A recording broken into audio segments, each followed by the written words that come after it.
Feel the noise, lock the doors. 3 men at the table.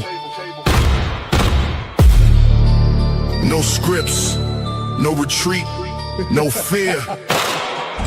Welcome to the Lion's Den. Welcome to the den, Lion's Den, where the pressure gets heavy and the real stand firm. Welcome to the den, Lion's Den. 3 voices at the table, let the truth be heard. No running, no folding, no hiding behind the fence. Running, BMT, fearless. Welcome to the Lion's Den. First through the gate, let the strategist speak. Calm under pressure, but the structure runs deep. Running at the table, every word got weight. Study every system, every motive, every state. Veteran discipline play. Long range sight. Separate the facts from the noise in the fight. I do not chase trends, I examine the frame. Follow the incentive, then expose the game. Build with a purpose. Stand on the code, carry the pressure. And control the load. No empty performance, no counterfeit shine. Running in the den, hold the line. Running. Enders with the passport stamp. Global perspective, every pattern gets mapped. Traveled in an unfiltered, no rehearsed disguise. Seen the world firsthand, so we recognize his lies. Facts in the chamber, context and place. Culture and money examined face to face. Cyber mind sharp, business sense clean. He reads the machinery behind the machine. Receipts for the claim, evidence before spin. BMT brought the world inside the den. Bring the facts.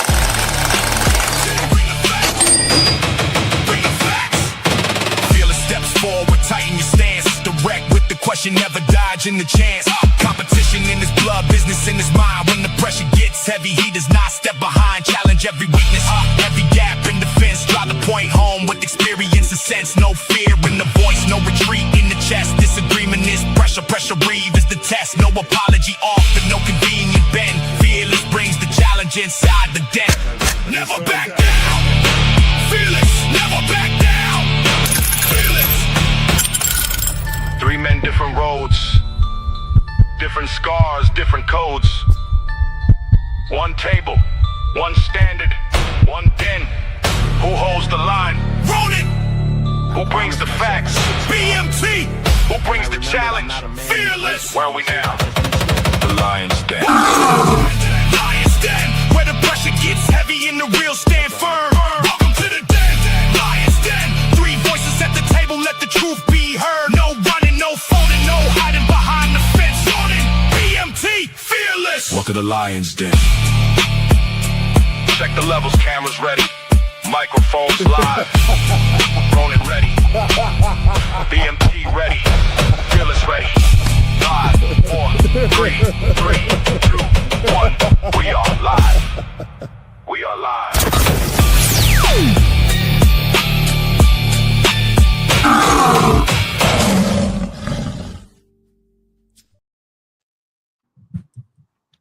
Ooh. All right. It's going to be a heavy one today. Some people's ego is going to get hurt. Some people's feelings are going to get hurt, depending on if you're a little sensitive about your history. But the truth going to be told tonight for real. So, like we say, we pick facts over fiction, and Fearless has a case to pick. So we're going to address this. We're going to get it out once. We might not have to readdress it again, but of course, there's a lot of hard-headed mom. I can't cuss. There's a lot of hard-headed YNs out there. So we're going to go through this, and we're going to be fair and call it down the middle. All right? Fearless is going to be aggressive, and I'm going to calm it down a little bit every once in a while with the slide and the fact if he gets off pace. But we're going to go at it, and we're going to go ahead and welcome everybody to the panel, our brothers, Black Man Travels, and also Fearless. Black Man, go ahead and open up, because I know Fearless has got a whole monologue ready, so let him be last. Yeah.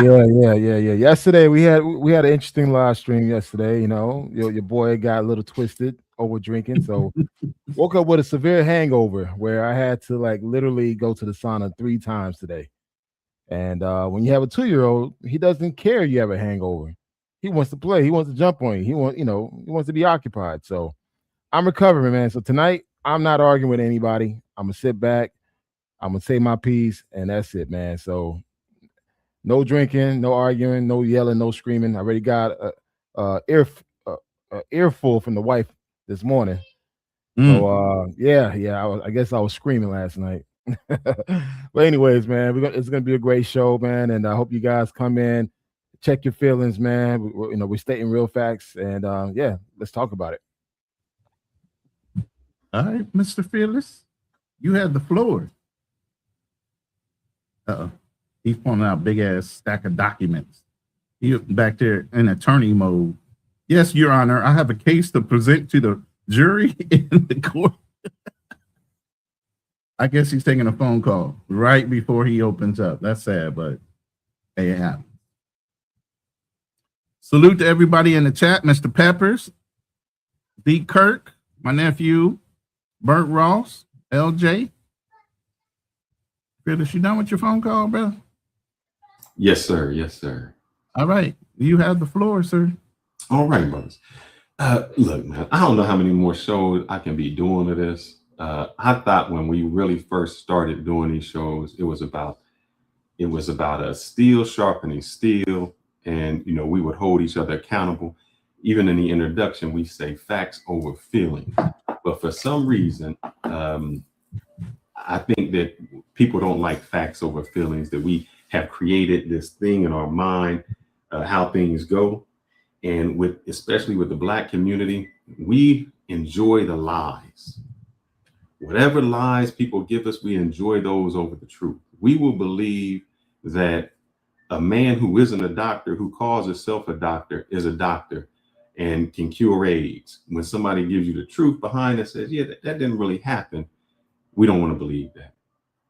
We believe so many things that are false, especially within the Black community, that is actually terrible for us.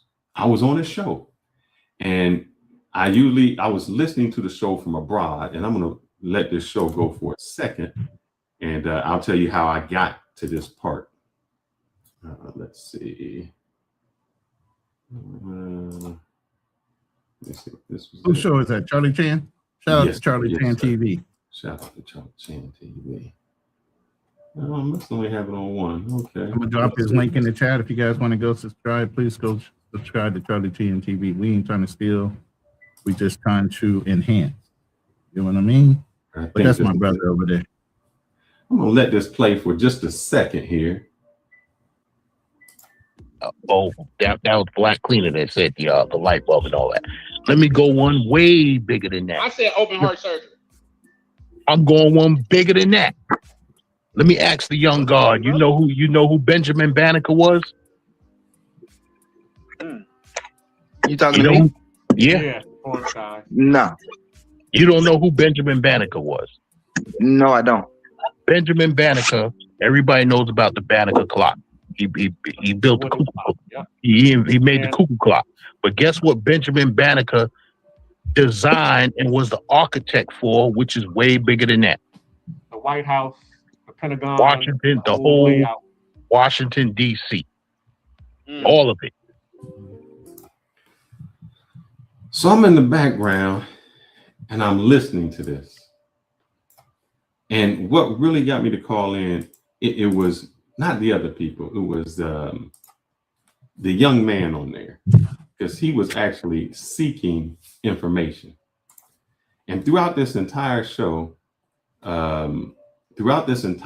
what they did was throw out names. And when they would throw out names, we would just say, oh, Black people invented that. And I'm gonna go through each one of them. Black people invented the traffic light. Black people invented the refrigerator. Black people invented this. And I'm like, and then it was John Hanson was the 13th president or the 8th president before there was a Barack Obama. He was the first Black president.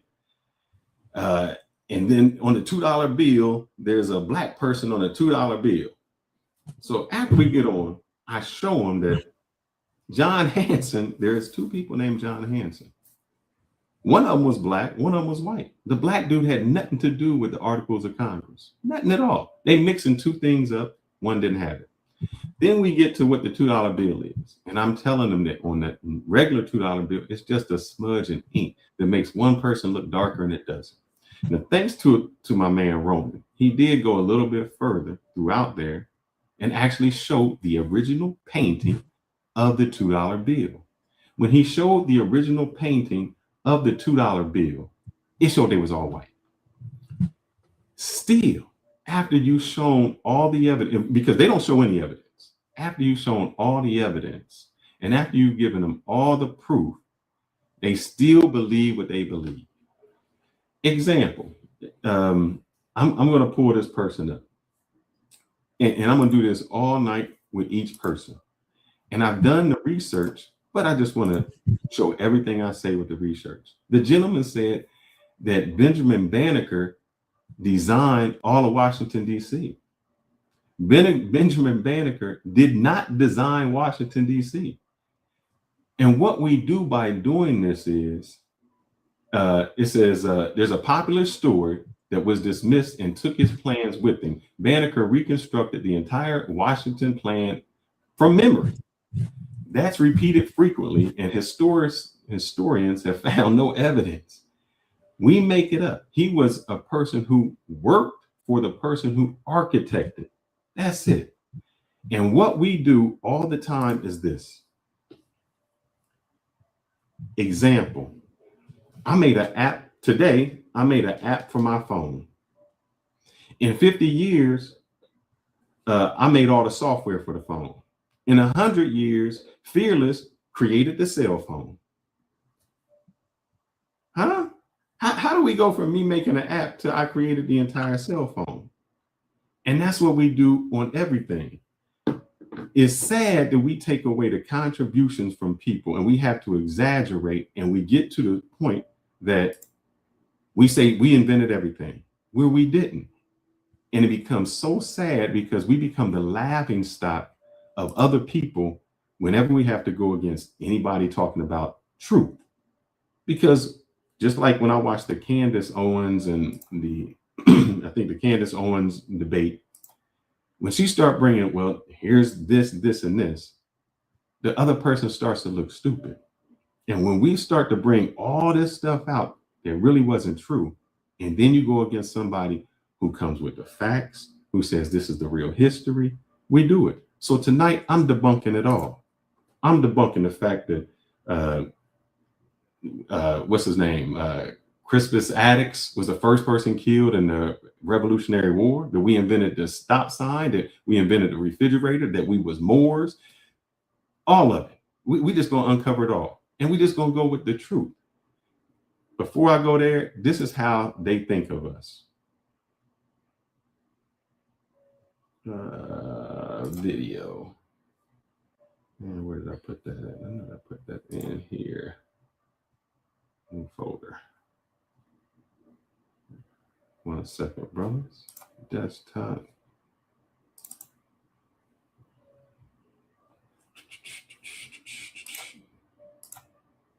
History of American history starts with the default being whiteness, and not the fact that we built this country, not the fact that major inventions, by and large, at least 80 to 95%, depending on whose estimation, came from foundational Black American minds, but we weren't allowed to patent a lot of stuff.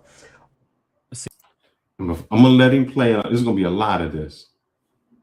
They said we wasn't allowed to patent stuff. One was the light bulb, and I'm gonna show that the gentleman actually had patents. He had patents. He had patents during the time that they said we can't patent. But look at how they look at us. And this is where you completely lost the plot.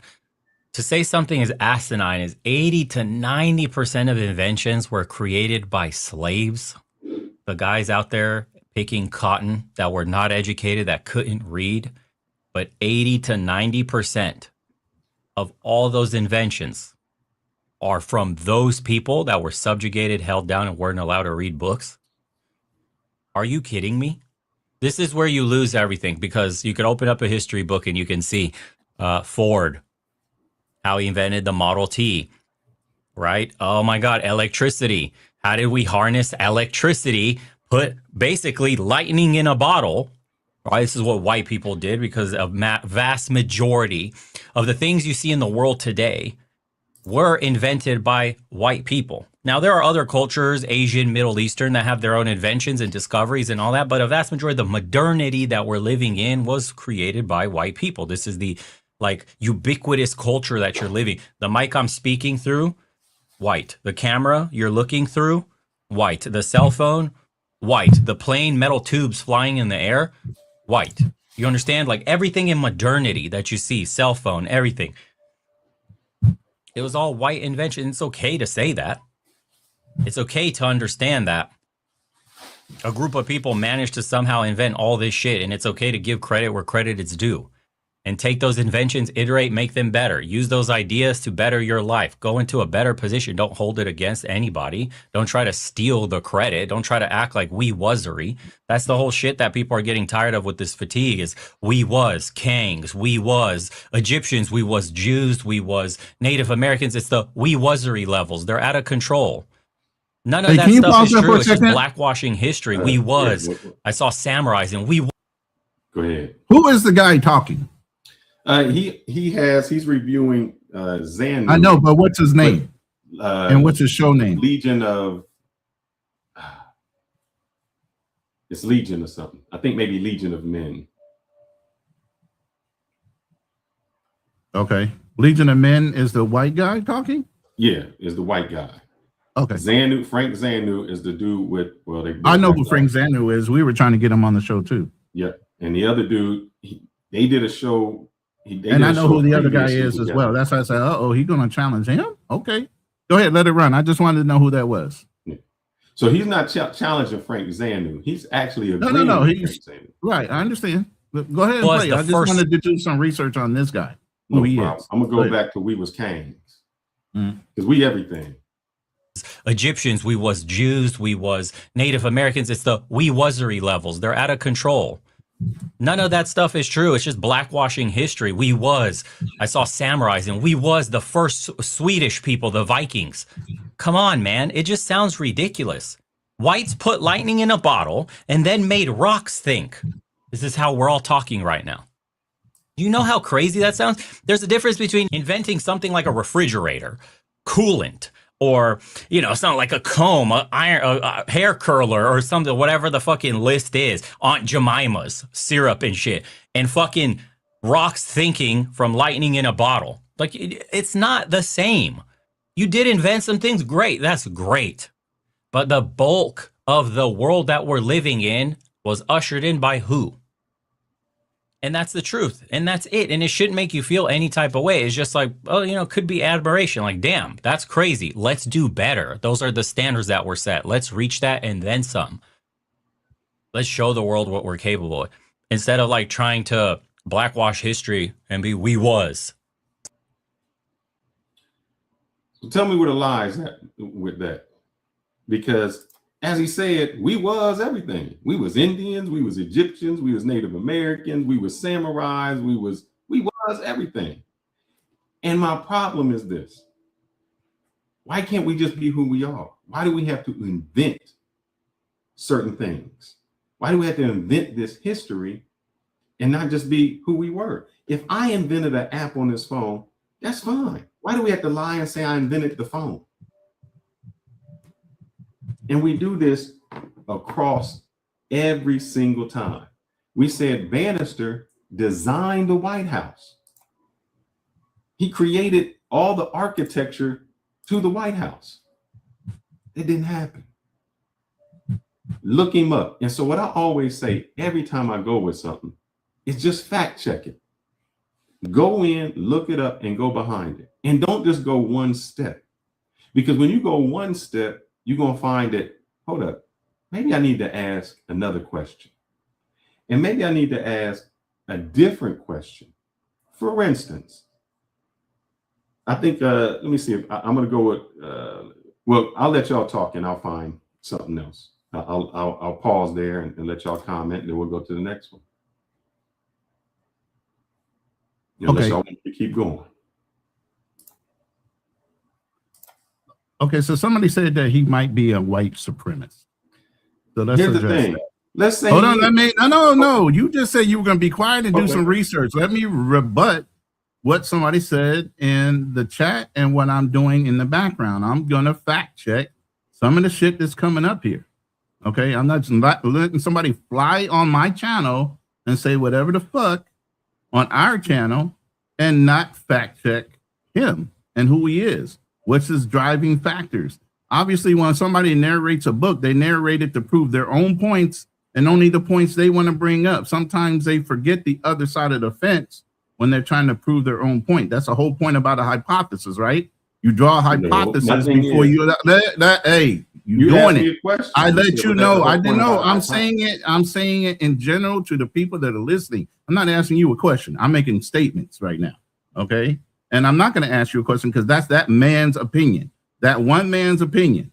Okay, that's not the general consensus of all white people saying this. And we'll get into this as we go through it. But you used him. I'm going through and fact checking. Now you messed up my role on where I was going with that. Just fact check. Go get your information and let me respond to this guy. Okay, so white supremacists position themselves as involved, such as like their whites are inherently superior. I mean, I don't know what you heard, but I heard somebody trying to speak towards, superiority of the white race and that black people are less intelligent. Even though he might not be associated with a white supremacist or the far-leaning right, as it is in political terms, the man himself sounds like he has an agenda when he gives a message. Just like we have a purpose-driven agenda when we address the brothers in our room. Okay, we're speaking to a certain crowd. We know who our listeners are, and we know what we need to talk to them about. Okay. So you can't deflect and say that this guy doesn't have an audience at 619,000 subscribers. Okay, and obviously he wants to cater towards those people that listen to him. Okay, so while he might be giving out some facts, and why I like to say a lot of times there are a lot of historical revisionists on both sides, white and black. Because I can tell you right now, Dr. Umar be revising the hell out of history to cater toward his own message. But I just want to say that, you have to look into some of the people that you listen to, because some of them don't actually speak 100% just the facts, but they say it with a candid opinion based on who their subscriber base is. Now you can continue. All right. Him being whatever he is, let's just say he the whitest of white supremacy. What did he say that was not true? That's all I can go with. I can't worry about, let's say Einstein was a racist. Did that mean the theory of relativity didn't exist? No. Then Absolutely I don't care not. who he was or any of that. I just want to know, what did he say that was false? I'm going to leave that for our crowd to disseminate what they picked up from him, if anything, because this is not the point. Somebody could tell you the truth and we ignore it for what our egos or whatever want us, or the way we were brought up. And I'll get into that with the slides as we talk through certain things on why we think a certain way. So we're going to put all this out for y'all to comment back. Y'all do your research while we're talking, just like I'm doing research to fact check Fearless. I didn't know what he was going to bring up. I know what I prepared in order to counteract some of the things. But I mean, as he brings up things, this is the point of learning how to interact in a conversation and not just take verbal sparring to the surface level. Dig into some of the information. If you don't know it, don't you think it's important for you to know exactly what this person is referencing within your own history? Mm-hmm. No, we weren't Egyptians. I'm going to do the next one. And while I'm doing this, I would like you to fact check me. I want you to fact check, and I'm going to give you the name, and I'll say fact check me. The name that I'm giving you is Crispus Attucks. And the popular claim is Crispus Attucks was the first martyr of the American Revolution. So I want you to fact check me in real time, and then I'm going to play what was said.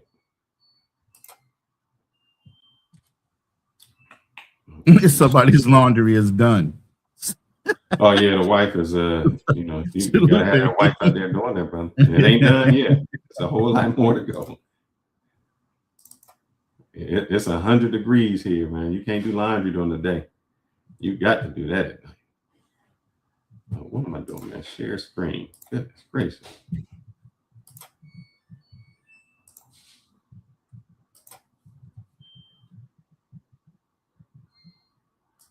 And this was during Everybody the knows Civil about War. the Banneker clock. He built the cuckoo clock. He made the cuckoo clock. But guess what Benjamin Banneker designed and was the architect for, which is way bigger than that. The White House, the Pentagon, Washington, the whole layout. Washington, I'm on the D.C. wrong one. I'm sorry. Let me go. All of it. I moved the wrong one. 457. I can tell you're going to talk about him next. I'm going right here. Independence when they were slaves. Just They think let a about Okay, black man okay, get shot. Fearless. To Listen. start off Do you the think- Revolutionary War? Crispus Attucks.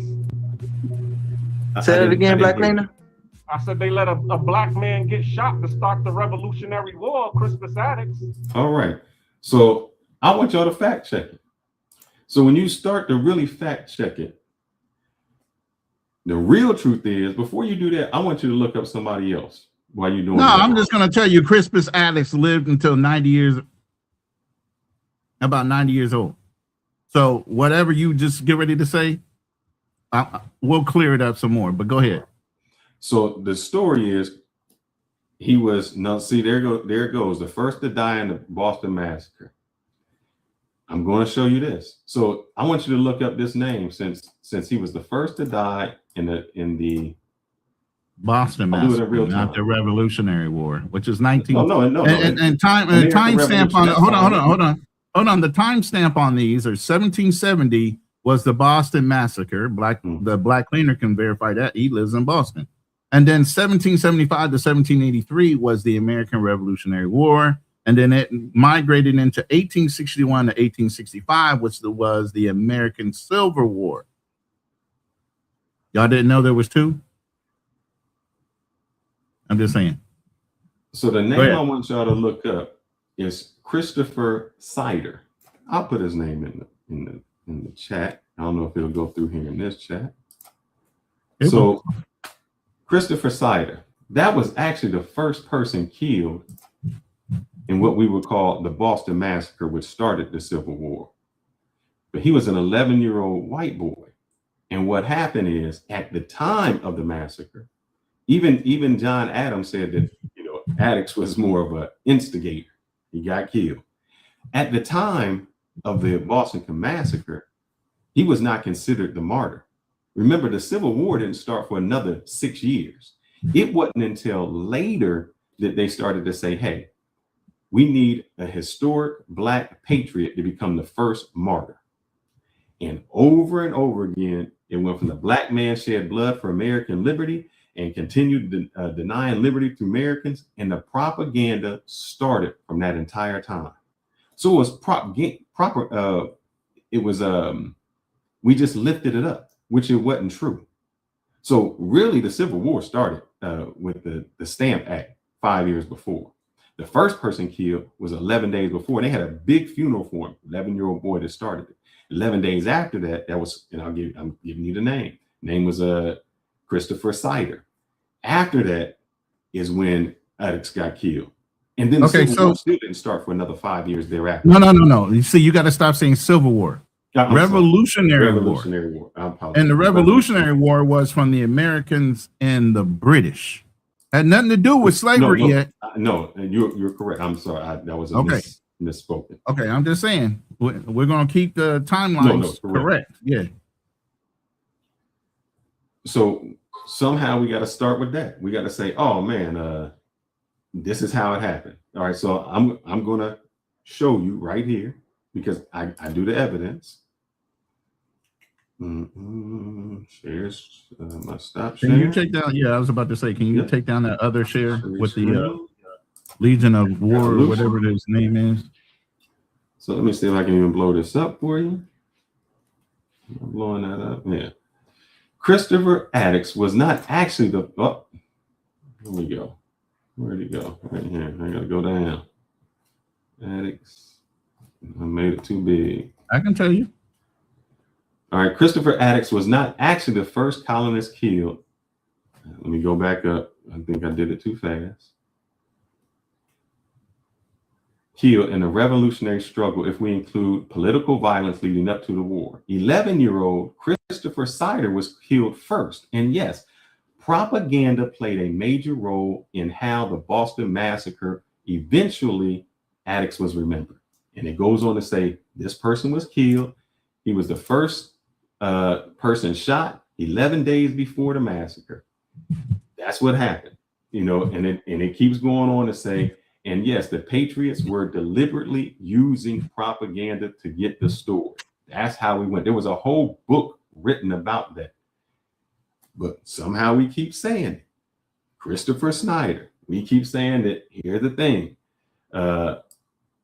In fact, Paul Revere's famous propaganda and raving doesn't clearly portray Attucks as the black man at all. Wasn't even portrayed. Attucks' status as the first martyr became much bigger later. So what he did is how, like I told you, I made an app on the phone. 50 years later, I made the software. 100 years later, I invented the cell phone. But let's go into this a little bit further. So Christopher Attucks was killed in 1770, right? Mm-hmm. Following that, was the Boston Massacre and that was February 1770. Boston Massacre. He was killed. No, he was killed in February 1770 during the resistance of the British taxation and trade policies. The Boston Massacre followed March 5, 1770. But the bigger one that everybody knows about and is popular is called the Boston Tea Party. What happened later in December 16th, 1773. That's how you get to 1775. And finally, it builds to the Revolutionary War. Okay? Mm-hmm. That's how we get there. And the Tea Act of 1773. We're going to keep it in timeline chronological order. And it even goes on to say, after that, in 1840s onward, Black abolitionists elevated Crispus Attucks specifically as evidence that Black Americans participated in and sacrificed in the American promise. So here's the thing. It doesn't mean he didn't get killed. He died. Right. But what we do is saying the statement that Crispus Attucks was the first martyr of the party. We constructed that. The first person was this white kid. And by the way, let me go into Crispus Attucks a little bit. Attucks was a man of African and Native American ancestry and was likely a sailor or dock worker there in Boston Harbor. Contradiction of national liberty while tolerating slavery. So, you know, was he a freed man? Seems like he was. Yeah, he was a freed man.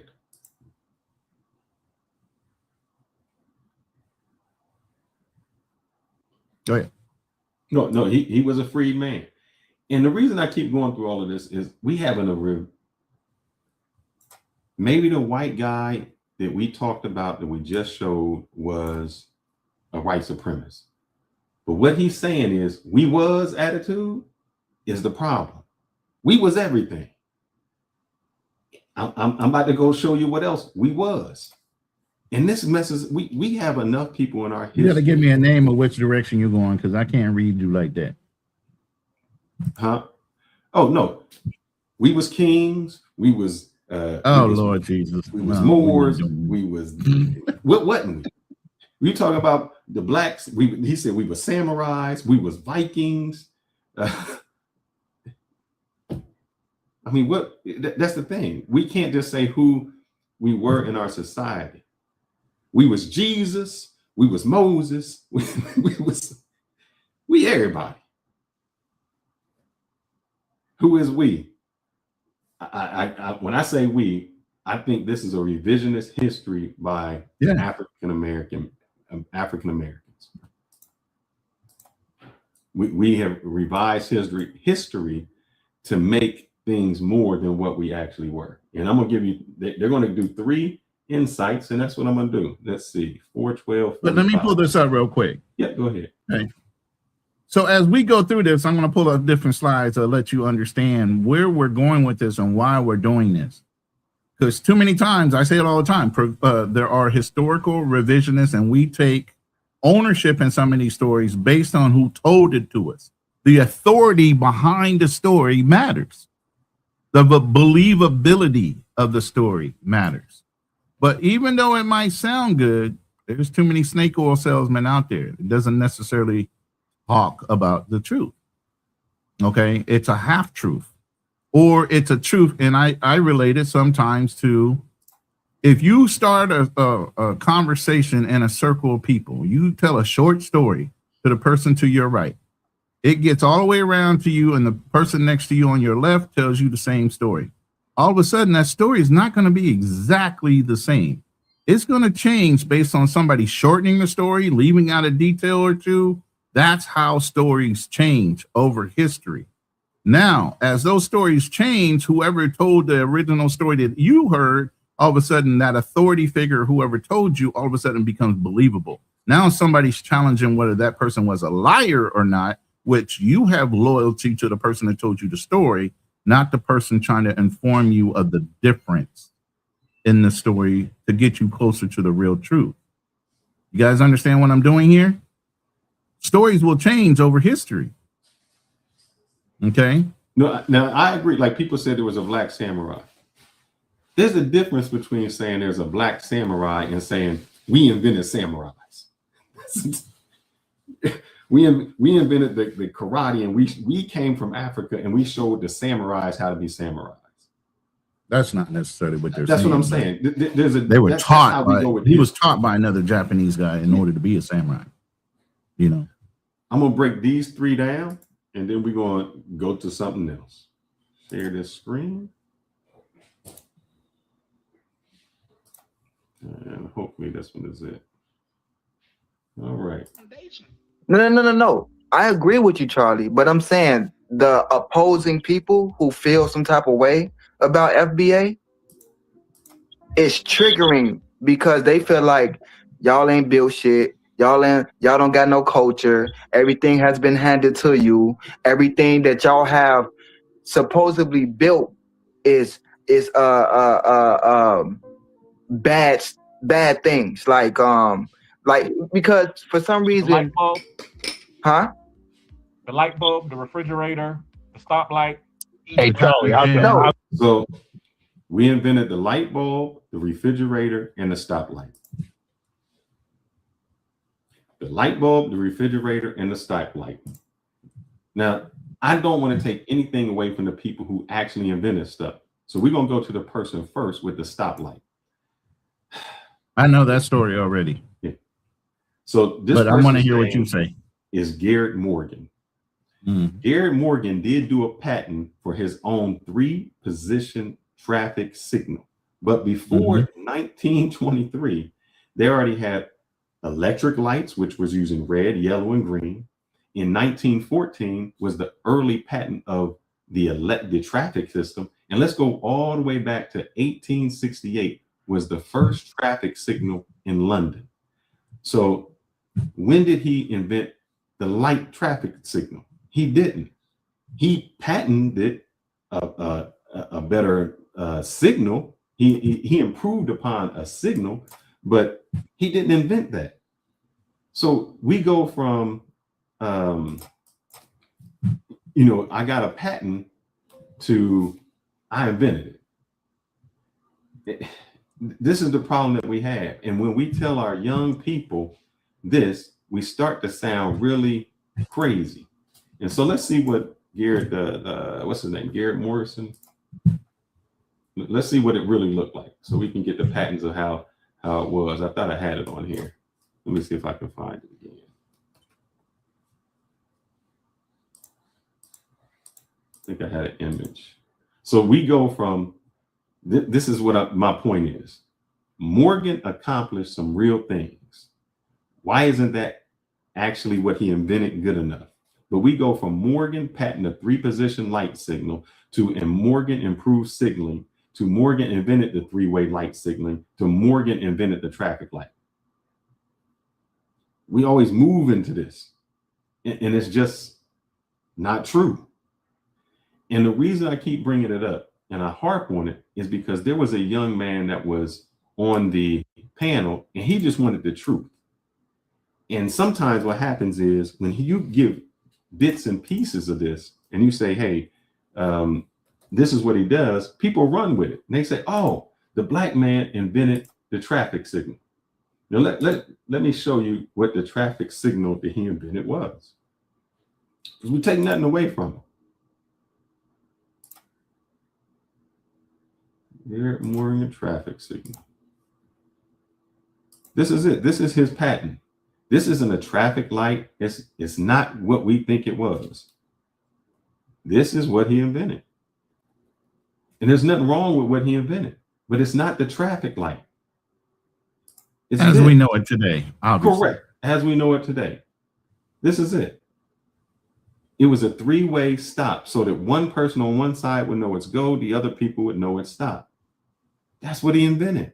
And there's nothing wrong with what he invented. But to call out and say that this man invented the traffic light is just a pure lie. The next person on the list was, I think he said, oh, here it goes. What, Benjamin Banneker? No, the light bulb. Oh, okay. The black man invented the light bulb. That person's name is Lewis Latimer. Now, what he did was he was actually working for the competitor for Edison. And then he came over. Yeah, he made the light bulb in mass production and made the filament inside the light bulb better. Now, what they say is this. All right, so I got it here. He worked for Hiram Maxim Electric Lighting Company, which competed with Edison. Then he later developed a patent. See, this is what everybody says, or I don't know everybody, what they said. The black man invented the light bulb, but he couldn't patent it, and his patent was stolen. And that's what happened. But that's not what happened. He worked with the competitor for Edison. Then later, he went over to work for Edison. And they say, Tom, they wouldn't let him patent it. But you can pull up Lewis Latimer's patents. He had patents. He patented his own stuff. It says that he was an expertise in commercial, practical, incandescent lights. He had his own patents. So we went from Latner improves carbon filament to Latner improves electric lighting to Latner improved the light bulb to Latner invented the light bulb to Edison stole the light bulb from the black man. Latimer couldn't patent anything because he was black. That's how we move. Why do we have to lie to each other to do it? But here's the thing. I got to stop you from using the word lie. Okay. Why do we exaggerate? Okay. I could say embellishment, exaggeration, or get the story a little clouded based on who translated the story to them. Being proud about your race is one thing. Being proud about your racial achievements in society is a whole nother thing. But the person telling the story, like I said, you got to look at who told that person the story and why they're holding on to it out of loyalty versus looking at the books and the facts. And maybe the story's not 100% accurate, but it's pretty damn close. Nobody's going to the far left. They had something to do with each and one of these items, maybe not in the same way. Maybe the years got, and that happens to go through translation when people are passing stories down. Because here's the thing we do know. Our society and a lot of people in our society are very lazy about going out and doing their own research. They don't. If somebody can go out and tell you a story, you'll believe the story versus going and looking in the history books yourself to get the knowledge. You'll take that shortcut. Let's put it that way. You'll take the shortcut, okay, versus going and getting the knowledge from the books yourself. Here's the thing. I'm going to tell you, I dropped out of college. My major was architecture, and I dropped out of college because my high school sweetheart got pregnant. Does that mean my level of intelligence dropped just because I went in the military? I'm still very capable of getting an architectural degree. I didn't see a need of doing that. You can still get book knowledge without actually having to attend a college. That doesn't mean anything. It's how you apply it. We don't. But hold up. That's a whole thing. You don't. Exactly. A lot of people don't go back to the books. A lot of people don't go back to the book. And then here's the thing. Let me, and this is in my slide too. Go to multiple books because again, what did I tell you? A lot of people write books in order to prove their theory and their theory alone. But if you read 3 or 4 different books on the same subject and they somehow coincide with the same idea, how they got there doesn't matter. If the same idea comes across, then you can get a general consensus of whatever you're trying to research is based on some type of fact. Okay, But you how can't we look at say it one on source. like You got to that. look at multiple sources of information on that I topic. agree. I agree. But what we do is, and Drew said, "Oh, stop! People don't look up the facts." That's not my problem. My problem is you state it and you state things like they are facts, and then somebody hears it and then they go. But again, repeat it comes from the authority of the person they have respect for. Now, what we need to say is, how come so many black people take the authority from somebody outside our culture and hold on to it with a tight fist over somebody within our culture telling them something a little different and then wanting to change towards the truth of the person of the Roland, same hold up. you. When I came onto the show, let's say how this started. When I came onto the show, I said John Hanson, the black person, was never a president. Yeah, I know that topic that we're talking about. Right. This is how we got here, Drew. They said that the first black president was John Hanson, and he was with the Articles of Congress. And I said, that's not true. One, John Hanson was a white person. The John Hanson they were talking about, who was black, had nothing to do with Congress. And then we went on to say, they went and got it. I wish I had it. I'll go get it right now. But while you're thinking about that, no, I'm going to keep you on point. I'm going to keep you on point. I'm going along with what you're saying. But look at the screen. Do you think that's incomplete information, oversimplified claims, and interpretation dispute, or evidence rejection? We're rejecting the evidence altogether? Yes, because I'm going to tell you why. They said that a black man was on a $2 bill. Your boy went and got a $2 bill, held it up to the screen and said, here's a black man. You can see him. He's black. See him right there. Mm-hmm. And I said, he's not black, man. The dude is not black. And I went through to show how if you engraved it, the ink smudge, he's not black. Oh, he's black, man. You blind. Can't you see this? Can't you see this? And I said, bro, he's not black. Then you went and got the original. Then you went and got the original painting that they got the engravement from. When you got the original painting, was he black? Was there a black person at all? Man, it's the messenger. No, I'm asking you. Don't You're a white man. Say it with your chest out, bro. I don't know why y'all back up. The messenger. This is the messenger. You're a white man. I'm gonna say this. Y'all go. I'm gonna call you out, Roland. Y'all go to these other channels and then you don't say it with your chest out because you follow the people and you cool with the people, man. Steel sharpens steel, and no matter what is said, whether it's on this channel or another channel, no, not John. Here's the point. Let me say this. Let me say this real quick. When I'm on other people's channels, I'm there to support them and their messaging and whatever they're there to promote on their channel. Okay, I'm not here to argue or anything like that. Now, when people start spitting out facts and dates and times, if I know about it and I feel it adds to the conversation we're supposed to be on, best believe I'll pull up an infographic in a heartbeat and have done it. But when it's something off topic to what the person that I'm on his panel for, I'm not going to go and dig in deeper to get way off of the subject. I'm not going to do that. So your thing is, steel doesn't sharpen steel, and you just let people spew whatever. No. Yes. No. Because if it was a woman on them shows, you'd say something. If it was a white dude on them shows that would say something off, you would correct him. If he was on my show, yeah, absolutely, and I've done that. No, if he was on other shows, you corrected somebody white. Yeah, I did when he got disrespectful. Hold up. So why is wait? Did you not hear the completion of that? When he got disrespectful, up until then, he could have said whatever the hell he wanted. All I know is you keep telling me fact over feelings, and every time somebody bring their feelings on another channel, you don't bring no facts. See, I'm the same no matter where I go, and I know you say I'm a rebel, rabble, I'm whatever. I'm gonna be the same no matter where I go. I don't care.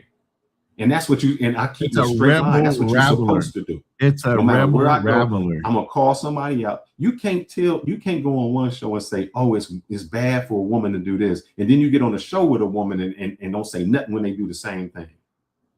That's a hypocrite. And what are you saying I did that for? So hold up. Are we gonna stop the show and go to that? We can't, because we can have that right now. We can show how iron sharpens iron. All right. So, iron in your sharpens iron. opinion, what did I do wrong? If anybody would have said that it's okay to marry a stripper, you would be like, why would you want your son to do that? Why would you want your daughter to become a stripper? But when somebody else says that, you have no words and you say they cool and I'm cool with them and they real. I can understand if you're real. I have no problem with somebody being real. You can be real, but I can still call you out for the same behavior. Being real means I'm okay with, I'm cool with you. Right. I can still call out behavior. And I can still just say that I can be cool with somebody and I can say, now, me and you are cool, but your behavior is, you using the N-word and you doing all this, that's degenerate. You cool, hold up, you're cool with Darnell. But at every instance, Darnell says something crazy, you call him out, whether it's on your show or somebody else's show.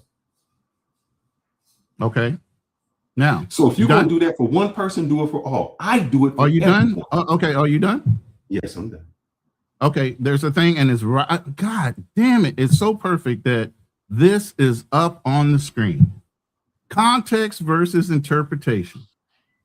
You jumped on a panel, and I'm going to say her name, Vibing with Misha. No, we don't have to say nobody's name. No, I'm going to say her name because I respect her enough. And because Rainier, no, really stop. I let you talk, and I asked you if you were done. Are you done? Go ahead. All right. Context is, I know who Vibing with Misha is and who Rainier are. I respect them for their openness in order to communicate about their relationship. Guess what? Their relationship at the end of the day is their relationship. Whatever makes them two happy because they're the ones that are married is their fucking business. Okay, the fact that they're honest and open about their relationship, kudos. Nobody's lying. What is the first thing we say in the travel or space? Motherfuckers are lying. They're going out there and pay for play, pretending like they girlfriends or boyfriends. Okay, that's bullshit. But when somebody comes on, regardless of whether you approve of their lifestyle or not, and they tell you the fucking truth, what do we say when somebody tells you who they are? Believe them the first time. I believe those two as a couple are very happy with their situation. And a lot of men would be happy with that situation regardless of what their past histories are. That's context. So then when you say I didn't hold somebody accountable, but yet and still they've been very honest about who they were, that's your interpretation. My interpretation is because I know who that couple is, I know their lifestyle, and while it might not be in line with society norms, they are telling the truth about their relationship, and that's for other people to either believe in or not. You obviously don't believe in the way they're caring about their relationship. That's on you. But at the end of the day, I don't have a problem with it. As an older man that had children already, if I was to find somebody like that, I would be okay with it too. That's just me. Maybe you're not, but that's okay too. But I'm not going to sit in judgment of somebody because of their past history.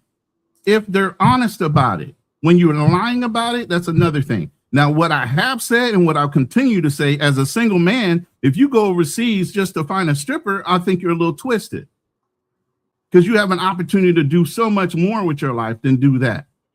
If you're going overseas to find a single mother and you're a young man that's never had a child, before taking care of somebody else's child, and this comes from a stepfather, how about making your own children first? So now you have context. You can't spin that now. All right. Because I've never gone back on my word when it comes to that shit. As your plane landed. My plane is landed. I have no problem with what they do. It sounds like you do, bro. So see, then you put words in my mouth. Okay. So my problem is this, and I'll keep saying it and repeating it. Steel sharpens steel. It's cool what they do. That's their business. They happy. I have no issue with that.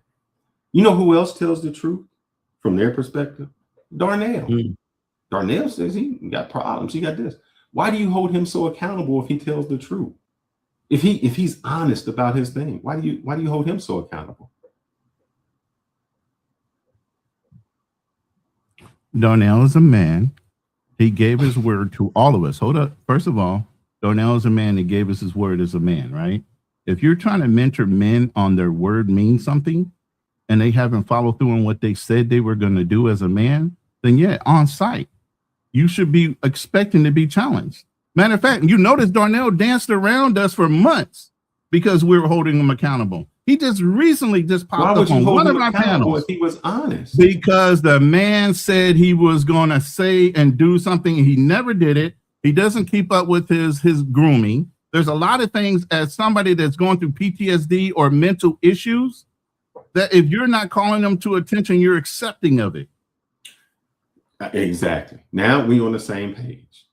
I've never been off that page. But We on the again, same page. when it comes to somebody's relationship and the both parties are loving and accepting of the situation they're in, who am I as a man to question that? That man is happy and so is that woman. See, you doing. So who what am I Uncle not Rico holding did. accountable? You doing So what then Uncle bring up Rico a did. specific, no, bring You up a doing what Uncle specific Rico person. did.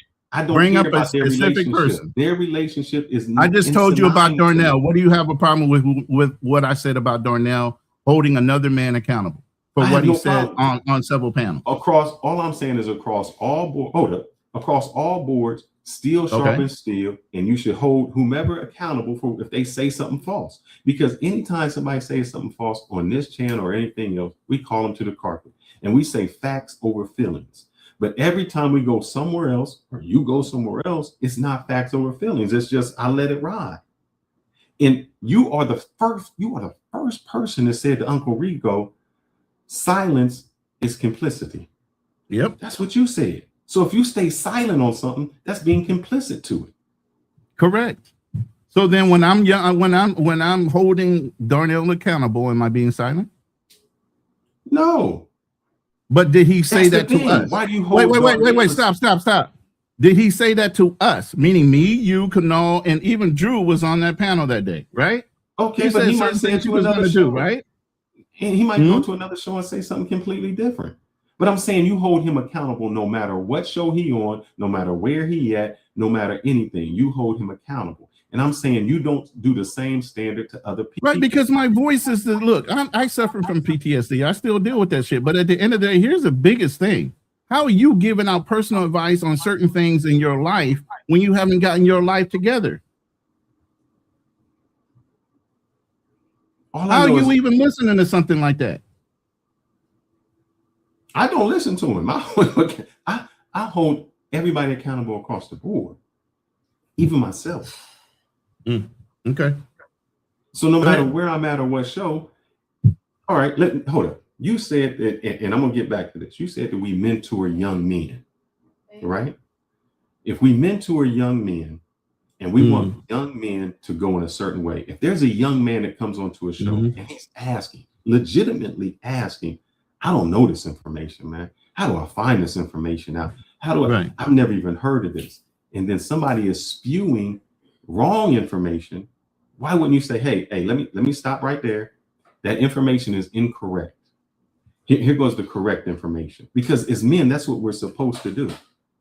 Because that's what I came on the show and did. I said, guys, you telling this dude that there's a black president before Barack Obama that named John Hanson that lived there. That's just not true. You're saying that this dude Bannister designed Washington, D.C. That's just not true. So I'm taking up for the black dude. And what did I say to the young black man? Don't believe me. Don't believe them. What I want you to do is do your research and ask several questions on it. Don't just ask, did who designed this? Go 3 questions deep. Find out for yourself. Don't believe me. Don't believe them. But I call them out. And what I did was facts over feelings. I showed the facts.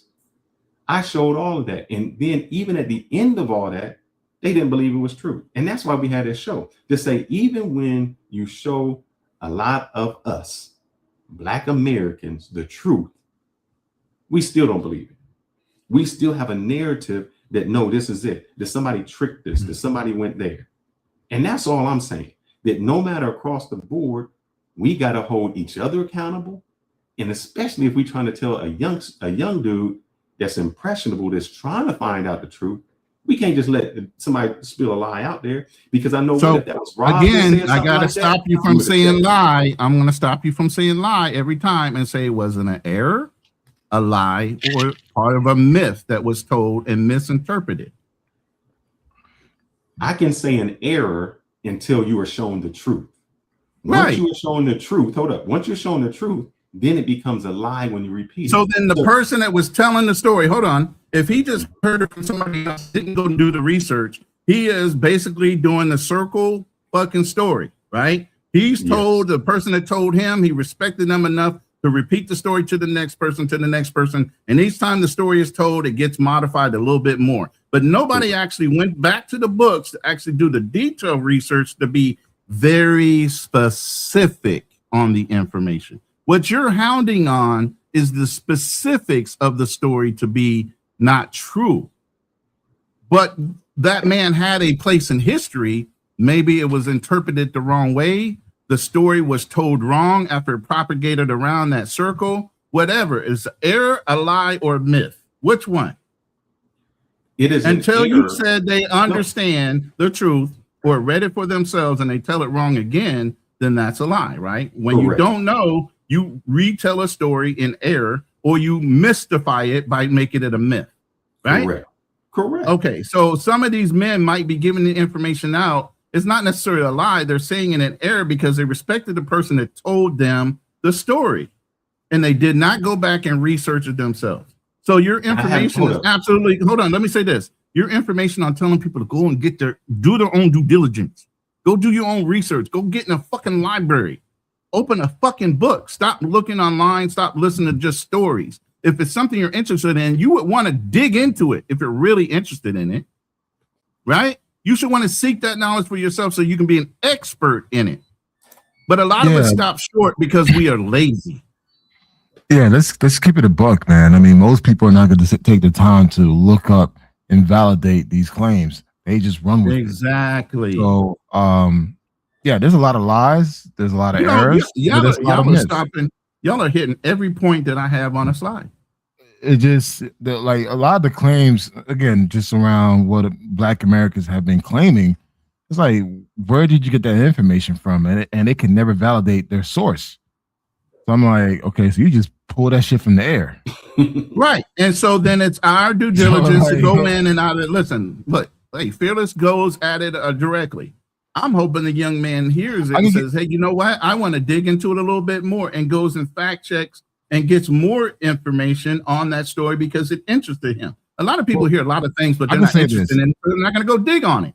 I can say this, right? Last week, someone mentioned about Haitian eating mud cookies, right? So guess what I did? That was yesterday. It wasn't last week. No. Last week, someone said it first, which made me do my research. I did my research, and I found that Black Americans eat dirt cookies. So it just, again, once, like, I'm a type of person, if you say one thing and I don't know anything about it, I'm gonna research it. Right. And now with all the AI to validate some of these these claims or myths or lies, whatever, you can validate it depending on how you prompt your AI to respond to it. So for me, when I heard about mud cookies, okay, let me find out, because again, I never heard about mud cookies. I never ate mud cookies. My mom never talked about it. So when I did my research, okay, a lot of Caribbean people, a lot of African people eat mud cookies. Actually, there's a lot of health benefits to eating mud cookies. But then I said, hey, do Black Americans eat mud cookies? No, they eat dirt cookies. So again, sometimes you just got to do your research, people. You can't just pull anything off the air and just run with it. Right. And so here, wait, before you go off into the chat, stay out the chat. That's exactly what's on this damn slide. It's amazing. Evidence test, traditional claim, audit both, then you come up with the revisionist claim or the fact because you went and did the research. Isn't that right there on the screen before you even said it and we had this argument? Isn't it right there for everybody to see? This is what they should be doing and not just listening to tales. But history is written by history. There are certain things that are going to be omitted because whoever is the victor, they're always going to make themselves look the better of the two parties. But go ahead. This person, what are we now just talking about? What did you just say, Black Man Travels? You said that they should do the research. This person said, but Banneker did create the original Farmer's Almanac. So let's just ask. Let's find out, since I had already done the research. I have it right here on Banneker. No, he said he created the first almanac. Mm-mm. So No. so let's just go in. It He says, Make published sure- the series. Listen. He published No, a series he of did not. almanacs in the 1790s containing astrological calculations, weather, and information and essays. That's all it says. It didn't say he invented the the almanac. most famous Again, example of Fearless is Benjamin very Franklin's focused almanac. on details. I'm very focused on words. Fearless No, is focused on details. I'm detailed because the person said, but Banneker did create the original Farmer's Almanac. And I'm going in, he didn't. Right. I just said that. He Benjamin, I know, published- but what I'm saying is this is what happens. What we're talking about right now is, hey man, we should fact check something before you say it. That's what we just said. Somebody Are you into the- missing? Was it a myth? Was it a lie? Or was it an error? What I'm saying is we're talking about fact checking. The person Right. put something in the chat that they didn't even fact check and put it as real. And But I'm is it saying, similar this to is the how- truth? Is what I'm saying. He did No. publish the 1790s almanac more on the astrological side of predicting weather and other things. He did publish that. He didn't invent the almanac. He published you what. almanacs related to astronomy. So is it too far off the truth, or is it a little glazed based on the way it went around the circle and the authority behind the story? This is what I'm trying to say. You're so focused on trying to prove each individual point, you're missing if there was similarities, and we just need to correct the similarities. Let's teach.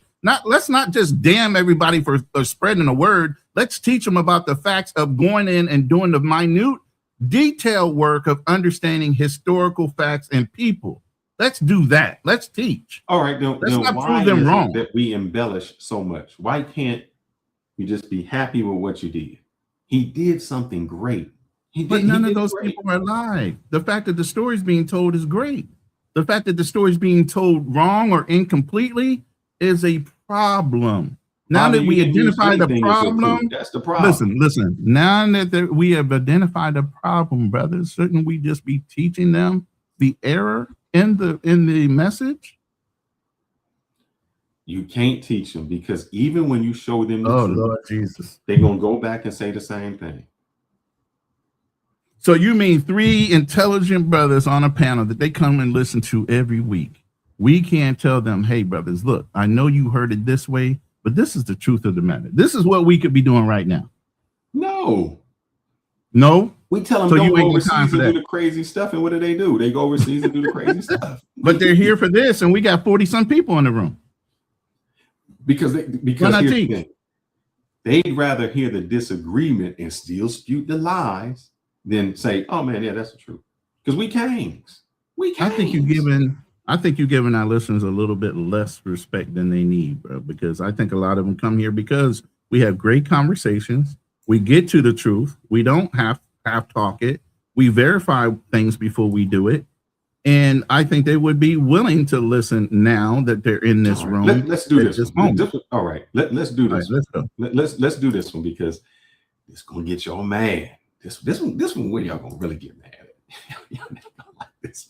Why does it have to get mad Y'all gonna instead not of like getting? this, but I Here's the want thing. y'all to read. Here's where I think instead of them getting So, mad. like, Now, hold we on. built Instead of them America, I getting think it's mad, also why not true. can't they be? Taking- Why can't they be enlightened? What's that? Instead of them getting mad, why can't they just be enlightened on the information? I would want them to be enlightened. I would Okay. feel great. So this is his commentary. I think Frank said something similar, and then he's commentating off of exactly what he said. So I don't know which one.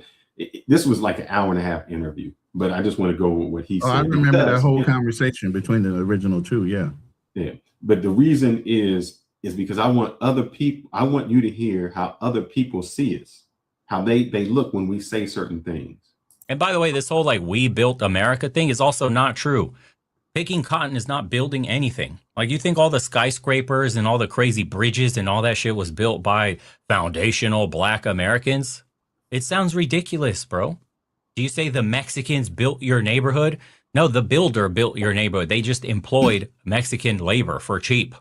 If you dropped people off in another area of the United States, let's say foundational blacks, and you told them build a skyscraper, do you have the knowledge, the expertise, the experience, the know-how to build a 100-story building? Picking cotton is not the same as I built America. We built America. No, you picked a product, which was then transformed into a textile and other uses, which was then sold on a market, which was then used to build up an economy for the South, which was then used to build other things around. That's it.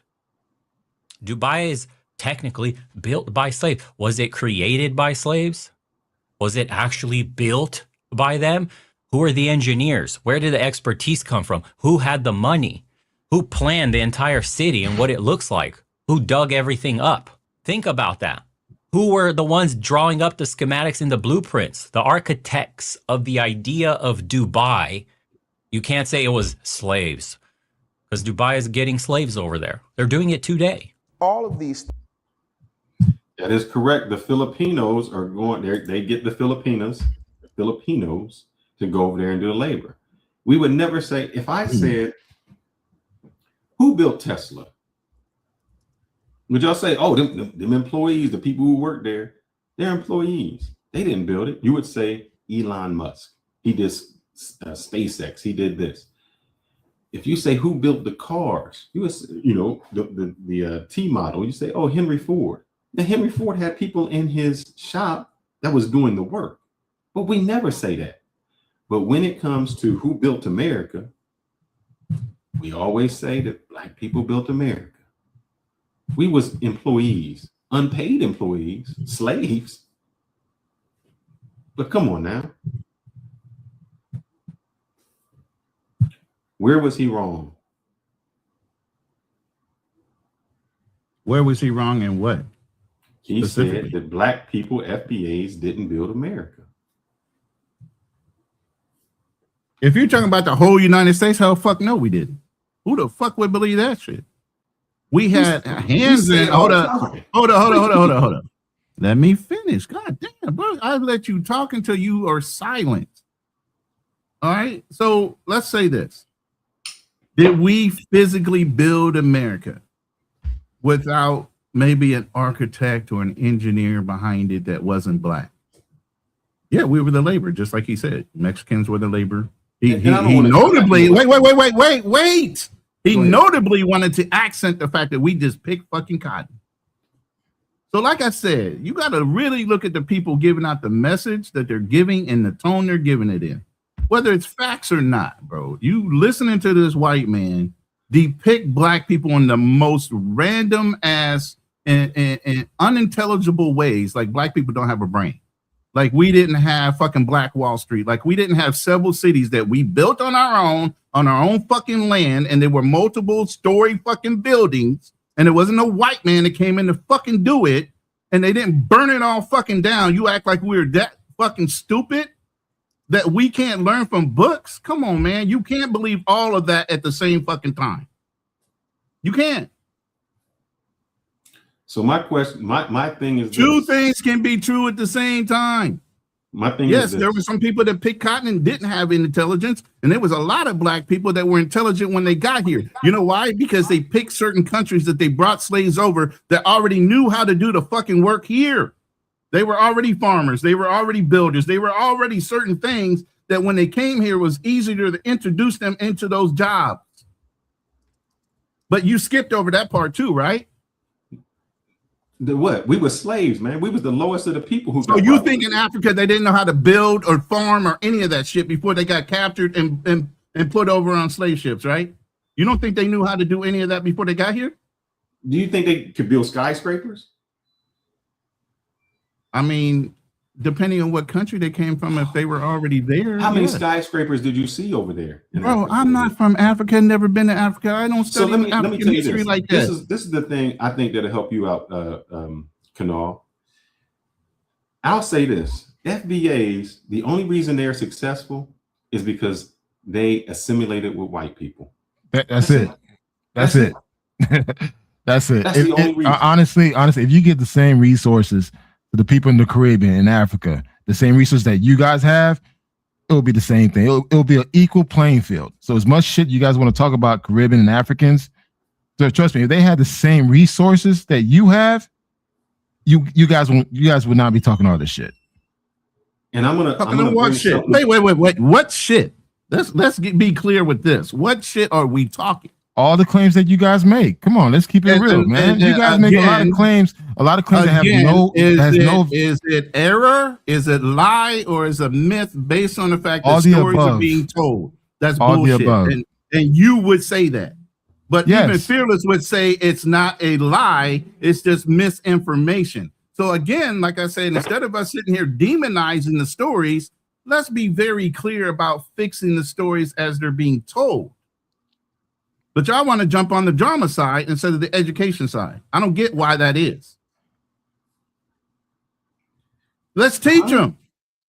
Bro, how can we teach them if you constantly talking over us, man? You're not teaching them. You sitting there demonizing. I'm not. What did you just say? What the fuck you guys been doing? Wait, hold on. What the fuck you guys been doing? I'm sitting here holding Fearless to a point of where we're teaching wait, and not demonizing. You just chimed in and say, put on a even playing field. We all perform the same way. Bullshit. Or all the fucking immigrants that are over here would be over excelling every Black American that's here, and they absolutely are not. I'm saying that the whole Black. But we're not going to turn this into an FBA thing. We're going to stay on point. All right, I'm gonna play. I think this is from the Black dude. So let me see. I couldn't get it to go, but let's see. I think this is the Black dude. Make you feel from birth that you're inferior, because the second you come out, there's. And you see, and that's where it comes from, the comparison to whites. This is what's going on. You feel inferior. So then you try to reimagine yourself by relabeling as I'm a foundational Black. I'm not like those Africans. Those Africans are crazy. They're super primitive. They haven't built anything. They were colonized. We're different over here. We've made more progress. We've invented. We've done different things. They borrow our culture. We've advanced, blah, blah, blah. And it's like, bro, for everyone else on the outside, there's no difference. You are the same. Exactly. And he's going to probably say the same shit. There is no difference. You don't get to reinvent words or relabel yourself and just pretend like it all changes. Same history, same people, same outcomes, same problems. Dealing with the same shit today like you were 100 years ago, 500 years ago, and anywhere all over the rest of the world. That's a bitter truth. That's where the inferiority complex comes from. Haiti looks like shit. Other Caribbean countries look like shit. Africa looks like shit. Wherever, the ghettos, they look like shit. Who inhabits the ghettos? In every country, all around the world, from Brazil to the United States, to Africa, to in Europe, to wherever. If you can't have this is like the real conversation that probably the Black community needs to have amongst themselves without the accountability being swept away. It's just like, hey, why is it the same every single place? Is every single place holding us down? Is every single place getting one up on us? Are they tricking us? Are they using us, abusing us? Well, it's like, why does it happen every single place? Is there something you're missing? Are you getting outsmarted consistently? Why is that? What's going on here? I don't know. Like, these are conversations that you would have. Like, this is logical conclusions a 12-year-old would reach. Why is this happening everywhere? What is the common factor here? All of things make. And the thing is, he was actually, and if I can get, let's see, I hope I can get him on here where he says this. The African nation. All right, hold up 1 second. Hold up. Because I don't want you guys to keep saying, oh, the white dude said. Hold up. Let me play this. Hold up. Hold up. Let me play this and then. Can we watch the show? It says there is a problem with a person, a place, or a thing. There is a problem. When you say there is a problem, it means once upon a time, that place, that thing, or that person didn't have that condition, which is now being described as a problem. Correct. Yesterday, I didn't have a toothache. I ate very well, right? This morning, my tooth is aching. Right. I would go to the doctor and say, I have a problem. Right. How do I know I have a problem? Because yesterday I didn't have the toothache. Correct. So the question I'm going to ask is this. Where, outside the United States of America, where on Mother Earth, including the 54 countries in Africa, where can you describe to say that blacks living here do not have the problems you have just described? Number two, when did blacks never have these problems you have described? let's have to do a comparison. The ones who are still on the motherland and then ones who are here. We have to be able to pinpoint a place in time and a place where the problems you discussed, if we look outside the United States, we can see blacks do not have that problem because they don't live here. Where? I can't call his name, but I love this guy. He's like literally sticking it to everybody right now. Paid off all the debts and for his country. What is it? I'm gonna let this play. If you need to comment something. But what he's saying is, the white dude said something before when nobody liked the white dude because he said it. But what the Frank Zander was saying, where has this problem been solved?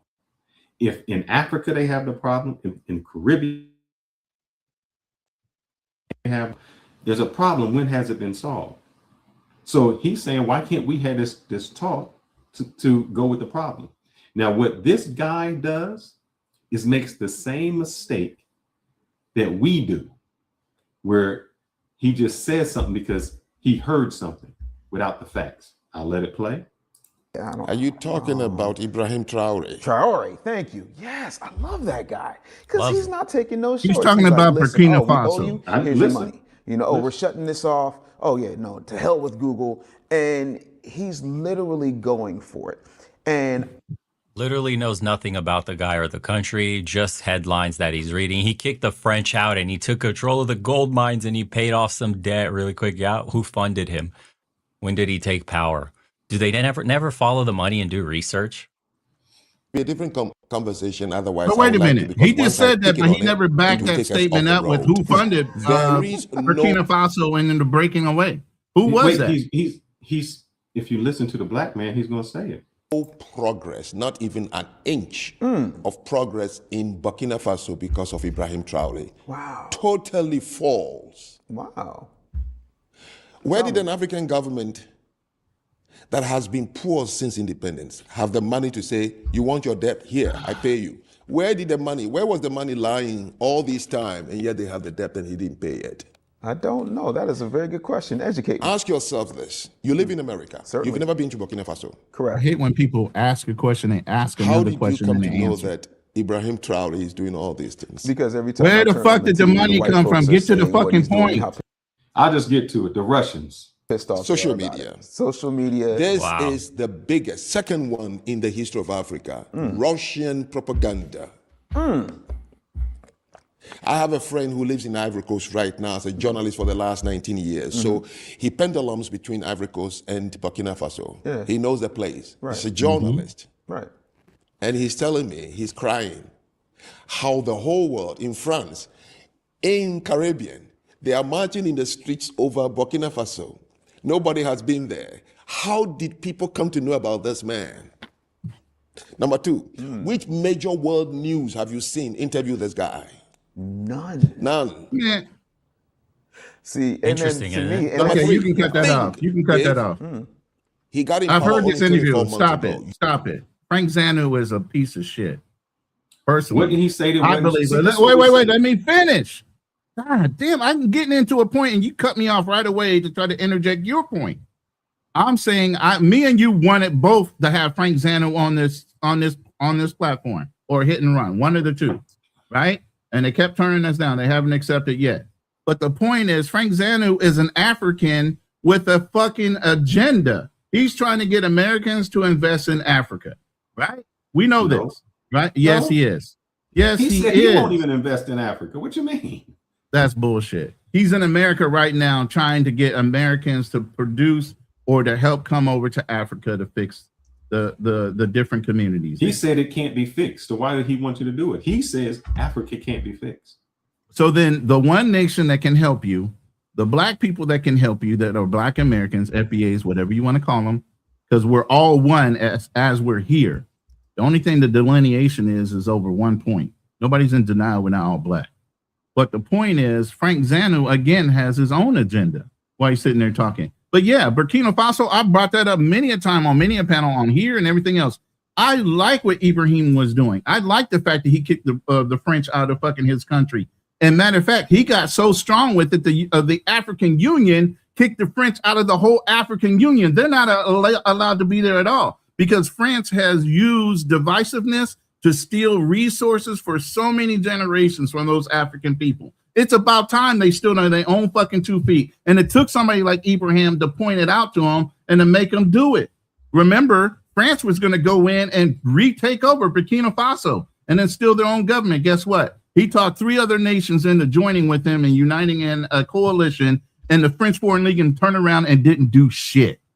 That's what black people in America are telling Africans they should be doing. So absolutely, however he's leveraging to get his weapons, whether it's from Russia, China, I don't give a fuck. As long as he's kicking people out and trying to do something for his own goddamn country, which we're trying to tell a lot of the immigrants here to go to your own fucking countries and do that shit.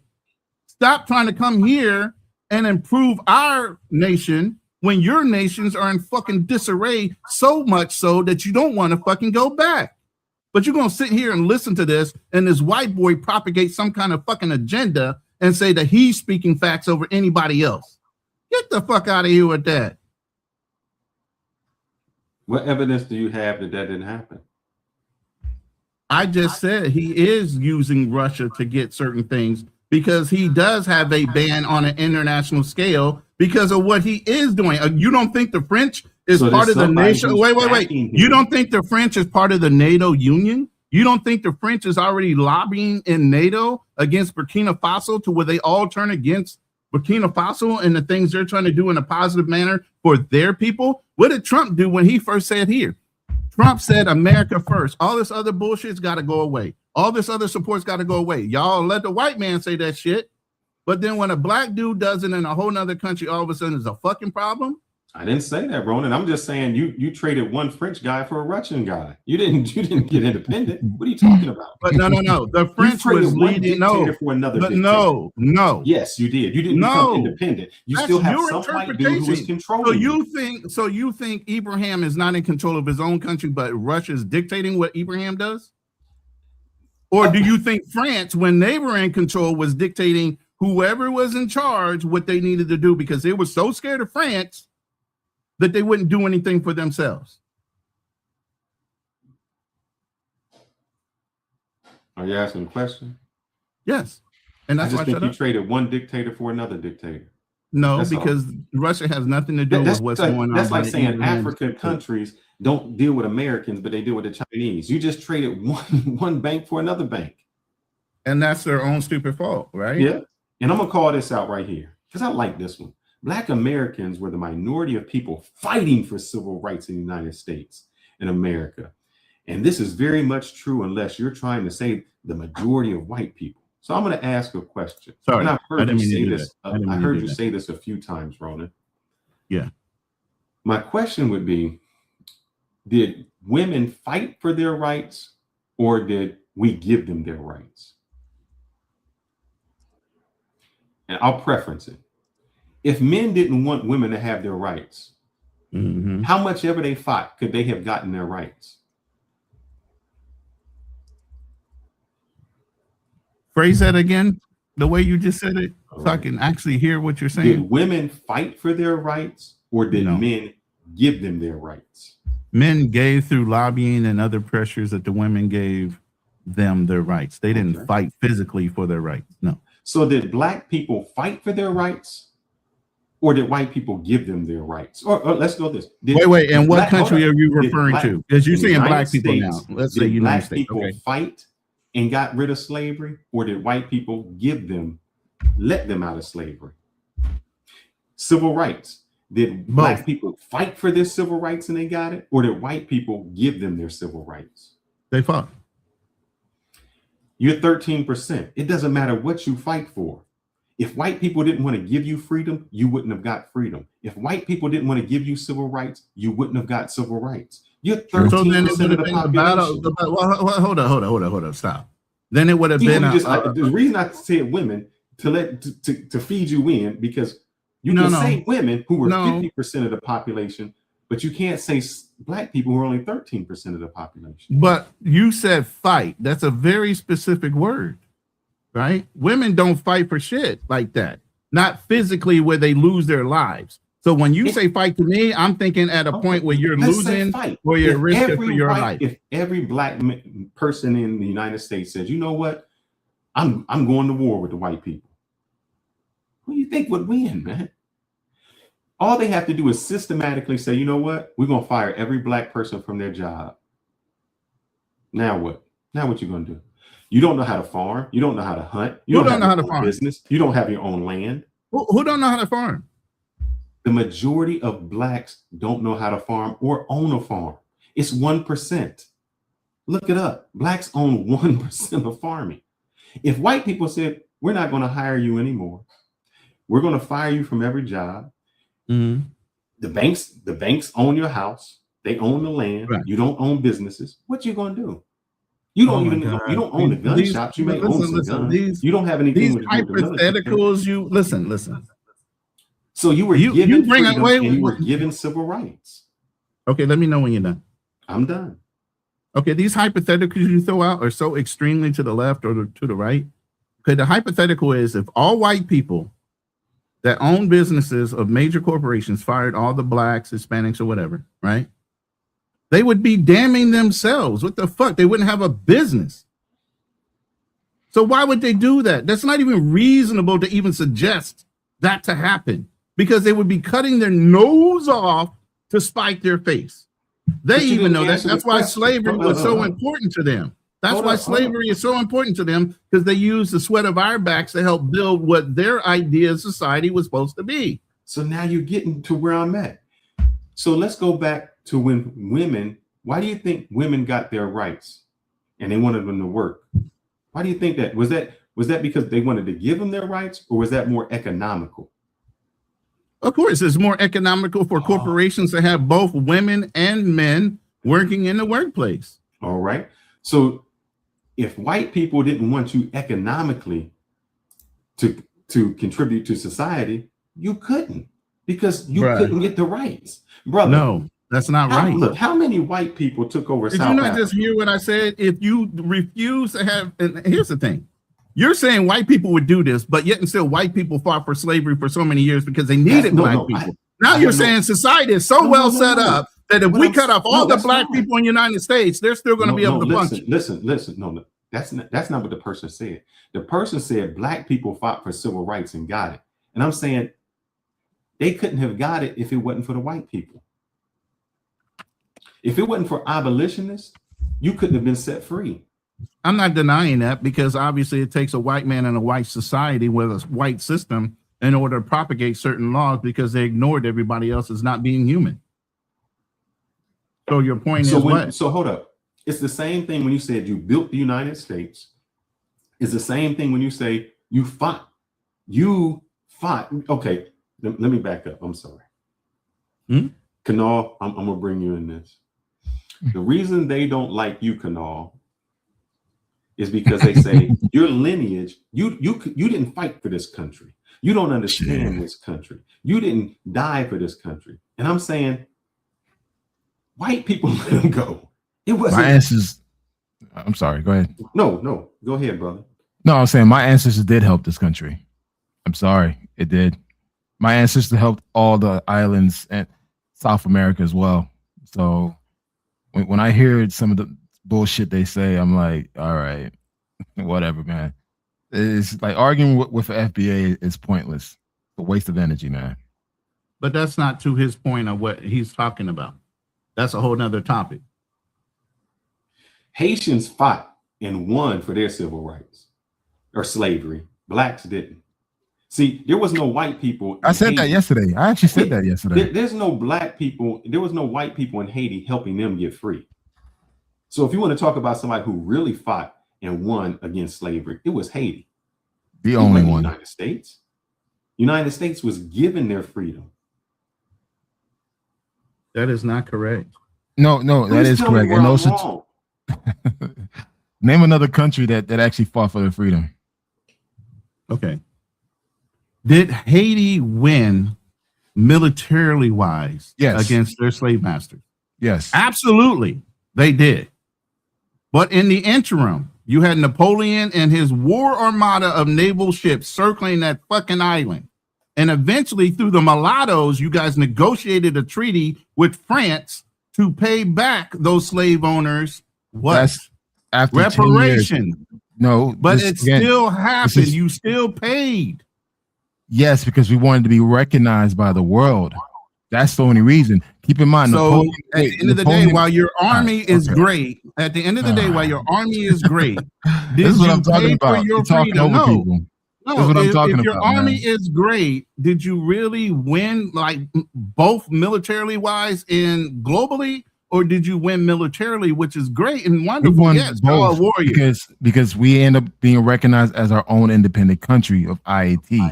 But we won the war, the battles, and we won being recognized as our own country. We create our own constitution. After you which- pay back which your stands- debt, which was No, just no, up no, we until about didn't. the 2000s. No. ChatGPT it, bro.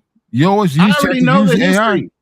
I don't know already the know history. it, No, and you I don't. actually have slides already prepared for Haitians that always claim they had a lot to do with America. Believe me, I've already been on panels. Wait. First of all, I said we helped in some ways. I didn't say we had a lot to do with it. I never claimed that. No, there's other people that claim that. So Oh, I hey, had I didn't already say prepared that. for that shit. But So again, I believe go me, back I to my know your quiet mode. history. I know your history.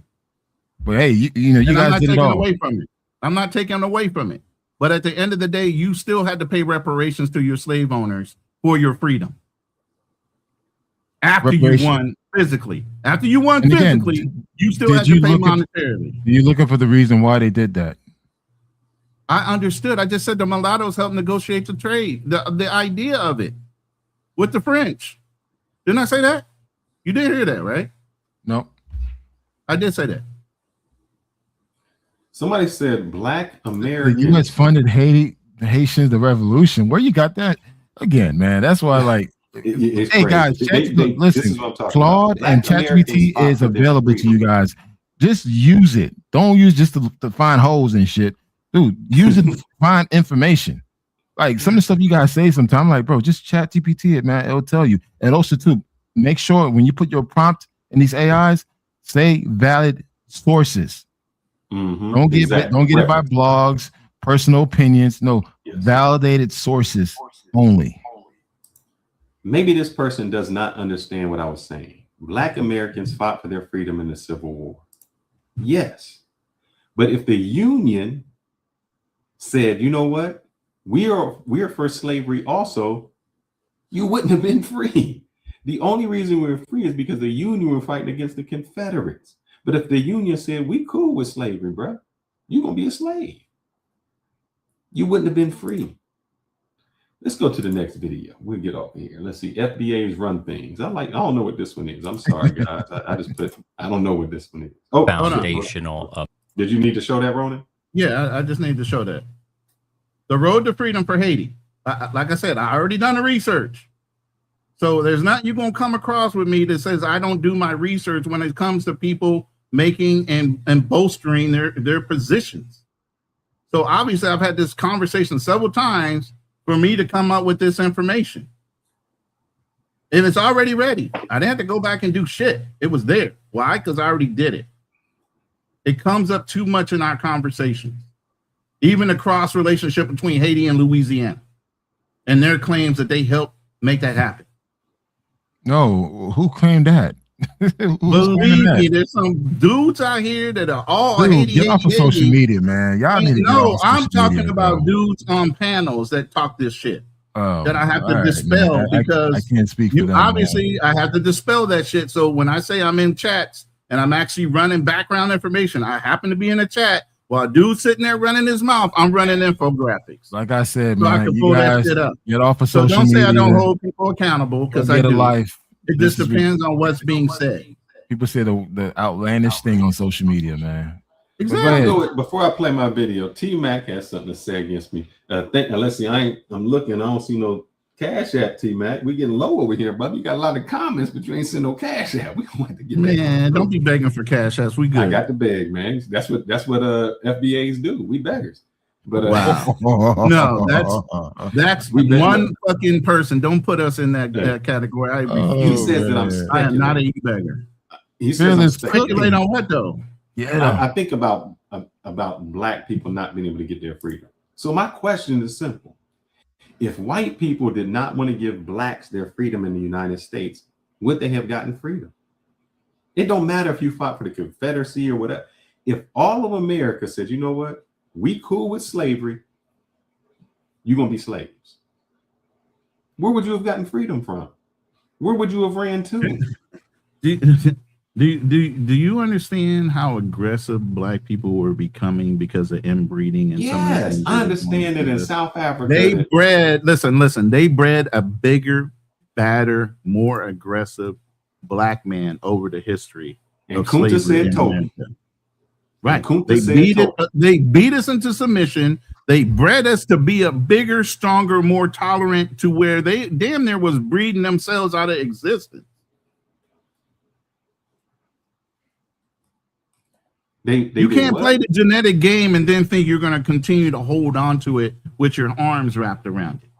Eventually, people. That's why Black Americans, listen. By nature, Black Americans are more aggressive than any African dude born. By nature, we're more aggressive.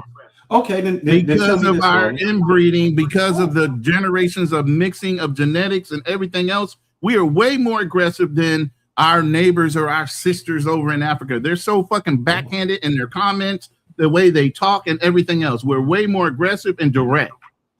And that's known globally. So you're saying that we would have gotten past freedom.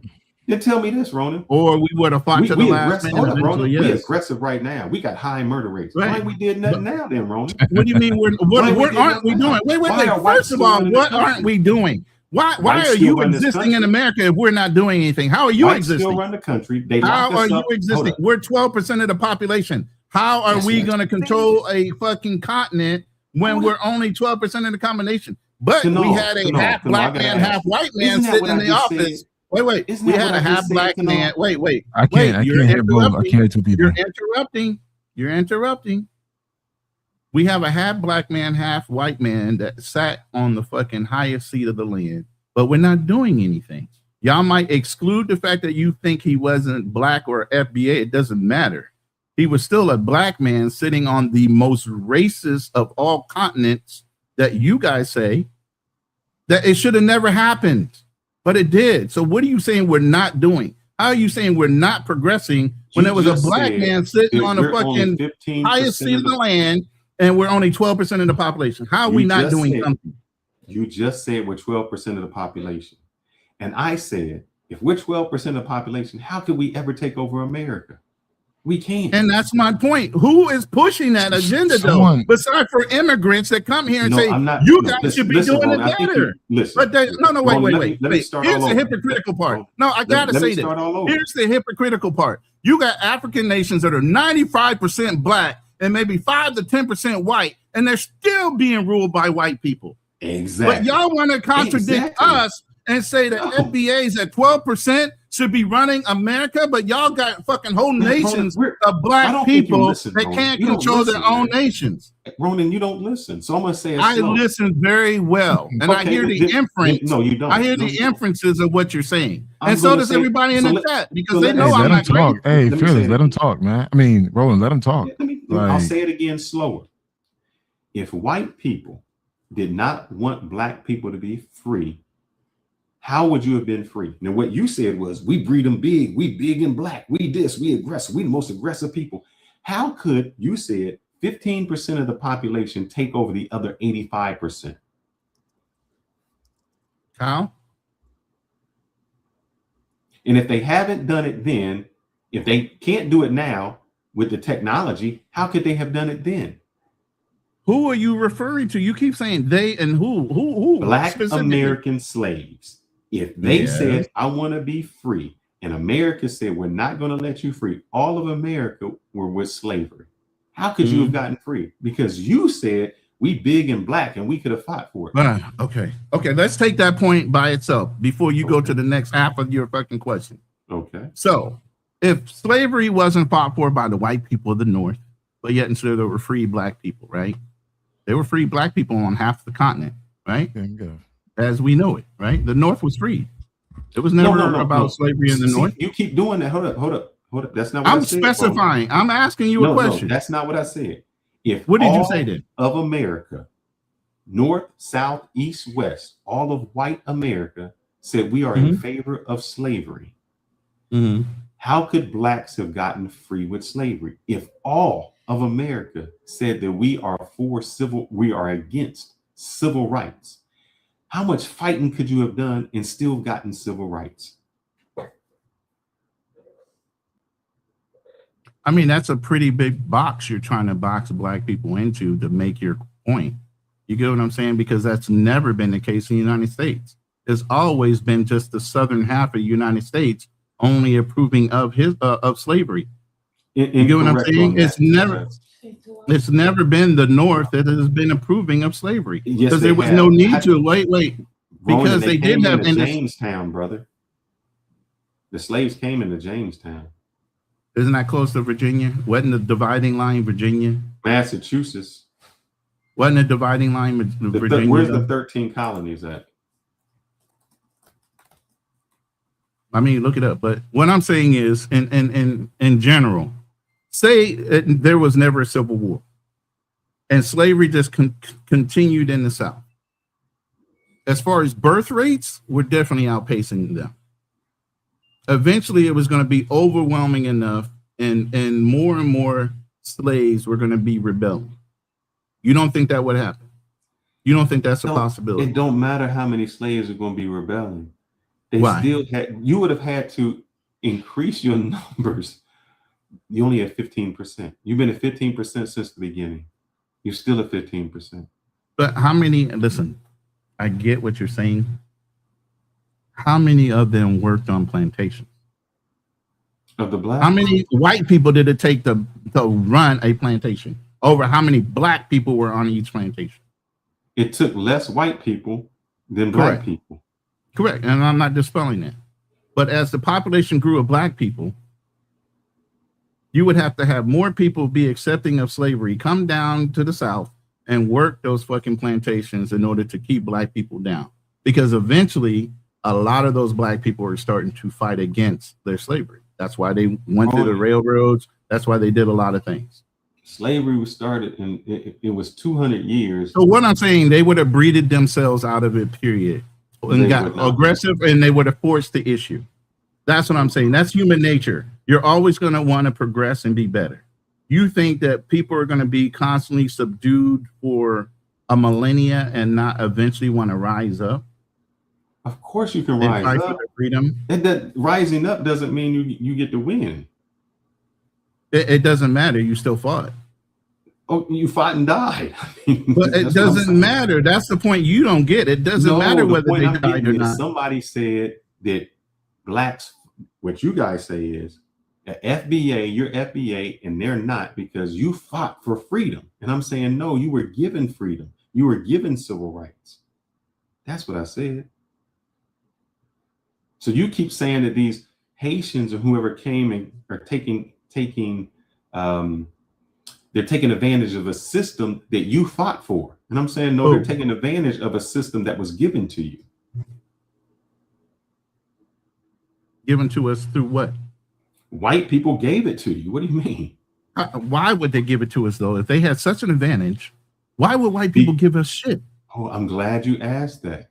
Because the slave owner had the slaves, and economics was in one person. It's the same. You say, well, if I can hold down women, why would I give them freedom? Because if you set them free and allow them to work and become more beneficial to your society, now your whole society starts to make money. The same when it comes to women. Why would you let women work and go into the work field? Because you let them go, it contributes more to your society.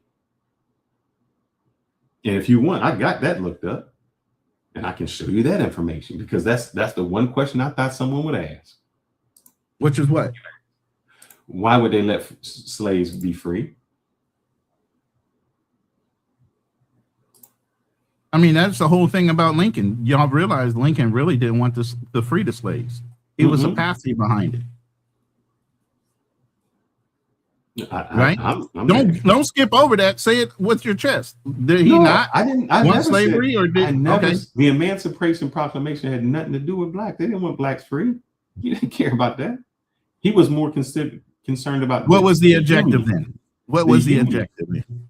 He wanted the And union. what about He didn't the want union? the South to succeed. And what would that have meant for the whole fucking country had they succeeded? A division. How? Because now you have two different countries in the same in the United. It's not the United States. What do you mean? Okay, so what's the problem with that?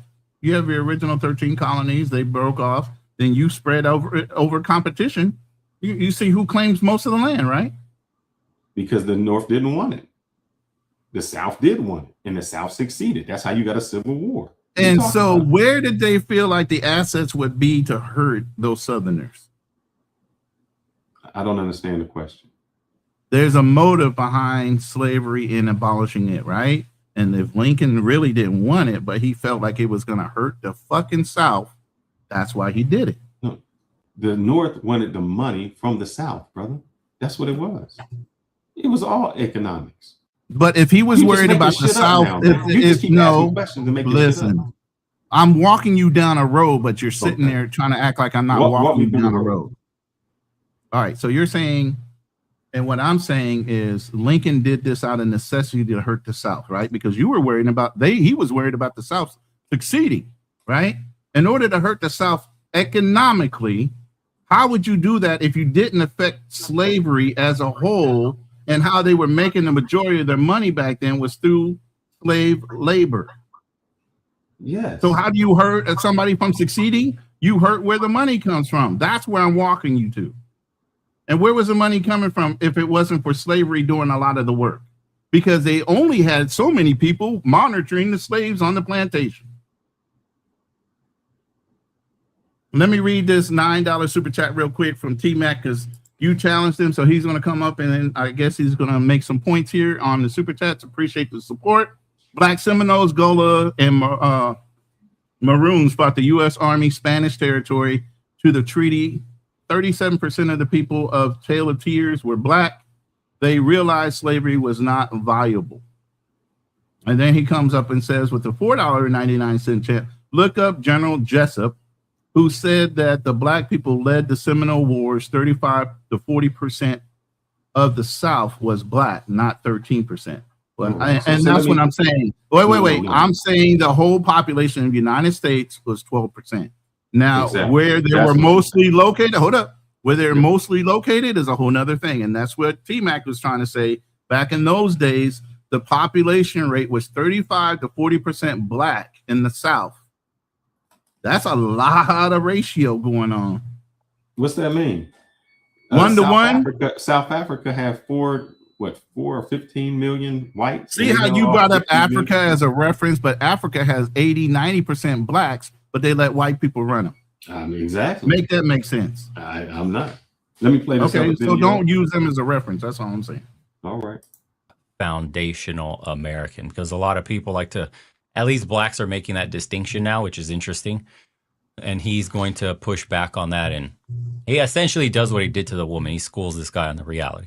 It's a problem. The problem with the Black American, or Black America as we speak today, is not slavery. The problem is indoctrination, and the problem is we don't have an opportunity to separate culturally from every and anybody. And here's what I mean by that. We don't control our media. We do not control our police. We do not control our farming. We do not control any means of growth and sustainability to be culturally solid amongst ourselves. There are cities where the mayor is black, the DA is black, all the judges are black, the community is majority black in America right now. What is that? Is there systemic racism there? Are you being held down by the state in some way there, where essentially your own people are running everything from the local to the state level? It's very strange when they have this argument, as if there is no examples of a city with predominantly black leadership and a black populace. So you agree with that? And that's not the one I wanted to play. I really was trying. I think I. As far as cities in America having predominantly black people in them, yeah, but you also have what they call gerrymandering. When it comes to the power of those black people being in a specific area, being rerouted into areas where they're dissipated in their power to vote. So even though there might be black people in a certain area, with gerrymandering and redistricting, they've been able to control that power of that vote and the drive that could go behind putting proper people in place that would be beneficial to black people off. I think I meant to play this one, and I hope I didn't play it because I got another one. And shout out to T-Mac for the $10 Cash App. Even though he can be wrong on most of the time, we do appreciate his damn, bro. You just can't stop. Says there is a problem Yes. with a Did I play this person, one? a place, or a thing. There is a problem. When you say there is a problem, it means once upon a time, that place, that thing, or that person. I think I played that. So I want to play this one right here. I think I played that. Okay. One. So let me go to this one. And I think he's remember. Yes, you do, T-Mac. I don't know why he does that shit, man. But No, yes, you hey, always contribute to the show, didn't and say I he always don't get cash app. contribute. But I just had to I mean, boost him a little bit. it was I needed a drink. Human nature across cultures. Okay, go ahead. The I'm African setting up for my American slides here do not because we're about to get into a whole nother fear. thing. The problem Yeah, this one I agree with. Okay. What he says, I need you to dispute it and tell me that he's lying because this. What really- Zano says, I ain't paying attention to this white boy down here. I'm telling you that saying right now. This is what Zano says, and I need for the FBAs to disagree with what he says. is this. The African American do not hate or fear the white man as they do each other. And you know why the African I'm gonna stop it there, but we got a lot to go. Do you agree that that that black people fear black people more than they fear white people? I think it's almost on a level playing field. We have a common understanding of both can be dangerous. Okay. I don't He's agree gonna with show this you point of why. view. I don't agree with this point of view. All right. He's going to show you why FBAs like white people way more than they like black people. American, by and large, are angry. They know deep down when they look at the white man, they don't hate them. They don't fear them. And it bothers them. Why is it so? Because we are supposed to hate and fear them, but we don't. And not getting the answer to that feeling makes them angry. A South African friend of mine, when I went to speak in South Africa, told me the same thing. Pause that right there He said, before he "Frank, talks about South don't be Africa and fooled starts by any talking South this whole African." story. Pause that. Because you can back up and talk about his thing in a second. But how are you sitting here letting an African man interpret how black people feel about white people as a whole? Because he's never had the experience and the ancestry and the ancestral history of what black Americans think. But yet, and still the other guy is not challenging him, but allowing him to speak on how he interprets black people to feel. Doesn't necessarily mean it's true. It's just something, why would you argue that point when you're talking to an African man about his opinion on how our black experience is? It's not the same. All right. So I'll answer both. And I'll answer what Marcus said about moving past what you said about gerrymandering. I didn't have to beat the dead horse. As I said before, white people control the country. They can do all of that. So they run the laws just like I said before. See, what I had to do was prove the point of what he spoke on. It had nothing to do with him not agreeing, but he wants to bring out random points, and all of a sudden I got to be the one to prove it. Somebody or on here speak said on it, gerrymandering, and I'm saying, yeah, that's Marcus. White people vote. White people do the voting.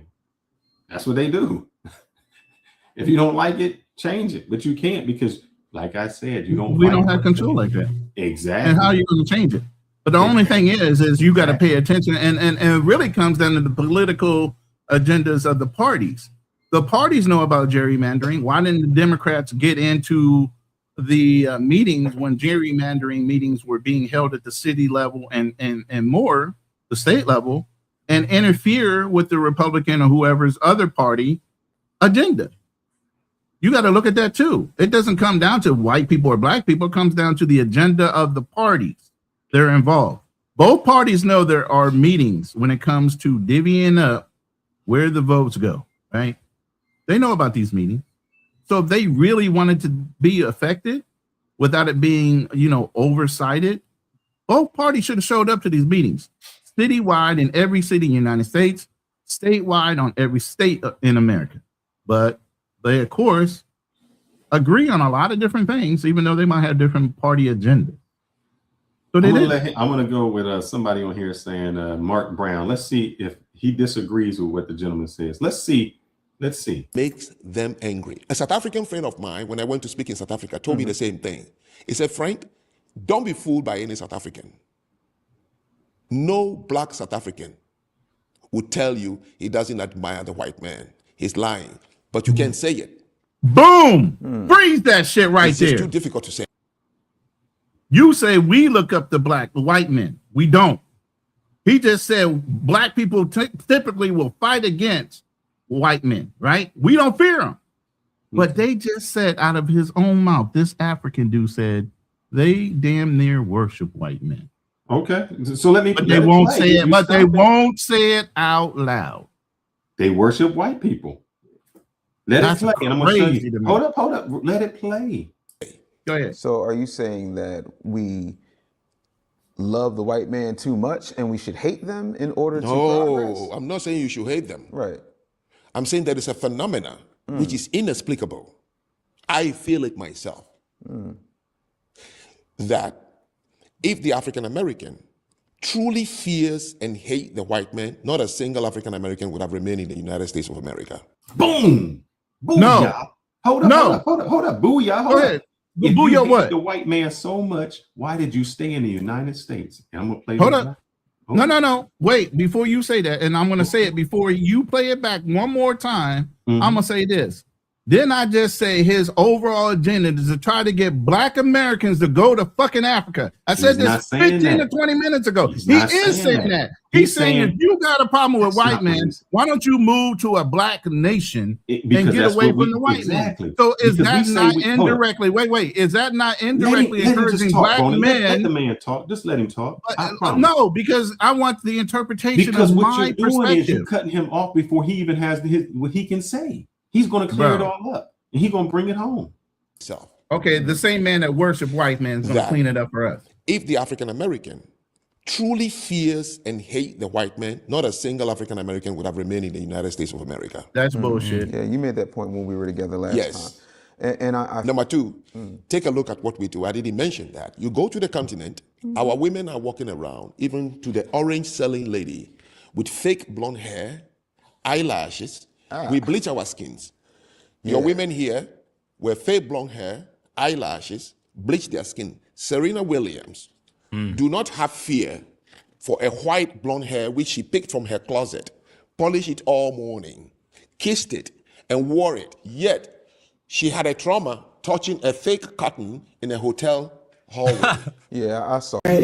So hold up, and then I'm gonna let this play. What he's saying is, you say that you're so afraid of white people and white people like this, but in Africa, they got white people's hair, they bleach their skin, they got the long nails, they wearing blonde hair to emulate what they emulating with white people to be just like white people. And here goes Serena Williams. Hold up, I'm gonna show this. Serena Williams is so scared that a hotel has cotton in it, but look how she's dressed. Bro, stop! Don't play that yet. You can't make a point on what he just said and not allow me to rebut before you play the next video. No, That's it's not. you It's in the the same line. video. No, it's not. It's not. Stop. He just said something. I want to rebut to it. Okay, go. That's a colonizer mindset. One, you already said your society worships white men. So why wouldn't your women want to whiten their skin and put blonde hair and fake eyes on? Just the same thing with our community. Did I interrupt you? God damn. Go ahead, brother. Now, in our culture, the same thing. Our women put on fake lashes, fake nail, looking up to the white man as well, right? But what do black men say? It's not acceptable. We don't want it. We don't like it. But let's say we're not an island unto our own. Asian people are dyeing their skin. Spanish people are dyeing their skin. Everybody as well globally has a colonizer mindset that white is right and anything with melanated skin is wrong. And there's a hierarchy that belongs behind that on a global scale. You are skipping over all this shit to allow this man to say whatever the fuck he wants, though. But then you won't let me make my points. That's the problem that's irritating me. You're not letting me make my points. You're just letting him say whatever the fuck like it's true. Because I thought you would rebut it at the end. But go ahead, keep going. What else? No, I'm good on that point. I just want to make a point. Africans worship the colonizer. And so we don't necessarily worship. Listen, we don't necessarily wholly in this United States worship. Now, black women do use all these things that they're talking to, just like the African woman does. But black men as a whole are not dyeing their skin. Black men as a whole are not fucking putting on fake hair and whatever the hell to look white. But I'm just saying, as a whole, that's one side of our community that is so small in itself. But go ahead. Cotton as decoration. Personally, for me, it doesn't feel great. So actually, now I'm just going to preference this. This woman who's so afraid of cotton has on a blonde wig. She lightened her skin, and she's married to a white dude. it feels like nail polish for cotton, natural.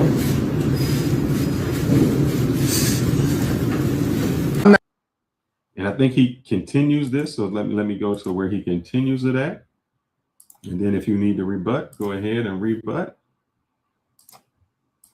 Yeah, every day. Performative. Getting lip injections and tanning. It's not performative, Dave. I'm telling you. You honestly believe that Serena Williams was really, really just so grief-stricken by seeing a cotton No, she plant? wasn't. Is the point I'm trying to make. The answer she doesn't have. You will not find a Jew living in Germany and decided to marry a Nazi general. Hold up. And I'm saying this loud. I want to go back because he says an important part. When you said the FBAs wouldn't leave, listen to what he says.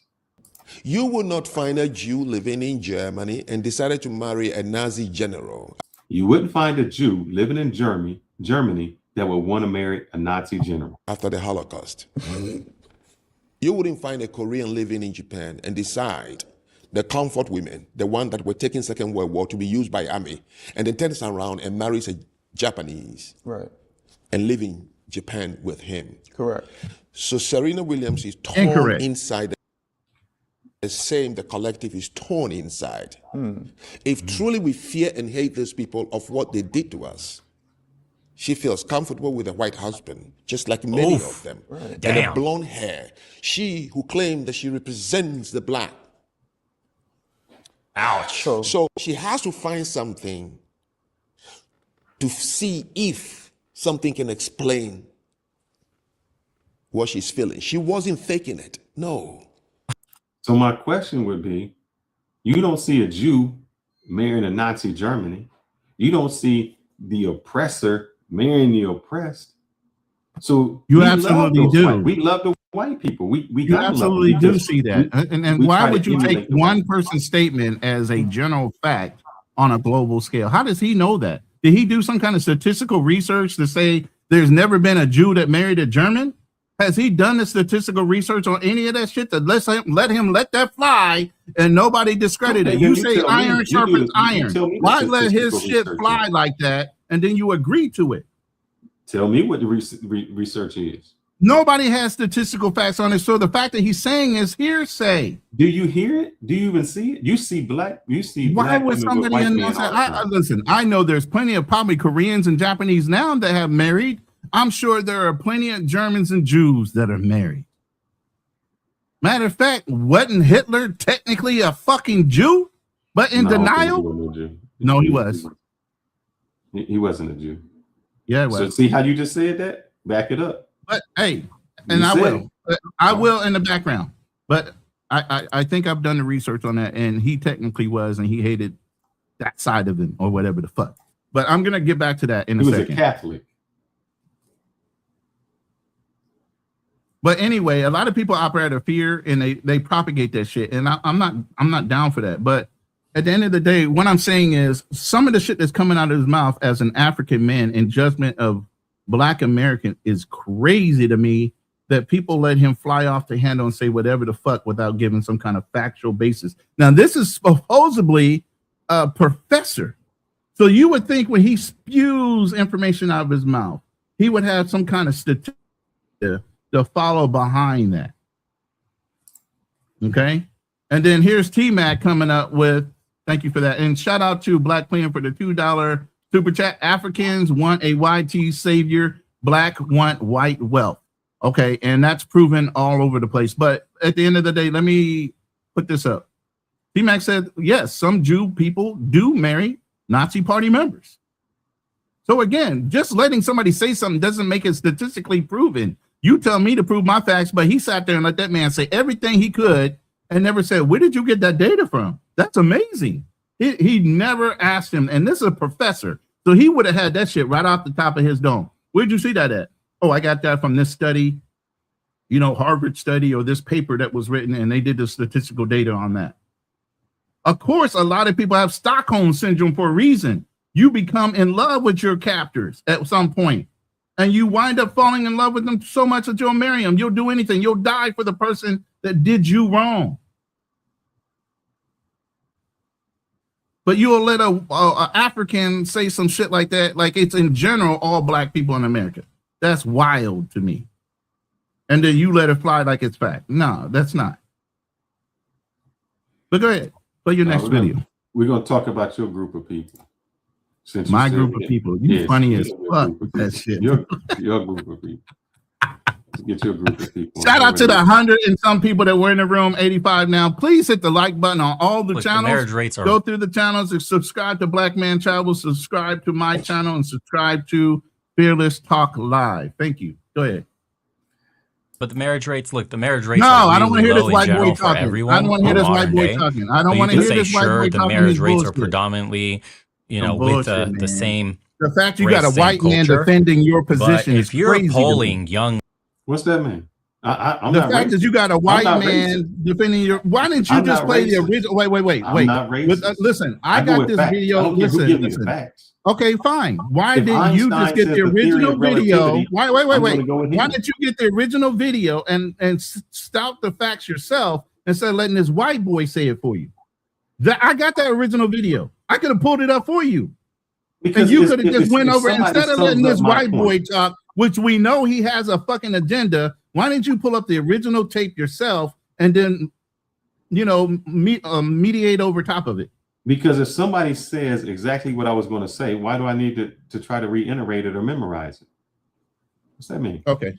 I So don't you go have that with white. racist. So See, what you're saying I'm is you're past going all with that. the white man's agenda. You got the white man's agenda on your mind tonight. What you mean? You're looking at the white Because man's, you don't think you he's on the driven? white man's stream, y'all. No, You I talking look to at white people. man's mic. Listen, You on the no, white that man's has YouTube. now. See, that's See you what you deflecting. mean.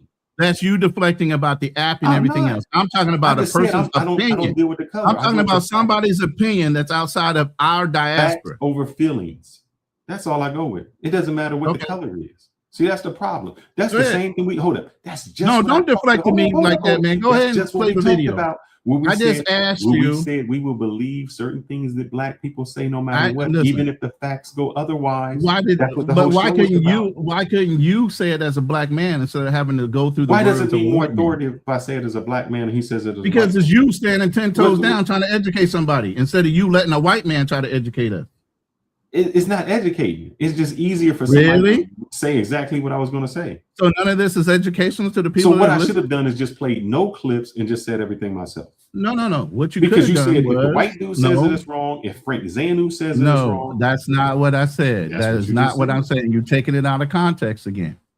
Okay, what I said was you were quite capable of downloading just the direct interview of these two gentlemen without the interaction of the white boy down in the right corner.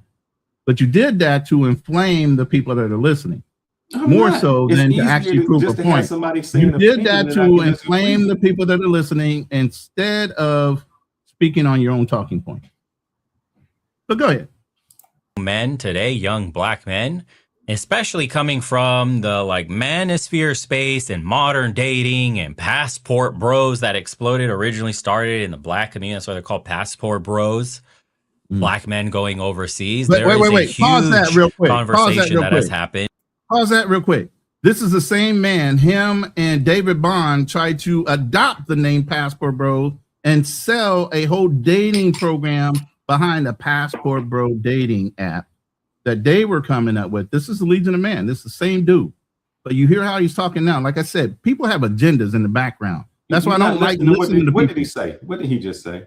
You have He's no talking idea about what- Passport Bros were originally for black people, blah, blah, blah. But he wanted to Let- buy why the don't you let me name. finish the sentence, man. I'm giving you just like you background cut and me off, context. you cut him Listen, off and you don't this even is know the what his point problem. was. I'm What giving point you did he just make? context. Listen, What I'm point giving did you he just make? context.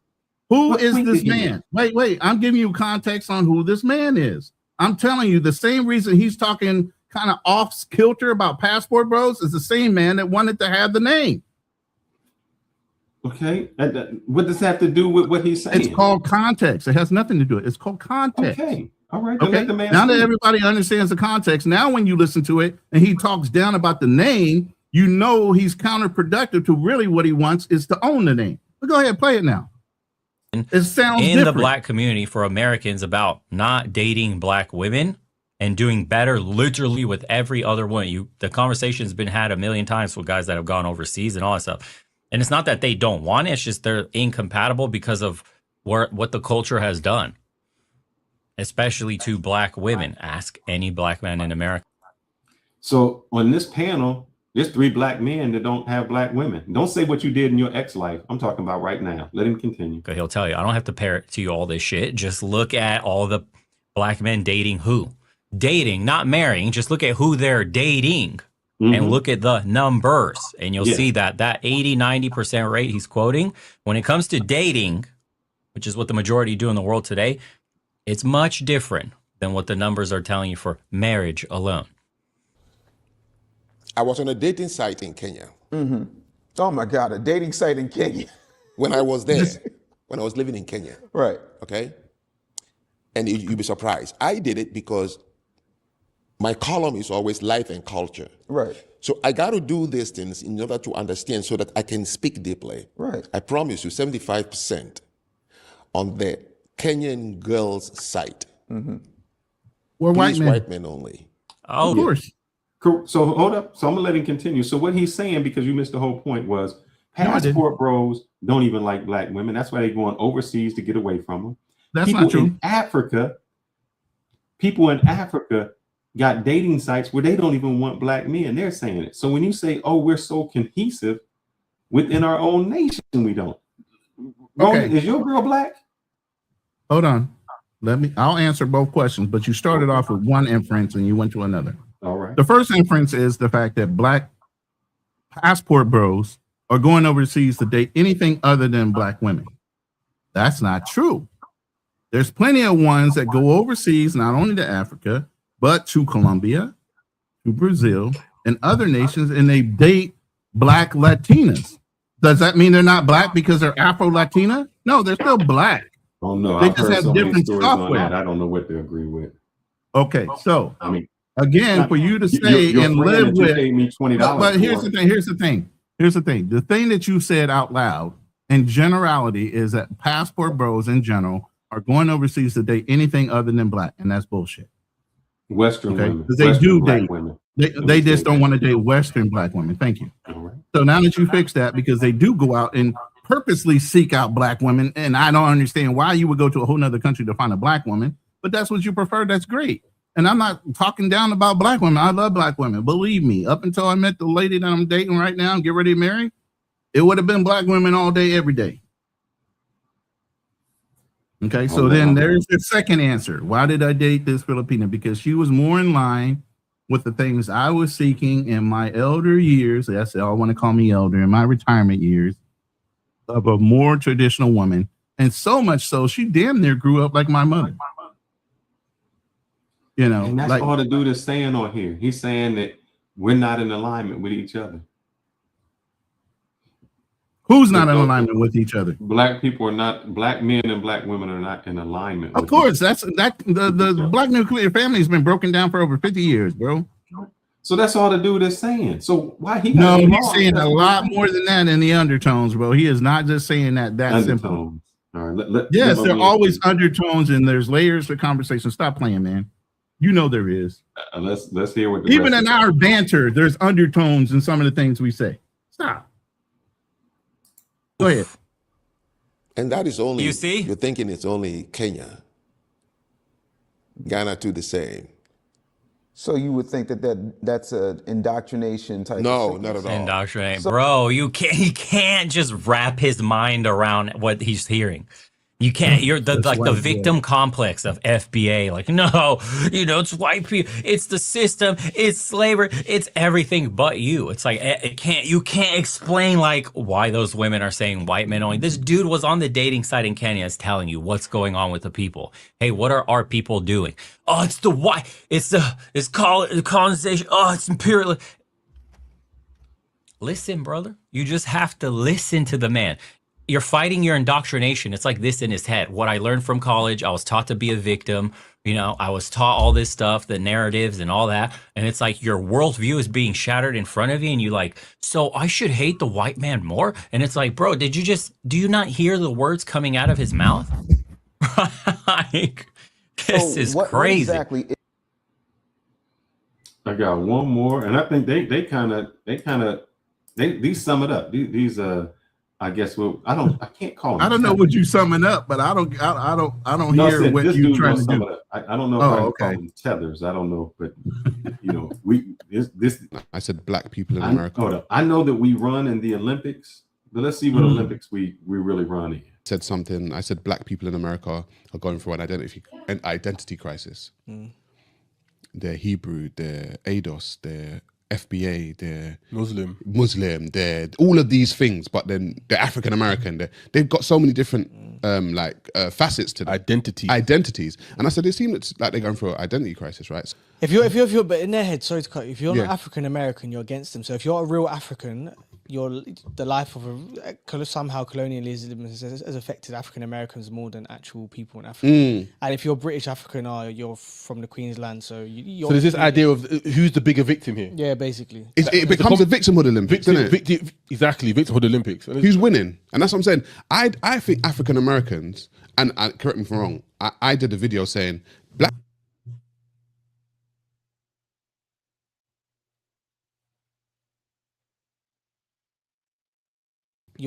The life of somehow colonialism has affected African Americans more than actual people in Africa. And if you're British African, you're from the Queensland, so you're. So there's this idea of who's the bigger victim here. Yeah, basically. It becomes a victimhood Olympics, doesn't it? Exactly, victimhood Olympics. Who's winning? And that's what I'm saying. I think African Americans and Two English guys talking did a about video African saying Americans. I black don't know why people you're in the using UK these as facts. have one foot in another country, at least. Yeah.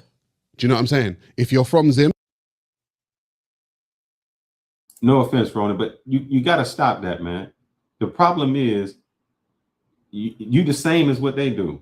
It doesn't matter where the information comes from. You like the women that get on Kevin Samuels and say, "Why don't you just say it nice?" Oh, don't compare me to them, bro. Don't do But that. that's what you do. Why does it Just matter? talk what to me somebody straight up. says? Don't compare me to Why does nobody it else, matter because what I'm who not like says it if everybody it's the else. You truth? can't interpret what Why I does think it and how I matter? think. Okay, I'll but ask don't you a relate me question. to some Why woman. does it matter who says it if it's the truth? Look how you coming to me. You coming to me the same way you never come to nobody else. I ain't never referenced you to anybody else. I reference you to you. All right. Why you reference me to anybody else? Let Kanal hear this. You've got one foot in Zimbabwe. If you're from Nigeria, you got one foot in Nigeria. If you're from Jamaica, you got one foot in Jamaica. You've got somewhere to go if the ish hits the fan over here. I said African Americans don't. They've cut all their ties and said Africans are this, Caribbeans are this, blah, blah, blah. So they got nowhere to go. And I'm saying, so when that shit goes down, you're going down with it, bro. How you feel about that? He's saying that basically FBAs are somewhat jealous because you have your foot in Haiti. Other people may have their foot in Nigeria. And what they're saying is, I'm more of a victim than you. That's really what I am. I've been colonized more than you. And they're running the That's victim. not what they're saying. That's what he just said. He said y'all run the That's victim. what they're saying, but that's not what we're saying. But but we're going by the video, right? Correct.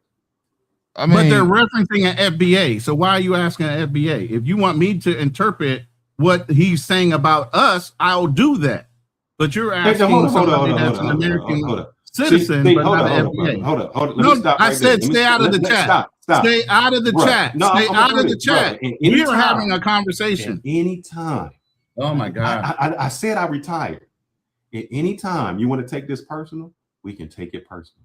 I don't talk about your girl. I don't talk about your family. I don't talk about your daughter. You want to bring my wife into it? We can take it personal anytime. I was in retirement. I said I wasn't going to fight, but I'll beat your ass. I said that yesterday, man. These dudes like to I talk don't play, shit. brother. I don't know who's the one here you play with. But I'm hold not the up. one to play. Hold up. You just And went in I the will chat fly to out pull at that. any Wait. time. I'm You not just that went and dude. I pulled don't up know the who way. I'm No. not that dude. No, fuck that. Nah, Fuck Phyllis. that. Nah, You just Phyllis. brought that shit up, You think you but you get were just 100% no. disability now? When I get done with you, you're gonna get 1,000% disability. I don't play that. No, absolutely not. You I don't just play brought it. up the fact that I'm dating a fucking Filipina, but you getting offended because somebody in the chat said you married a Dominican. Hold up. You call her Becky, dog. Yeah, come on. I come didn't on, catch the man. Becky Come part for the on, Dominican. man. That's Yes, I can see entirely that. different. See, you Nah, always protecting Phyllis. these I mean, people, man. You nah, always Roland. protecting Nah, these Roland. people, Roland. You You always can't. You The can't. protecting them, Becky bro. part that's a little wild. You Hold can't up, do brother. that. You Black always Tina. protecting them. Now, You I didn't can't say do nothing that, about Black his Tina. wife. I didn't see the Becky part. But I if Hey, just any thought you man. were talking about Dominican. I'm down for a Panama trip, bro. Let me know. I will be there. I'll fly out to you, or I'll buy your ticket. To Hey, fly let's out go to Panama, dog. don't play Let's that. go. Yeah, you shouldn't have I said don't the think Becky he know who part, he man. fucking with. I get the Dominican part, but the Don't Becky fuck part is a around like little. that. I will Hey. hunt you down, man. I will hunt you down and fuck you up. Hey, they like to I talk don't that play shit, those man. games. They like to talk that shit. That's why, man. Like, I can't do social media. I They can't. think they You think can, they but you roll can't. like that, man. I'm Nah, not a man. keyboard warrior, Nah, bro. nah, bro. Look, brother, I'm not a keyboard warrior. I'm not one of them dudes you fuck with, man. I'm letting you know right now. I don't fuck around like that. You're gonna take. I don't. This is why I said in the beginning. What did I say? This is probably my last time doing this because this is the shit I got to deal with. Yeah, I don't yeah. want to go there, man. I'm not. Yeah. This is why I can't teach them. This is why I can't teach them. I digress, man. I'm trying to be. But See, I try to get out of it, and every time I try to get out of it, they keep bringing me back. Every single time, I just don't play those games, man. But Yeah, they like to do that, man. They like to take low blows, man, from from their computers, man, not knowing that, hey, we got passport, we could come and see you, man. So then it's he like, say, he said I chose a white Hispanic woman. What the fuck are these people talking about? oh, hey, I've been told the same thing. I'm like, she's not white. She's far Where from is she that. white? But you right, and I got a white Hispanic woman. You right. I thought Dominicans first was black. This is the ignorance I got to deal with that I can't deal with, man. I can't deal with this. Y'all can deal with this, man. This is it for me. I can't deal with this. I don't deal with this at work. I got a master's degree. I'm too highly educated to deal with this BS that goes on here. On my other channel, you know what they talk about? Like when you did this Black Men Travels, when you talked about the travel router, I got dudes just paying me for consultations saying, hey man, how can I set up the account? Look, I can show you the text. He was like, hey, how can I set this up? I'll pay you $100 to help me set this up. How can I get these travel arrangements? How can I look? That's the type of shit I'm really dealing with. I don't deal with this in personal life, man. This ain't shit that I even go with because the people that I associate with and the money and the level we on, well, it ain't even there. The thing, let me ask you, Kanal, in your job, in your personal life and what you do and the money you make, do you even deal with this? I mean, this is like ignorance to me. all this shit's beneath me, man. It's like Black American I society mean, here in Florida who honestly, we just go ahead. had hold up. I mean, honestly, we just did a live stream this past Friday about working remote, the fake life, the fake lifestyle, and how like we as people that's making over $200,000 that's really contributing to this movement. Dude, there's a lot of shit that I'm not gonna sit back and tolerate. Period. And just because you could talk shit from another country, don't think that I could literally get on a plane and go see you for a weekend trip, and we could like deal the shit face to face. But this is the space, man. That's why it's like, going back and forth is stupid. I mean, I may do that just to joke around, but when you start throwing low blows, that's it, man. Game over. That's the thing. That's why I don't even. I even said, I said, man, I told you at the beginning. What did I say? I said, man, it's probably it for me. Yeah, you called it. You said it. Intellectually, I'm not here.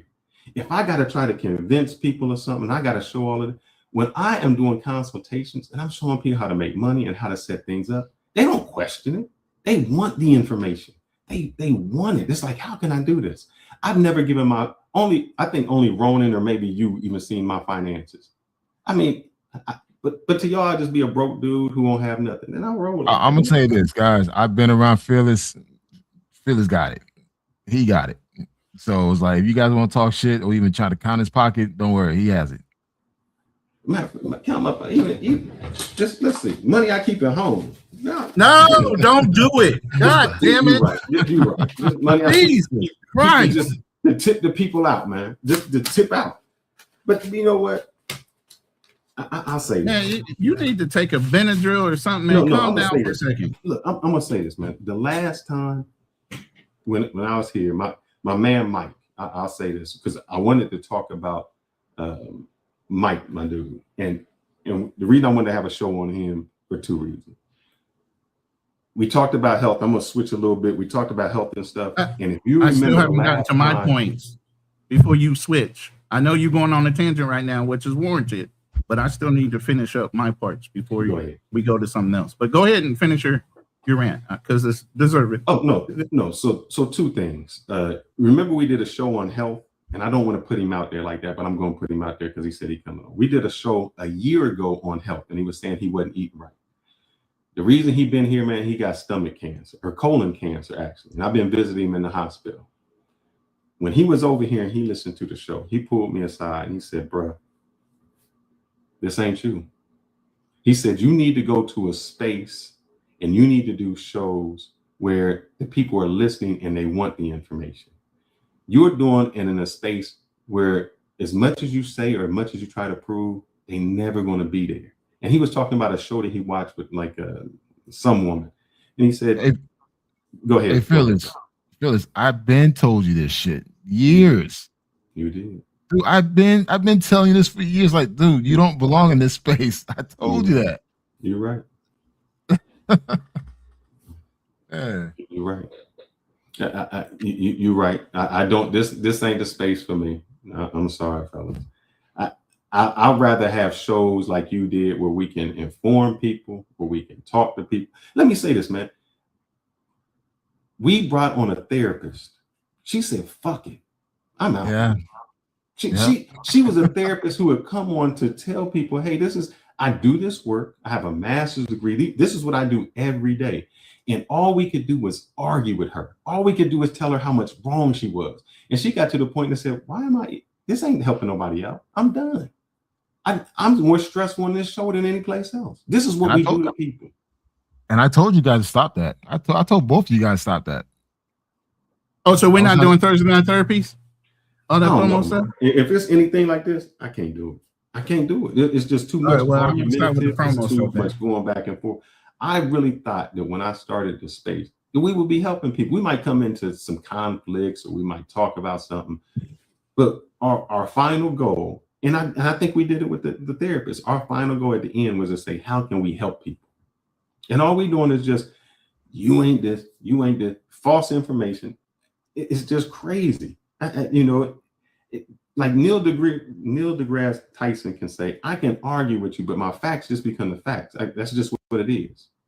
We can say different interpretations of it, but we don't here. Nobody wants the truth, man. They want the ignorance. This is what they always want, is the ignorance. And they want to be players. I don't like to bring that side. I try to cover it, man. I don't like to go AWOL. That's not, I've hidden that so long. I don't like to go ape shit because I don't want to go out of character. And that's what it makes me do. It makes me, it brings me back to my childhood. And I purposely said, you know what? I acted ghetto because I was in the ghetto. I need to leave those behaviors behind because I can't risk it anymore. I got a family. I got a little child. I can't do those stupid shit anymore. And as long as I stay in the space, I'm going to be doing that stupid shit.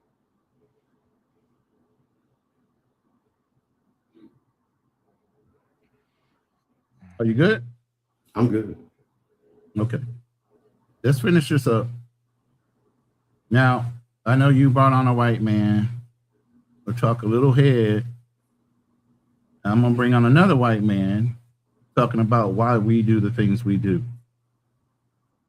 Black American Society here in Florida who reminded me that Byron's mother is Jamaican, he is Panamanian, and they found it quite insulting in their words that he would try to claim victimhood of slavery, not a single descendant of American slaves in his family. I like those foundational guys. They're so good. Tariq Nasheed and all. I mean, I don't agree with everything, but like they've got a perspective. If your family's been here 400 years, and the descendants of a lot of American slaves or families have been here 400 years, I don't know. I think that gives. I'll listen to you. Like you've 100%. you've got a point of view that is legitimate. I think. Yeah, and they're unequivocally heritage Americans. That's for sure. 100%. They're definitely heritage Americans, if anyone is. It's a very interesting term that the foundational Black Americans use. It's called tether. They're tethering these tethers like Byron Donalds. They come here literally one generation in, and they try to just sit around and act so folksy that we're all part of the same struggle and we're all down on and we need to fight against. No, you just got here, dude. And so it's good to actually see them call them out for that. That's actually cultural appropriation. That's all we're saying. No, I agree. There Not- was some mayor that kept saying using black people for Right. that. And so here the thing, it shouldn't even be the FDA and all that. It should just be, this is who I am. But the delineate, you already know what this is about. I don't know why we keep talking about it, but at the end of the day, it's just a self-identifier on lineage because we're all melanated people. We all know this. Just to use a vague term like Black American doesn't differentiate ourselves until somebody is successful and all of a sudden that flag comes out. That's a whole nother nation beside for U.S. loyalty. That's all that's about, beside for reparations. You know what I'm saying? Other than that, is you're picking hairs at something that should not be an issue. You know what I'm saying? But shout out to BKH. Appreciate you, brother, on the back end. We need to talk about this guy too. Somebody that you know, Kanal, wants to do some things with us. So we're going to talk about that later. But honestly, I've said this to Ronan before. When Kevin Samuels died, a void was left. But Lions Den podcast somewhat fills the void left. That's how we're saying this. But We're you supposed to just hold the guys, people listen. accountable. When you let the chat bother you, when you know they're trolls and people speak out of turn, and sometimes that happens. They might not really mean it that way. We just and I used to say this to my lady. You know what? When you text me, it's good. And when your ladies were learning English, sometimes one word can mean 5 different things depending on how you phrase it and how it's said. It could mean something totally different. So if you're just reading a text, you're going to interpret it one way. But if you hear it coming out my mouth with the feeling and the inference it has, it means something totally different. I hate texting for that point. I'd rather have a voice call with you. I'd rather have a video call with you because you understand exactly when you're talking about 2 different languages being spoken. You understand exactly what I mean when I say it. Same thing with Americans. You can say one thing in text and mean something totally different, but the inference is on the way it's perceived at the time that you read the text. That's BS, man. That is not BS. That's absolutely true. The English language is not so easy to learn if you don't learn it in America because one word can mean multiple things depending on how you phrase it. Look, man, there's certain things it's literally in your face, and you know what it means. There's no, there's no assumption or anything like that. It's what it is. But you can't speak for somebody else's meaning. I'm sorry. Right. Okay. All right. Now I see this. I'm just gonna go with this. Ain't enough to have a master's degree. So I only say this. I can't know how your school went, but when I got my master's, whenever you do any type of assignment, what I say to people in school is you just can't say it.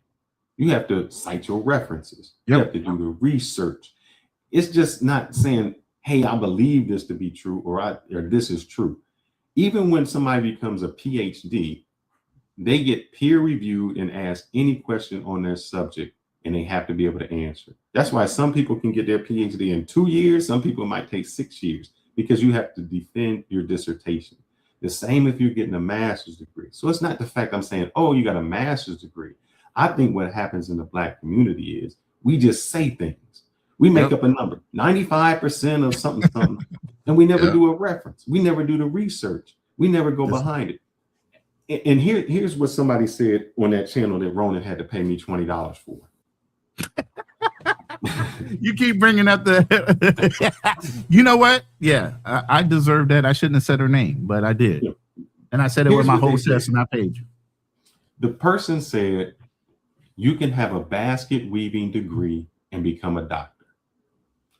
Now, how do you interpret that? Because he was saying, oh, you can have a low-level liberal arts degree. Now, that's what happens when you ask ChatGPT the first question, meaning, do you have to have, can you become it with a liberal arts? Yes, you can become a doctor with a liberal arts degree. But what happens is we never ask the second, third, and fourth question, which is, in order to get into medical school, you have to have 2 years of biology, 2 years of chemistry, like organic chem and things like that. So why would you go through your whole entire 4 years to get a liberal arts, apply for medical school, just to go back and get a post-bachelorate for the other 2 years of the sciences that you need? That's what we never explain. So technically, yeah, you're right. But further on, we don't do the research. We never ask the second question and the third question and the fourth question. We just say the first one is right. And so when I talk about masters, all I'm saying is you learn to have to defend your work. You learn to have to research. You learn to not only research, you learn to have to get references, more than one reference from different things. And I think Ronan said it the best. If you ever are in school, I'm sorry, not in school. If you're ever on a debate team, when you go there, they may not tell you what side you're on. You have to be able to defend both sides. So you have to research both angles to see not only how I see it, but how they see it to counteract it. Go. All right. So real quick, I'm going to go over this last couple slides because it's about trauma. And while trauma is not an excuse for bad reasoning. Can I say something real quick? Can I say something real quick? I'm sorry. Yeah. This gentleman said Dominican Becky made him crash out that week. What I have found in my life is this. If you allow, I just told you to stay out of the chat. Oh, let him speak, man. Let him speak. Yeah. If you allow an insignificant part or something to disrespect you, people start drawing the line as to how much they can say to disrespect you. I don't let that happen. I nip it in the beginning because not only I feel that my family, my daughter and me have to have respect. If you find with me calling your wife a name and you don't say anything and you don't crash out, that's on you. I don't play those games because I didn't play those games as a kid because, you know, when you were a kid and people say, oh man, you're the F word and you're this.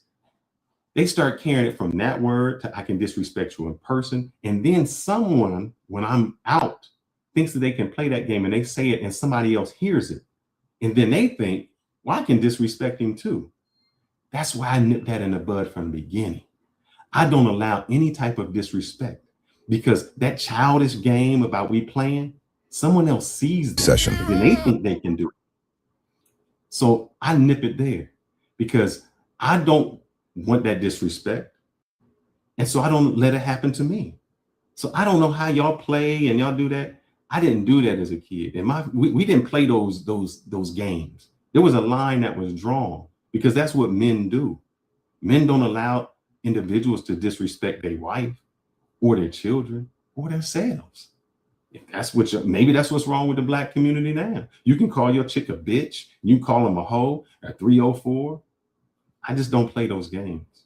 So yeah, I crash out over that. All right. So this is a good segue for a commercial that leads into what we all need. When being strong isn't enough, you can provide, you can protect, you can keep moving forward and still carry things nobody around you knows about. Pressure, loss, divorce, fatherhood, money, family, the expectations people place on you, and the expectations you place on yourself. Most men were taught how to endure. Very few were taught what to do with everything they had to endure. That's where the conversation begins. Not with blame, not with excuses, and not with somebody telling grown men how they're supposed to feel. We're talking about understanding the weight, learning how to carry it differently, and knowing when it's time to put some of it down. This is Thursday Night Therapy Session. 3 men, 3 different roads through life, and one table where the conversations most men have privately finally get spoken out loud. Ronin Travelers, Fearless Talk Live, and Tapped In with Troy. A new season is coming, Thursday. and this time, we're going night, deeper. Just some truth we came to find. It's Thursday night therapy, where a man can drop his guard. We ain't promising easy answers. We're just talking through the heart.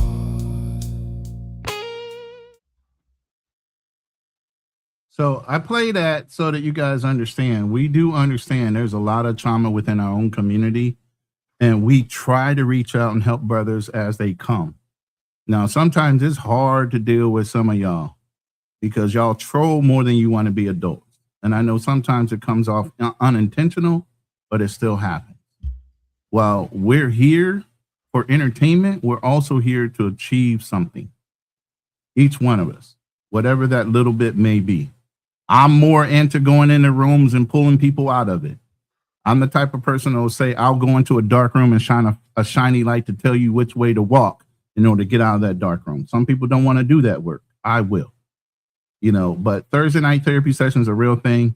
Hopefully we can get Fearless to stay in it and deal with some of the trauma from these brothers out here. But at the same time, we all have been traumatized. You grew up in a single mother home. You grew up as a black man. You were traumatized, whether you realize it or not. There are things that have scarred you over your developmental years.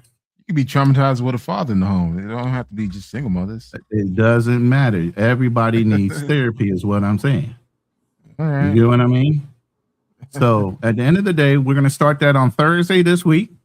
You guys want to tune in? Maybe you will see Fearless. Maybe you won't. I don't know. This brother about to crash out forever. He's like, fuck I'm not you even too. trying to crash out. And the thing is, and I'll say to T-Mac, here's the thing. I'm on some things, I may be wrong. I may have looked at something that was wrong. But I can say my ego does not put me in a position where I can't admit that I'm wrong. I say, yeah, man, I'm wrong. I'll go back. You right. Give me the facts on it. You right. That's how we grow. At some point, we got to be able to do that. And I could have heard something that was mistaken. That's why I've always tried to say, what's the real facts behind it? And some of what we spit is just opinions. And so you have an opinion, it ain't really no facts. It's just how you feel. And how you feel is going to come from your growing up, your experience in life, the things that happen to you, the things that happen, outside of you. So those are the opinions. And everybody who has that brings that into it. So with this final slide, it's about discernment and dignity and evidence can coexist. So what are we saying here? Obviously pause before you trigger yourself. Unfortunately, Fearless didn't do that. Separate pain from proof. Separate pain from proof. Check the source of the chain, meaning where you get your references. Compare multiple authorities. Like I said, look at more than one reference point before you come up with a conclusion of what the real answer is based on your own interpretation, because interpretation is another thing. Test a universal pattern. Does it go across all multicultural ideals and everything else? And then update, and don't be ashamed. Hey, I can be wrong every day. I'm 58 years old. Guess what? I'm man enough to say, you know what? I don't know, or you just taught me something. It's when we limit ourselves to being able to grow mentally, physically, and other things that's the problem. That's when it feels like we're talking to a wall instead of somebody that's willing to want to learn or be molded or mentored, And like I said, it's fun sometimes to troll, but we're looking to try to mentor people at the end of the day. We want our words to actually have weight. Aside from me having basically a data bank of how my children, my grandchildren, my great-grandchildren know how me as a man felt and feel. That's one of the reasons why I do YouTube, because I want to document verbally out of my own mouth what my legacy will see about me or hear about me. So that's why I'm here. I've suffered from PTSD. I've done a lot of the things you guys are looking to do. That's my purpose. So if you guys are down for what we're talking about, we're trying to educate y'all. Fun is fun. Some of those rooms are like that and some of them aren't. I'm able to go in each room and read the room and I don't get offended. Some people can't do that. Some people are very strict about their time. I'm in semi-retirement. My money comes and goes. But other brothers are working. They working their ass off to do the things they need to do, plus contribute. You know, different aspects, same room. You know, so at the end of the day, hopefully you guys learned something today. I know we're 2 hours and 50 minutes into it, and Fearless, you say you didn't want to go too long. I'm willing to stay. If you guys want to stay around, I'm willing to open up the panel. We can discuss what we talked about today.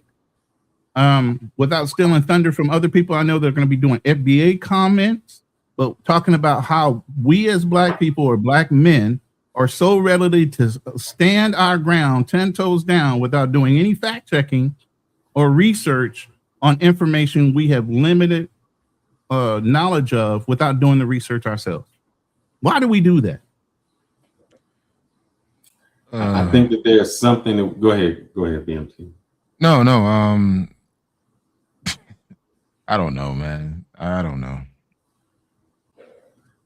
In my opinion, I think it's the people who were taken from their land, their language, their culture. We cling on to something. You see it in cultures, you see it in people.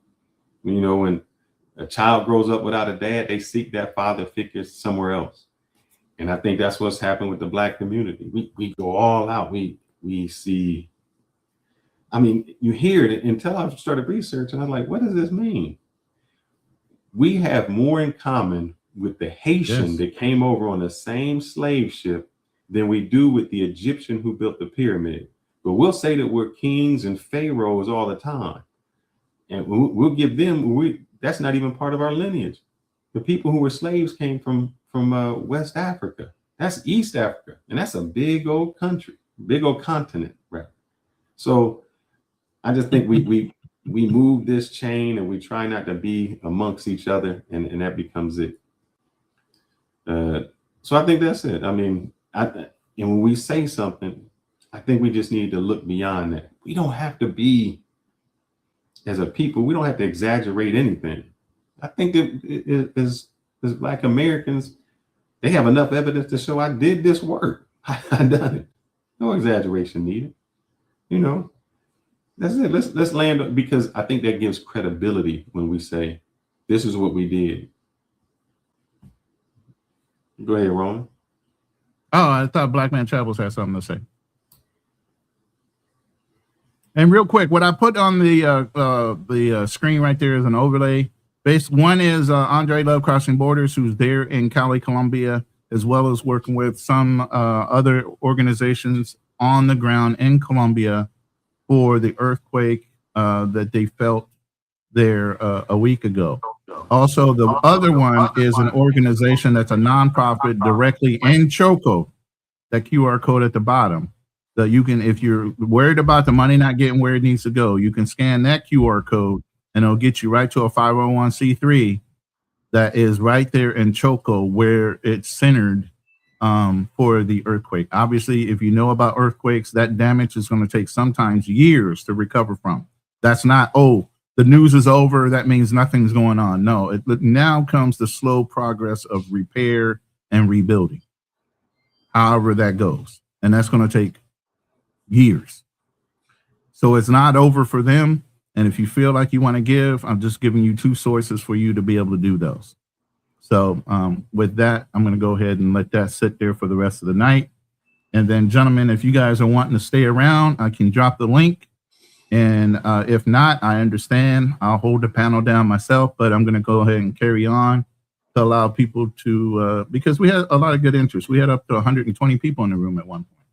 So if people want to comment, as long as you're subscribed and you can cam up, if I know you, no problem. If I don't know you, if you can't cam up, don't even hit the link. I'm curious. I bringing the wild shit up. I have this chat, this gentleman. I want you to read it and you interpret it, because I'll say what I say. I say, yes, Black people in America say they was from pharaohs and kings.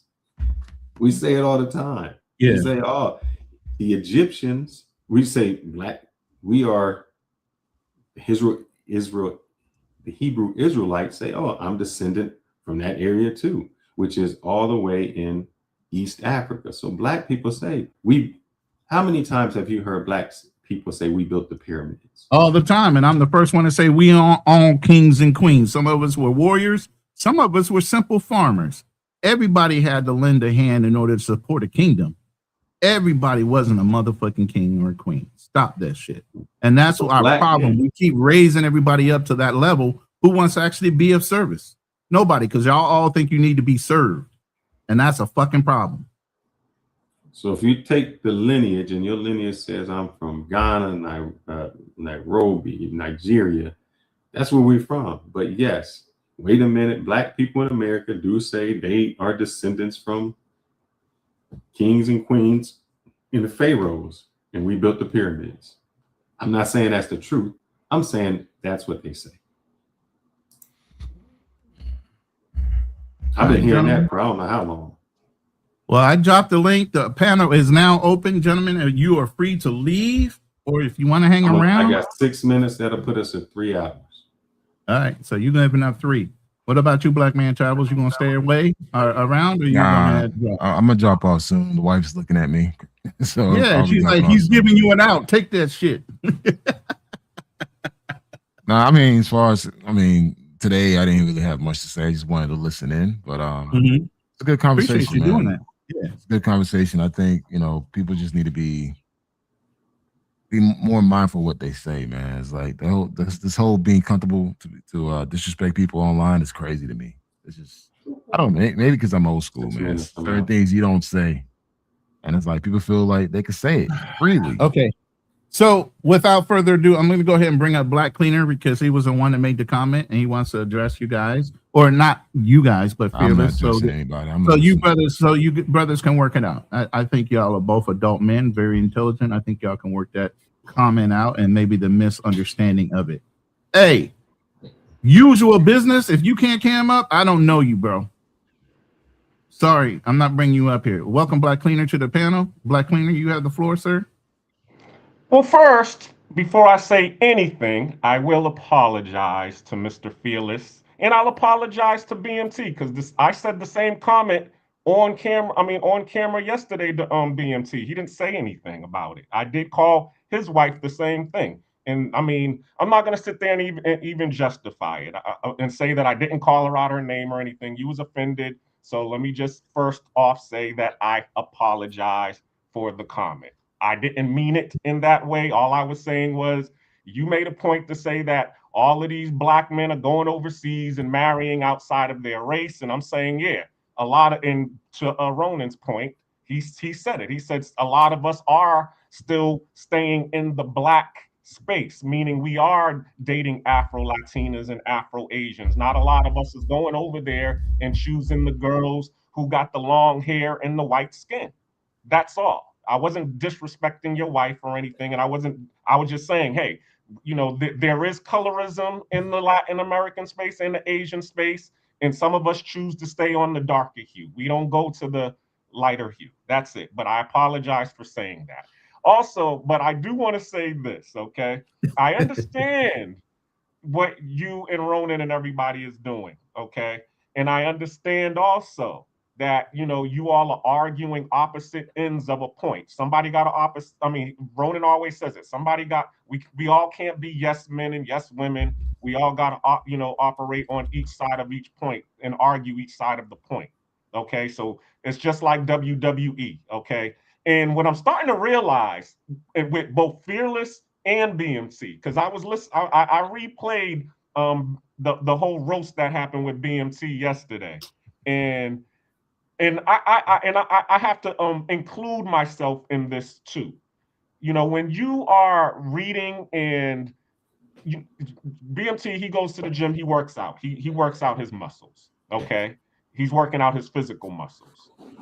When you all are debating, and you said this earlier, when you're on a debate team, okay, you're working out your analytical muscles and you're arguing points. Okay. But joning is a whole different muscle. And that's really what's going on, is that you all are strong in the gym. You all are strong in analytical debates and arguing points.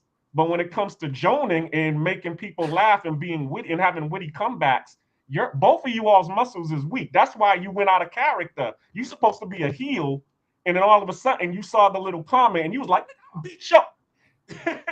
And if you understood the history of joning, okay, during the Jim Crow, the reason that we did the joning was because we didn't need our black family when they would get in front of white society and the white people would be picking on them and joning them and throwing rocks at them. They had to maintain a certain decorum because they know that if they went out of character, those white people will lynch them. Okay. So for you to be here on a debate and then all of a sudden somebody just makes a little joke about it and then you go out of character, that's how when that happens, the person who made you go out of character, he wins. So as I said, I apologize for it, but at the same time too, both of you all need to work on y'all's joning skills. The difference is, like, I went to Cuba with Black Man Travels, and we was there with Trini, and the entire trip, they jones on each other. Yeah. The difference is they familiar with each other. Yeah, I don't know you. Familiar with somebody and you cool with somebody, you can do that. When somebody from the, like, it's just like I can say, man, my mom a bitch. That's different than if you call my mom a bitch, because there's a familiarity. And if we friends and we joke around, we jones all day. If there isn't that familiarity, then it becomes the issue, because I don't know what angle you coming from. I don't know if it's a disrespect angle or a we cool angle. I've been called worse. I get called worse all the time. But it's from people that I can be cool with. That's where the line becomes shady for me. If I don't know what your angle is, or if it's becoming personal because I don't know you on that level, then that's when I'm like, hold up, I have to stop that, because then it makes it think somebody from the outside can come in. Example, if you jonesing with your friends and y'all talking, and then somebody you ain't know come in and say, man, your mama so, you're like, oh wait, you ain't a part of this circle, man. Because they outsider and they don't know y'all. Y'all familiar with each other, so y'all can do that. Okay, I'll accept that.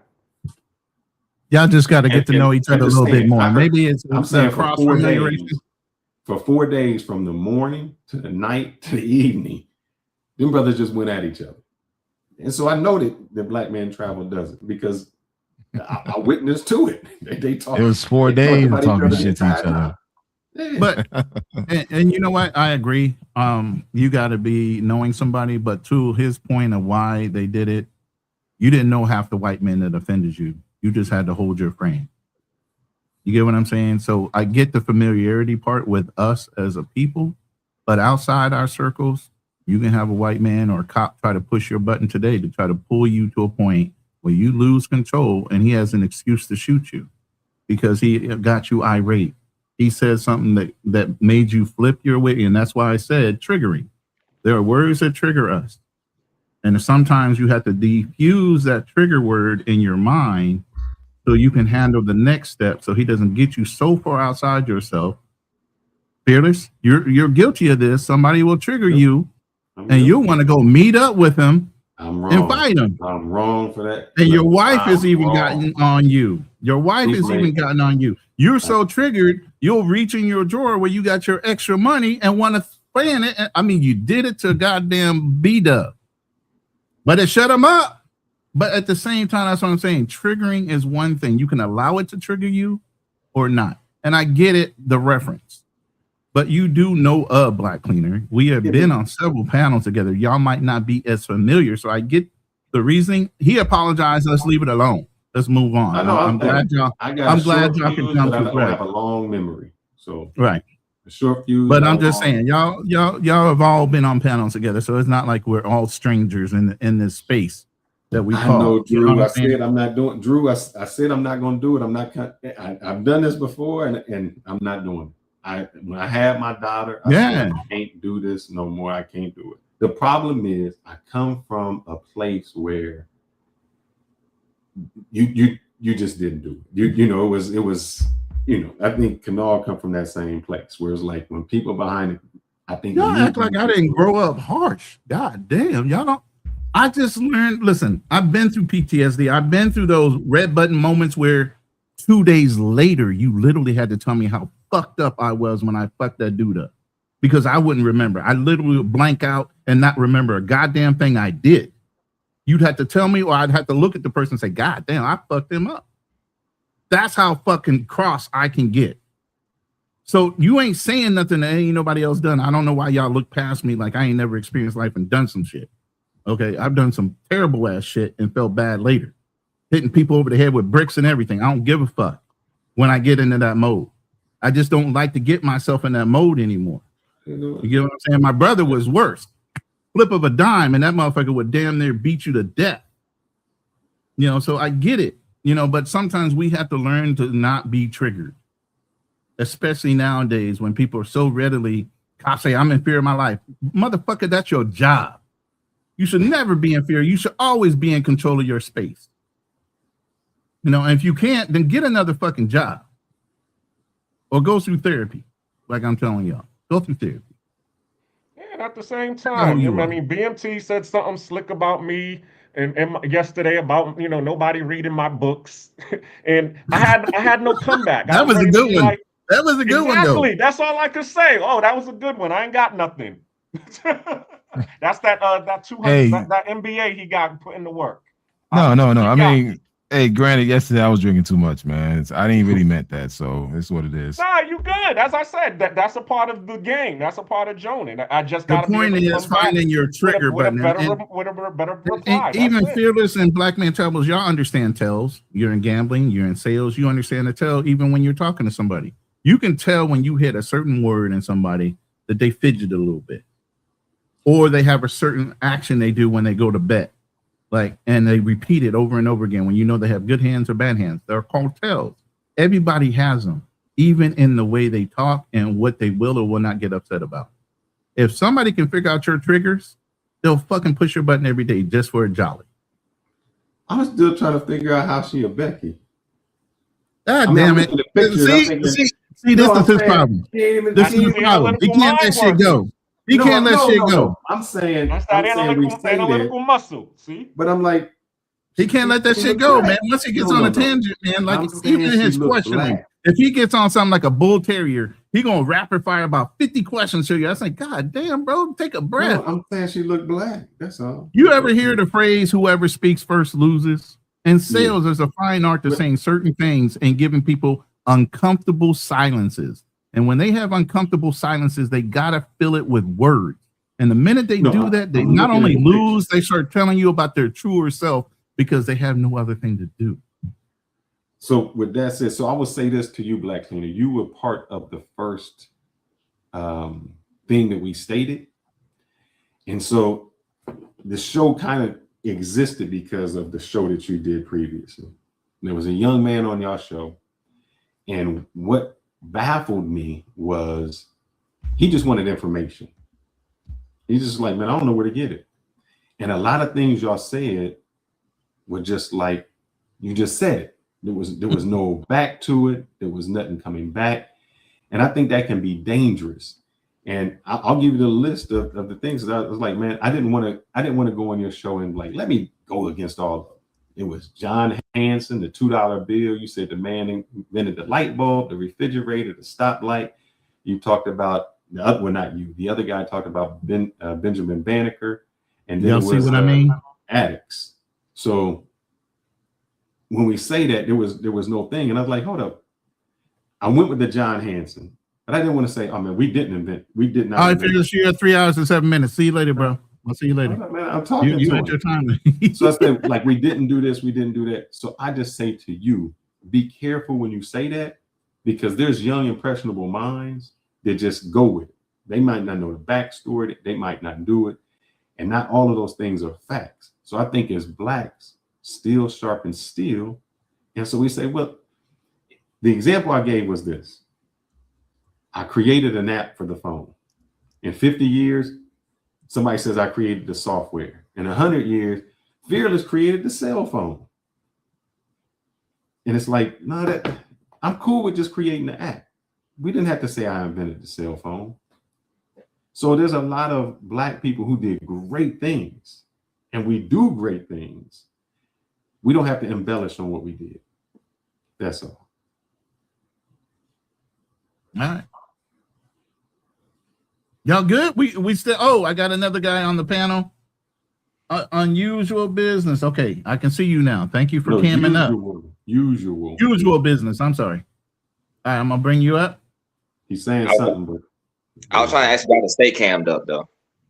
You don't have to. Now that I see you, yeah, you can cam down, but it's more respectable if you want to cam up, because then everybody's saying you ain't hiding behind your avatar. You speaking with your chest. I can say with my kids, I ain't got no problem with that. Okay, cool. What's up, man? How you doing? How'd you like the show? So far, it was a very interesting show. I think that some of the people on here were biased, in my opinion, personally. I think Fearless was very biased. I think Black Man's Travel was very biased. You my people. You my people then. All right now. Yeah, I mean, I'm still FBA like is anybody else, but I do have some level of common sense with myself, right? Okay. I mean, so in the sense that like he would say, oh well, some random person on the internet said this or whatever, right? But then on the internet, a lot of random people say a lot of random shit on the internet, right? You got white people who out here say, quote unquote, I am the descendant of the Roman Empire. Motherfucker, you're from Britain. They called your people the savage people, and they were trying to conquer your land a couple thousand years ago. So when all of a sudden did you become the progenitor of the Holy Roman Empire? You're not, right? That's some shit that you just picked up, right? So just out in the same way, like I'm hearing like a lot of conflicting things. Me personally, I've never heard no Black American say we are the direct descendants of Egyptians. I have heard people say that we will defend Egypt in a sense that we're defending not ourselves, right? But we're defending the accomplishments of those people. Just in the same way they'll say they have a random movie where they have a white man playing the Ramesses the Third or some shit. But in reality, Ramesses the Third was a Black African necessarily, right? But they try to remix these histories, and we correct them by saying no, that person was Black. Now people may interpret that as quote unquote we're saying, oh, that person from our group. That doesn't make sense. Now we do have some people who just yell dumb shit on the internet. That's true. I give you that part, yeah. But by that definition, you need to take all the dumb shit that's said on the internet and can compile that into his own thing. I don't see him doing that. So that's what I'm looking at. You're cherry picking certain situations, and then when I go back to was there Black Man's Travel, I'm hearing some things he's saying, but he's conflating two different histories at the same different time. And I from my understanding, like Haitian did very little to when it comes to the overall history that is Black America, right? Wait, I never said that. No. I don't know. My bad. But let me go ahead and put this to what I interpreted as you were trying to say. I didn't even talk today, so no. I was reading the thing that you actually put down in your chat earlier, right? Okay, got it. Quote unquote embellish. My bad. Hold on. Let me finish what I'm trying to say. It seems to me as if you're trying to embellish the grandness that is Haiti and its accomplishments, and try to say that basically the world like this or Black America would not be the same without the I never implied that. Why can you call him hold up embellishing? Wait. When I just said one at a time, man. Same thing that is wrong. Wait, one I didn't embellish anything. I stated facts. So it's like I didn't embellish anything. Okay. I just stated facts. Wait, listen, I said basically what Haitian contributed within in America. That's it. These are based on facts, historical facts. That's it. I didn't do anything else. I didn't say anything else. So you don't think you was embellishing the okay? All right, then okay. Embellishing what? Embellishing what? No. It's if that's how you looked at it, then I looked at it as you trying to embellish. But if you say that idiot, you just pointing, you're saying facts, I will accept that as what you're trying to do. I would accept that. Right now, I think what is it? Fearless, you was about to say something? My bad. No, I was just saying you're saying he embellished, but that's all that I was saying. That was the whole show.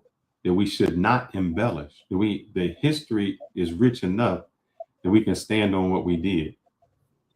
Oh no, I agree on that. No, I agree on that. I'm not one of them weird people who saying stupid stuff like Black Americans is also native to America.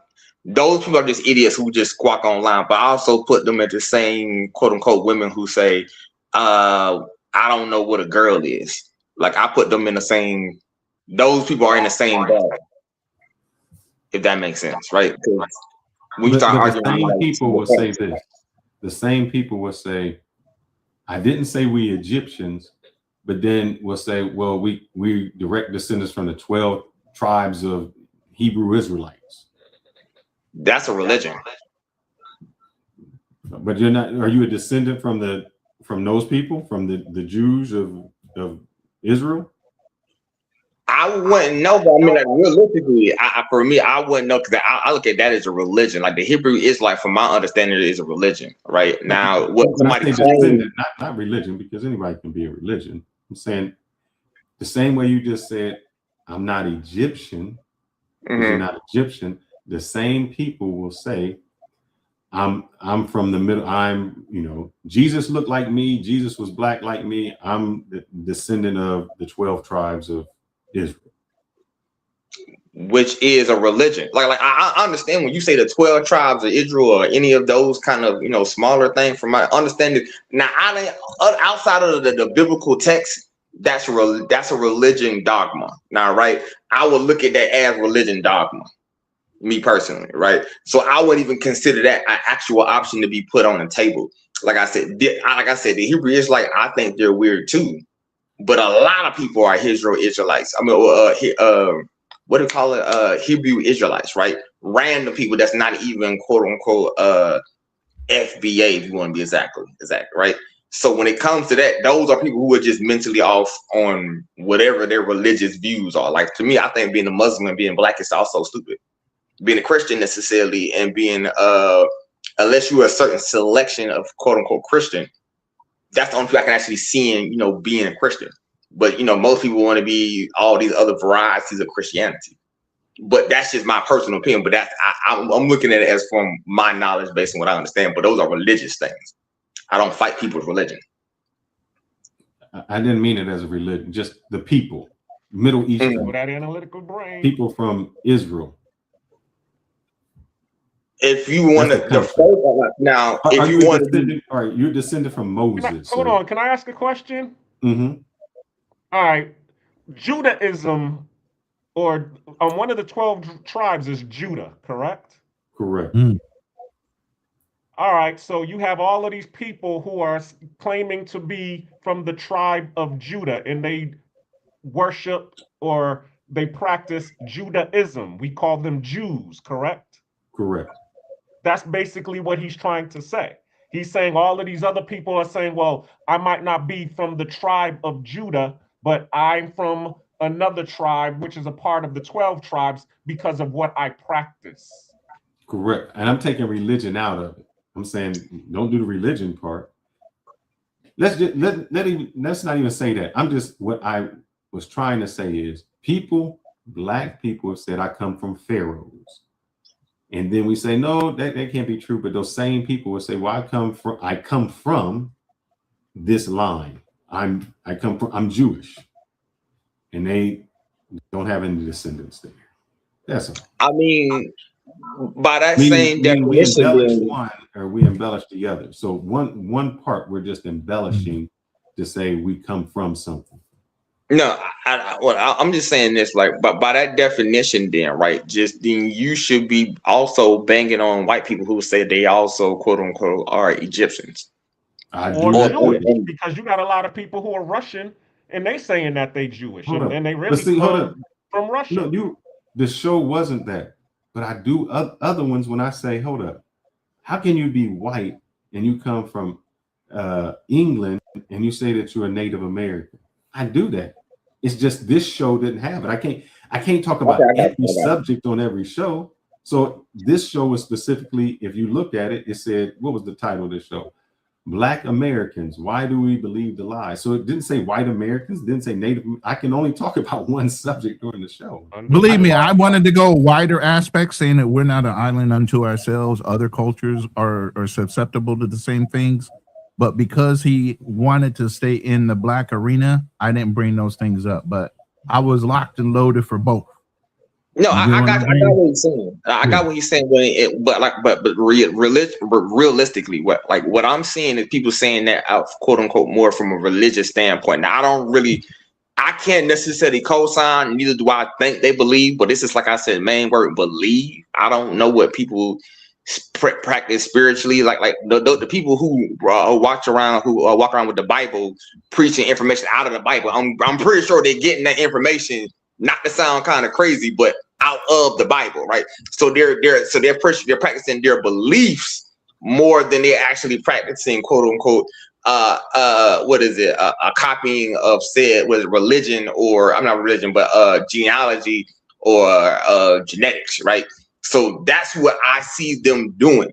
Now, if you got a different interpretation of that, then you Maybe can always maybe somebody can correct me, because I've always heard the Hebrew Israelites saying that they are descendants of the tribe of Israel.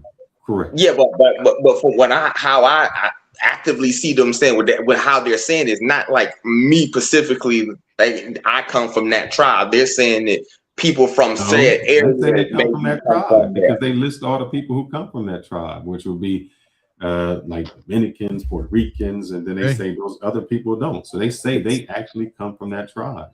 Bill, could I get in here, guys? Yes, sir. And please correct me if I'm wrong in that his What's up, brother? So here's the truth, and I can stand on it. Black Americans are descendants of West and Central Africans. Exactly. We don't come from East Africa, i.e., through Egypt and Kemet and all that. We're not the original Jews from Ethiopia. That's not us. We were practicing prior to having contact with white people, African spirituality, which I don't really have put much interest in, but those were our original religions. We're not Hebrew Israelites either. We're descendants of West and Central Africans, and there's historical fact to prove it. Don't believe any goofy that say we were in America before we went there on slave ships, because we weren't. Those people are believing the reclassification of Native Americans and overstating the times when we and Native Americans were either owned by them or had treaties with them to fight against white people, but that doesn't make us Native American. We're descendants of West and Central Africans. I'm in full agreement with what you just said. Yeah, because we're the reasonable ones. And just to go for the fact checking, Hebrew Israelites believe that they are direct biological descendants of the ancient 12 tribes of Israel.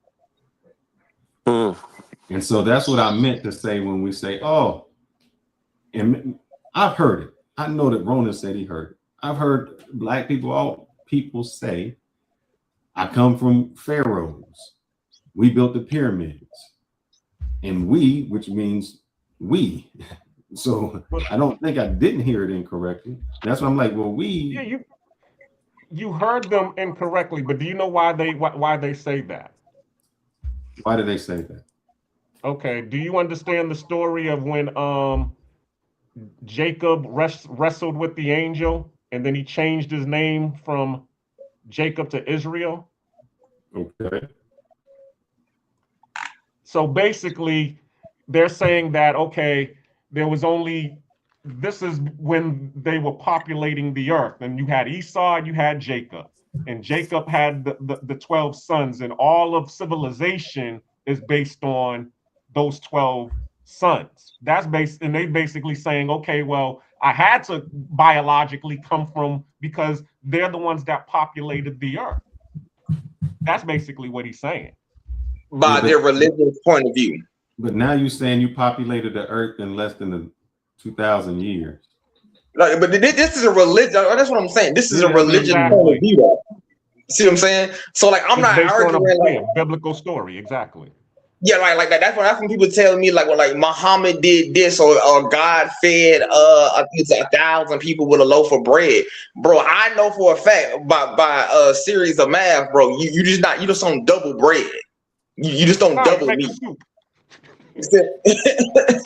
like I know how the world works, man. Like trust me, I'm not gonna call myself a professional chef, but I've cooked for masses of people, and I promise you, I ain't did it with one piece of bread and one piece of fish. Well, there's 5 loaf of breads and a couple of fish. You can make a good soup out of that. That'll feed a lot of people. Once you take all the goofy spiritualism and mysticism out of it, these like allegorical stories for people to listen to. That's what I'm saying. I understand these are allegories, right? So I don't take them serious. The people who have those religious views, that the people that you was talking about, that is a religious point of view. And me, I'm gonna be honest, a religion is opium for the masses. Hey, look, man, this One West Hebrew Israelite thing is just like the nations of gods and earths. It was just designed to make us feel good. Hiding amongst Africans, and we weren't African, makes no damn sense. And it's really a black and brown coalition, because then they tried to put Mexicans and Guatemalans in the 12 tribes of Israel. It just doesn't make any sense. In their own doctrine, it says, I think Revelations, they were talking about his head and his hairs were white as wool and white as snow. What? They don't say that. That's not Revelations. We talking about 12 tribes of in Israel. Revelation, yes. It is in Revelation. Who just said that they didn't say that? I'm pretty sure. I read the Bible a couple of times. I don't ever remember them saying that verse though. But I mean, I look it up again, bro. Maybe we got different versions. No. It's the KJV. It's the verse that they use to justify to say that Jesus was black. They said his head and his hairs were white as snow, as white as wool. And I keep telling them, you have to look at, because they use it to say he had nappy hair. I said, wool is being used as a qualifier for color, not texture, when you really read it the proper way. But it's just us trying to make us feel more important than what we were. A lot of it's a lack of self-esteem that's not backed up by historical fact. If we just accept that who we are, and our people went through some horrible stuff, and we came out pretty damn good, and we got a long way to go, then we Gucci with that. But trying to say that we were the pharaohs and we were this and we were that, it's all lies. Yeah, stop that shit. I got a question. I got a question for the brother that asked it. He said he had never seen that in Revelations. That statement. I said, did you ever watch Good Times growing up? No, I'm not that old. Oh, okay. There was a Good Times episode about that. Shout out to the side. Shout out to the side slap. It's okay, man. I love it. Yeah, the fellas that are that old, you remember it was a Good Time episode about that. Can I bring a different perspective? Because I hear some things that people say that are lies, but I want people to actually look up what I say. So let's address one thing at a time. So we're saying that there were we don't believe that there could be descendants, and I don't know much about the Hebrew Israelites or anything like that, but I do know they did DNA testing of the Igbo people and also the Limbuk tribe. Y'all can look this up real time if you like. And I believe it was either done by Yale or Harvard studies. And they found out that they have the highest percentage of the Cohenine haplogroup, which is a Y chromosome, and it traces back, to Palestine during that time. So look it up if you want. So that's why I say you had to be cautious about saying that something is a lie or BS. And unless you dismiss that saying that the DNA is a lie also. And going back to the early presence of Black people in the Americas, it was actually published in the Smithsonian Magazine.org that there were people who would be characterized as Negro 40,000 years before the crossing of the Bering Strait. Yeah, I don't believe the characterization. You don't have to believe it. Just look as it up. a Negro. Wait, you got to listen to your words, brother. You said characterized as a Negro. Black Americans overwhelmingly Excuse me. You West said and you Central said to look it African up, and stock. the source you Depends said on was a what part of the Harvard stock you study, come correct? from. Hold on one second, one at a time. Is it two We're people too talking? convoluted here. Yeah, I'll let you go next, Berlin. But go ahead, whoever was talking next, and then Yeah, it was Berlin, me. I'll Go give ahead you. and finish. It was Finish. me. If we're going to mention the Igbo, right, and tie that back to Egypt and the Philistines, wherever we try to tie it to, we have to acknowledge first that Black Americans come from West and Central Africa. Okay. Once we acknowledge that, then we can look at the history of how we got from West and Central Africa. The white Okay. man knew who he sold and who he purchased, right? And I none get of your us point. ain't come from Egypt. Wait, none of us came from Egypt. These 25th dynasty Negroes that ignore the 24th, the 23rd, and all the way down to the first dynasty don't want to accept the fact that the 25th dynasty was an invading dynasty. They were not indigenous to that area of Egypt, just like Black Americans were not indigenous to what is now known as the United States. When you If land, we're I'll address talking your about, points. excuse me? That's it. No, please continue. I just want to let you know when you land, I'll address those points that you're making. Yeah, I want to go after that too. Actually, I think I'm queued. If you don't Hold on, mind. yeah, Berlin's next, and then T Mac, you can jump in. But I want to get it in order. So Nakmisi, finish yours in Berlin, and then T Mac, then you can rebut to both of them. All right, so let me land my plane. Let me land my plane, brothers. All right, look, there's records, okay, where we came from. If the thing is, a lot of these people want to do everything except tie themselves to where we phenotypically look like, where the history says we are, and they want to jump over West and Central Africa, go all the way to Egypt, where the pharaohs and all of that, and the 25th dynasty Negroes. They wanna put themselves in America before the slave ships because they're ashamed of their slave history. That ain't nothing to be ashamed of. Those dark-skinned swarthy people that were here were not of African stock, and those that were reclassified as Negroes were most likely Indians. I rest. So, All right, that's before Berlin anybody first. goes, hold up. I just want to say this real quick. Nat Measy, did you catch the beginning of the show? No, I didn't. I was sleeping, brother. No problem. So the beginning of the show, what the show was typically about was, as Blacks, we kind of embellish things, and we make people more than what they are. Like I know some examples was like we invented the stoplight, and we invented the light bulb, we invented the refrigerator, and the thing was, I brought up to say we didn't invent it. We had patents on things, but maybe something like the stoplight was already invented. We improved upon it. But for some reason in the community, our story gets so much bigger than our contribution. And I think, that becomes a problem that we have, that we aren't satisfied with just who we are. We did great things and we don't have to take it further. And the example I gave is, today I made an app on the phone. 50 years, they said I made the software. And then later on in 100, they'd be like, yeah, Fearless made the cell phone. And I'm like, yeah, I didn't. But I made a great app.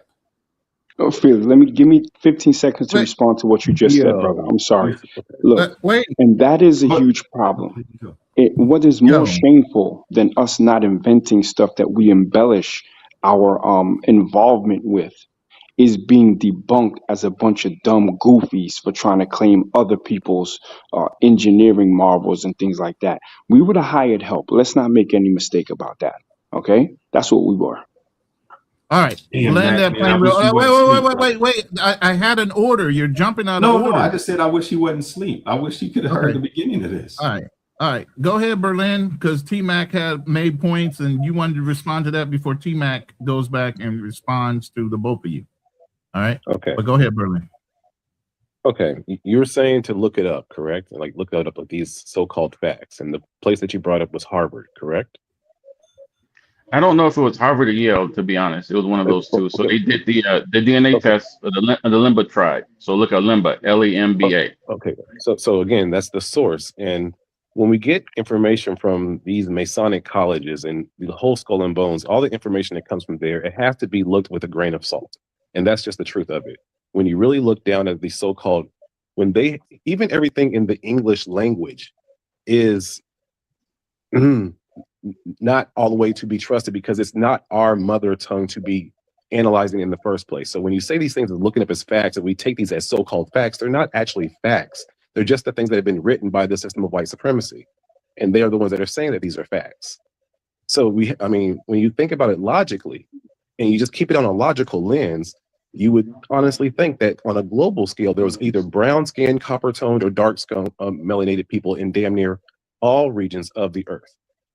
Which was what?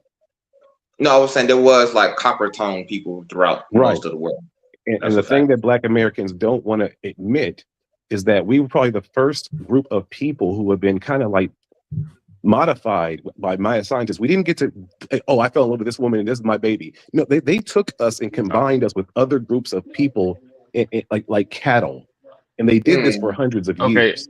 And we are the result of that now. Now we have traces of different DNA, and yes, and I do believe that a lot of us are foundational Black Americans, but it's not as I'm sorry, I can't hear all the audio. as we try to make it seem to be. We are Heinz 57s. We have different things of everything because that's what the system of white supremacy wanted us to. We are the only modified group of people on this planet that had like almost 200 years of you're going to have a child with this one, and they did that to us en masse. And once we actually understand that, then we would stop all this weird ass gender, not just gender, but diaspora war. Nah, I don't know about that, bro. I'm gonna be honest with you. When it comes to like logically, yeah, I understand what you said. No, not what you know. The breeding farm. That's the one who wants the other thing. Now, me, I understand that. I've been in peace with that. Now, what I think, where you sit, this is what I'm saying. Now, when you have a population who got a heavy amount of mixing it from here, and here, and from here, and here, bloodlines can get real confusing necessary, right? So now I'm not gonna say me personally, I don't look like I said when it comes to the Hebrew thing. Who knows? There may be one random ass strain of some people whose family may actually be genetically from that area. Who knows, right? But that's me. That's us doing the nitpicking thing, right? But I would say majority of the population is probably not that, right? I'm just gonna say that, right? That's why I don't claim it. But like I said, these are our religion point of views, right? And from my understanding, when I was saying like when it comes to certain inventions, we have to also kind of look at it twofold, right? At one point in time in America, right, if you invented something as a Black person, let's be honest, the credit went to the person who owned you. Wait. You didn't address anything that I brought up against your point. I wasn't trying to address your point. No, I wasn't trying to address your point. I would have stated my facts about something else exactly. So wait. If you're not going to address my point, then there was no point of. Okay.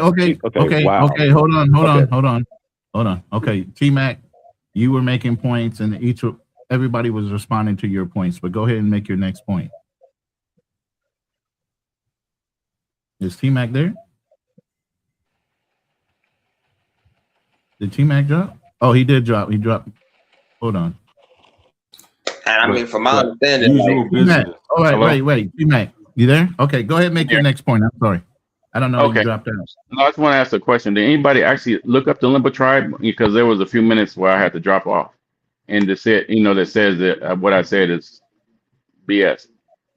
No. Did anybody actually look at it or Igbo tribe? I'll look it up. No, I was looking at something else. Look it up because I don't want to say anything. Just like I believe what Fearless said, that you need to have references what you have. I mean, for what you claim, right? And I'm not saying that the Hebrew Israelites are descended from there. I'm just saying that these two tribes have the highest percentage of this haplogroup, at least that traces to the priesthood of Aaron. And there's even like some rabbis from at least one of them, Harry Rosenberg, which says it has, like merit. So that's one point. Now going back to Egypt. So there was after anybody heard of Anthony Browder? Actually following? No. Okay. So basically after the invasions and the Arab invasions and things of that nature. So Black people did from the Kemetic civilization, they did go to Central and Western Africa. I'm not saying that everybody brought over here is from there, but there was a population, and there are actually historical records from from Arabic scholars that talked about Jewish groups in Western Africa. So you can actually, y'all can look that up too. So I'm not saying, what I'm saying is that there's evidence to the contrary of what people are saying. And if you look at the Yucatan Peninsula with the Olmec heads, has anybody actually studied the Olmec heads? There's actually DNA evidence, and you'll see the Negroid feature of the Olmec. Yes, there is. Look, I'll find it for you. I'll send it to Ronan. And so you said it's not. Once you start talking about the Olmec heads, I already know where you get your information from. You're not the Olmecs. Hold on, You're one not at the a time. Olmecs. Too many people talking. Hold on. All right. Okay, go let ahead. me finish my point. Let me finish the point. So there's DNA evidence, there's the Olmec heads, and there are scholars such as, I know you heard of like Dr. Ivan van Sertima, and he did not actually come up with it. It came up, it was Alexander von Wuthenau and Leo Wiener. They came up with this theories of a black presence in the early Americas, 40,000 years before the freezing of the Bering Strait. The actual mutation for light skin is no older than like 10,000 years old. So look up all these names. Please write it down. I'll send links to Ronan so that I can back up what I'm saying. I'm not saying that is what that is the definite, but these are like things that everybody's overlooked and saying that is definite, that people are saying there's goofies. That there's like the Luisa, the skull in what was it, Brazil, that was linked to being for lack of a better word, black African phenotype type woman was found there. So I would say dismiss all of these things, dismiss people like I think it was David Imhotep. But what I'm gonna do is get this together, I'll send it to Ronan, so that if you guys are interested, you can reach out to him, and if you think I'm full of it, then so be it. But I'm just saying that there's evidence to the contrary of what people are saying. So some of the things that are being claimed, there's evidence that supports it. And I know about the 25th dynasty. And the reason, like, I looked into all this is because I don't want to have 5 children. I don't want to teach them the false history that has been taught to us all our lives, because it's very Eurocentric and is made to hurt our how would you say it, the self-esteem of black people. So that's why I did all this, like these studies and research on it. And I'm writing the book to debunk it. And I'll put all this together because to me, I want everybody to look it up themselves. I'll land my plane now. All right, thank you. All right, go ahead on the unusual or unusual business. Yeah, usual business, man. I was just going to simply get the small pushback. You said phenotype. Now I'm gonna go back. I'm really trying to stay on the fact that what Fearless was doing earlier, because that was my main point, right? But I'm just gonna go back to that and then go back to him real quick. When they say phenotype is just how a person's quote unquote look. Reality is a black woman's phenotype is actually the most well-known phenotype in the world. Broad nose, full lips. I have been all over Eastern Asia, bro. That is a well-known phenotype. I have been in Brazil, necessarily. I've been all over South America. That phenotype is actually quite broad, bro. Full lips and a broad nose is the phenotype you're talking about. Most people on the planet either have that. Now, the only phenotype that we have that's actually a uniquely African thing is out here. That's realistically, it's out here, bro. But what I was really trying to say is when I was talking to like Fearless was basically this much. Like, I feel like he cherry picked a certain aspect of Black America to the nuttier ones, right? But then he deliberately would kind of downplay the smarter aspects of Black America, which I have an issue with when people kind of play the fake conservative rule or whatever, where they try to say that, okay, we look to the dregs of Black America and try to judge ourselves by that. Now, granted, I'm not going to say that the dregs of society are not dregs of society and Black society, but to not look at the other half or the other people doing or their accomplishments is crazy. So you're always looking at the negative, but never the positive. And that's just kind of my thing that I was just noticing with Fearless, and then, like I said, Let me ask you a question. How do other people look at us? Now that depends on whose point of view and how they're looking at us. Okay, I'll give you examples. Okay. Black people travel all the time. Who Sure. gets the notice? There's a lot of black people who are law-abiding citizens. Who gets the notice? Who gets notice? Yeah.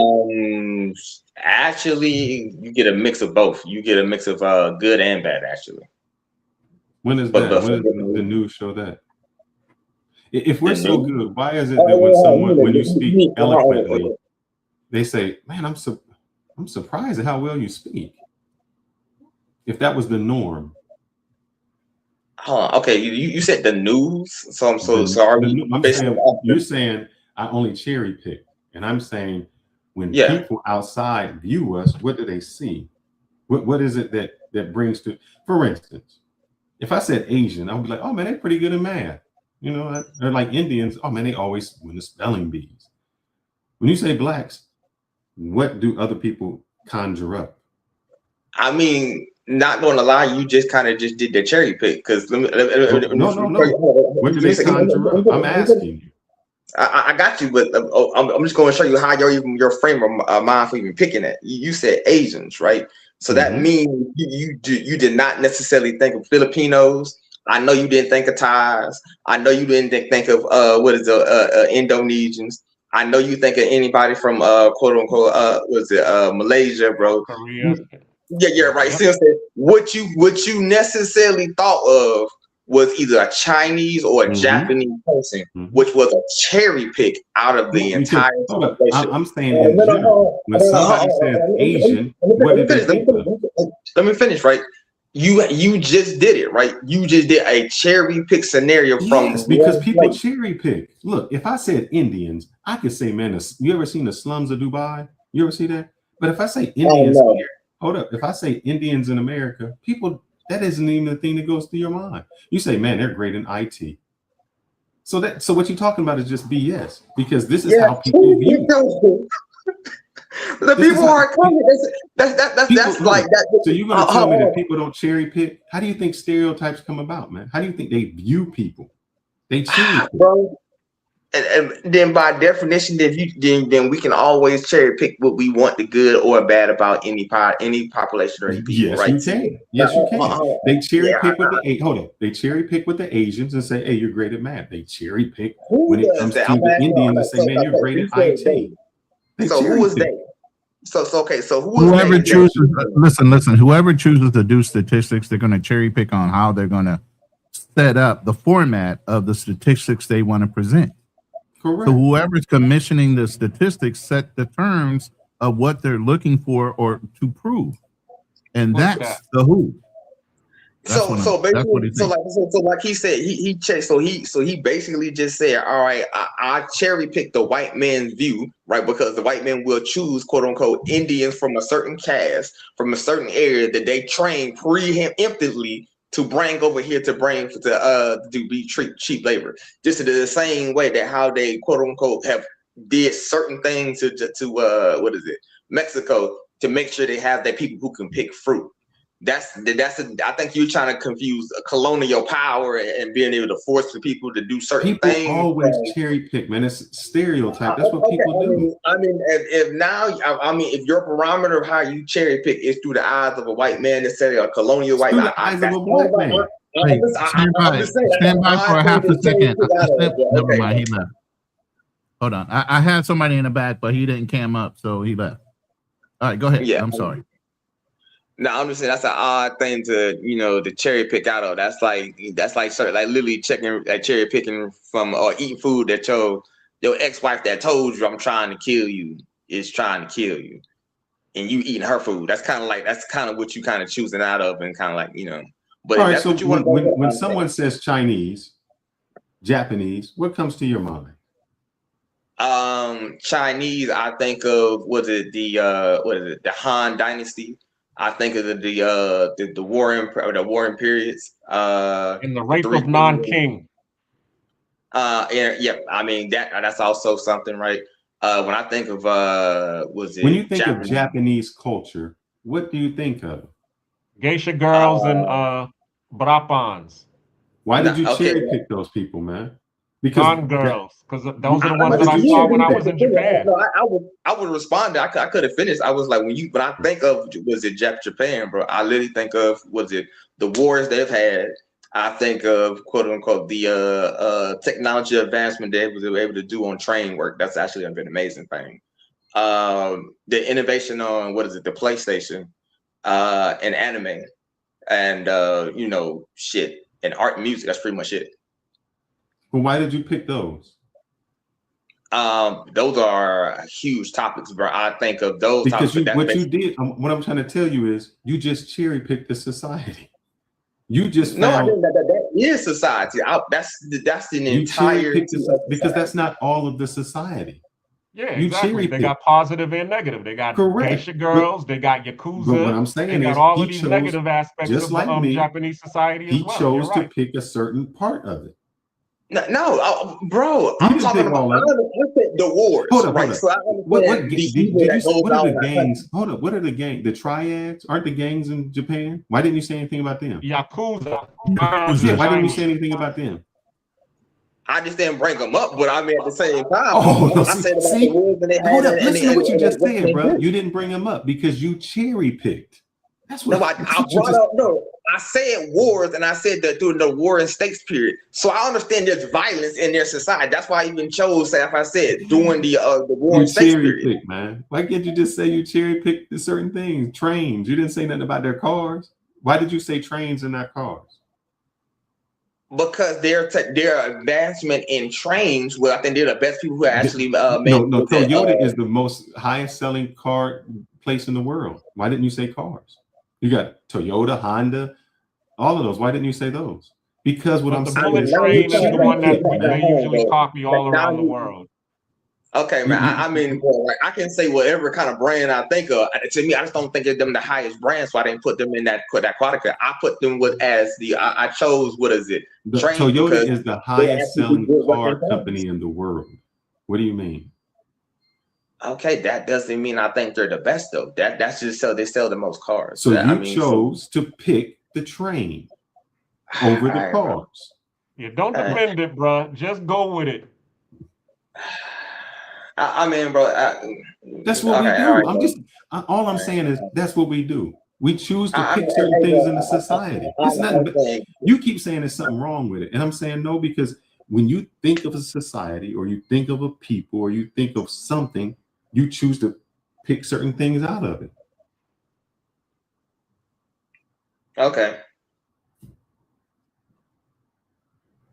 I don't know why that's hard to do. We all do it. Okay. I mean, you in Panama. When somebody says Panama, you don't say hood, this.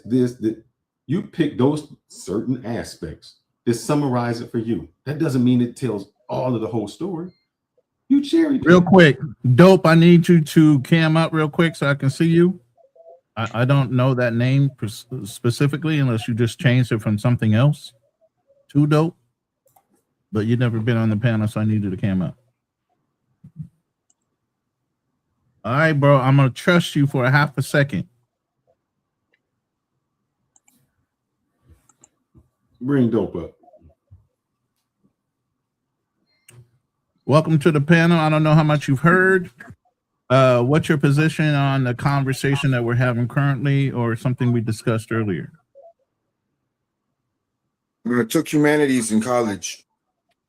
And pretty much it told me that everything we was taught was a lie. It was just for us to know the basics. So I hope y'all know that. Oh, of course. But what is your stance on what you know from your college humanities class and what you learned? And they told you to dig deeper than what the surface level of the books. All my historical. Yes. What happened to him? I think his phone was out. He didn't have No, I think the conversation Right. above is fake. But So usual business. You were saying I said some things that were incorrect. What did I say that was incorrect?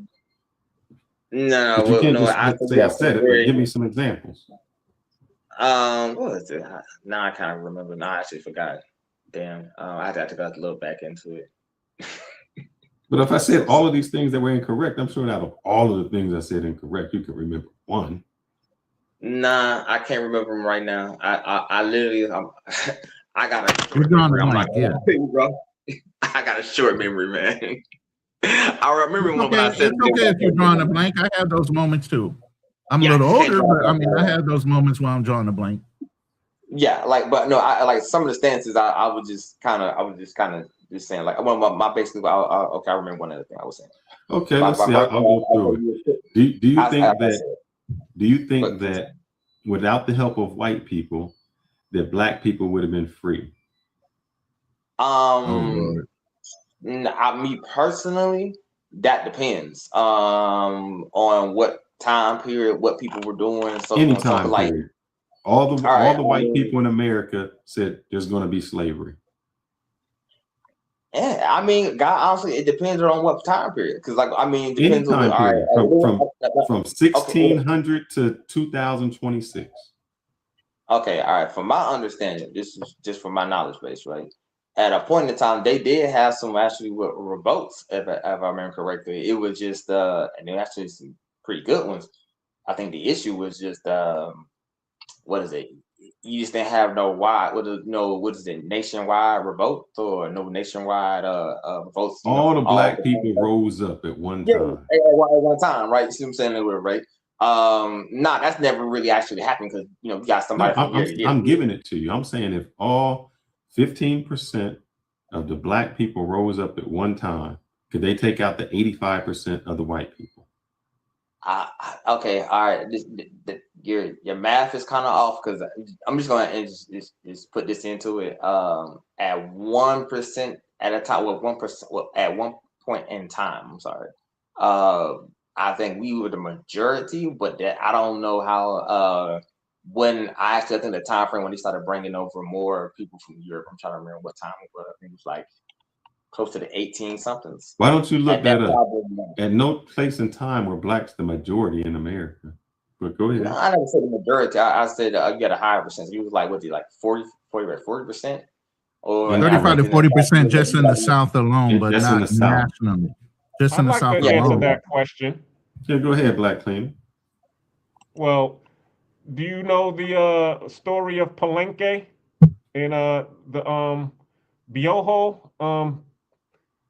He only had 45 runaways with him before and when they ran away from the coast of Cartagena into what is now known as Palenque. And that was the first free black city in the Americas, which was established in 1606, I believe. So to answer your question, yes, 15% of the black population, if they all rose up together, yes, they would have been free. Because it would have got to the point where the white people would have been taking so many L's that they would have done the same thing that they did in Cartagena. Okay, we're going to leave you all alone on your own land. Just, do what you do. Brother, in no time. Same thing that happened in 1804 with Haiti would happen here there in America. No, they were the majority.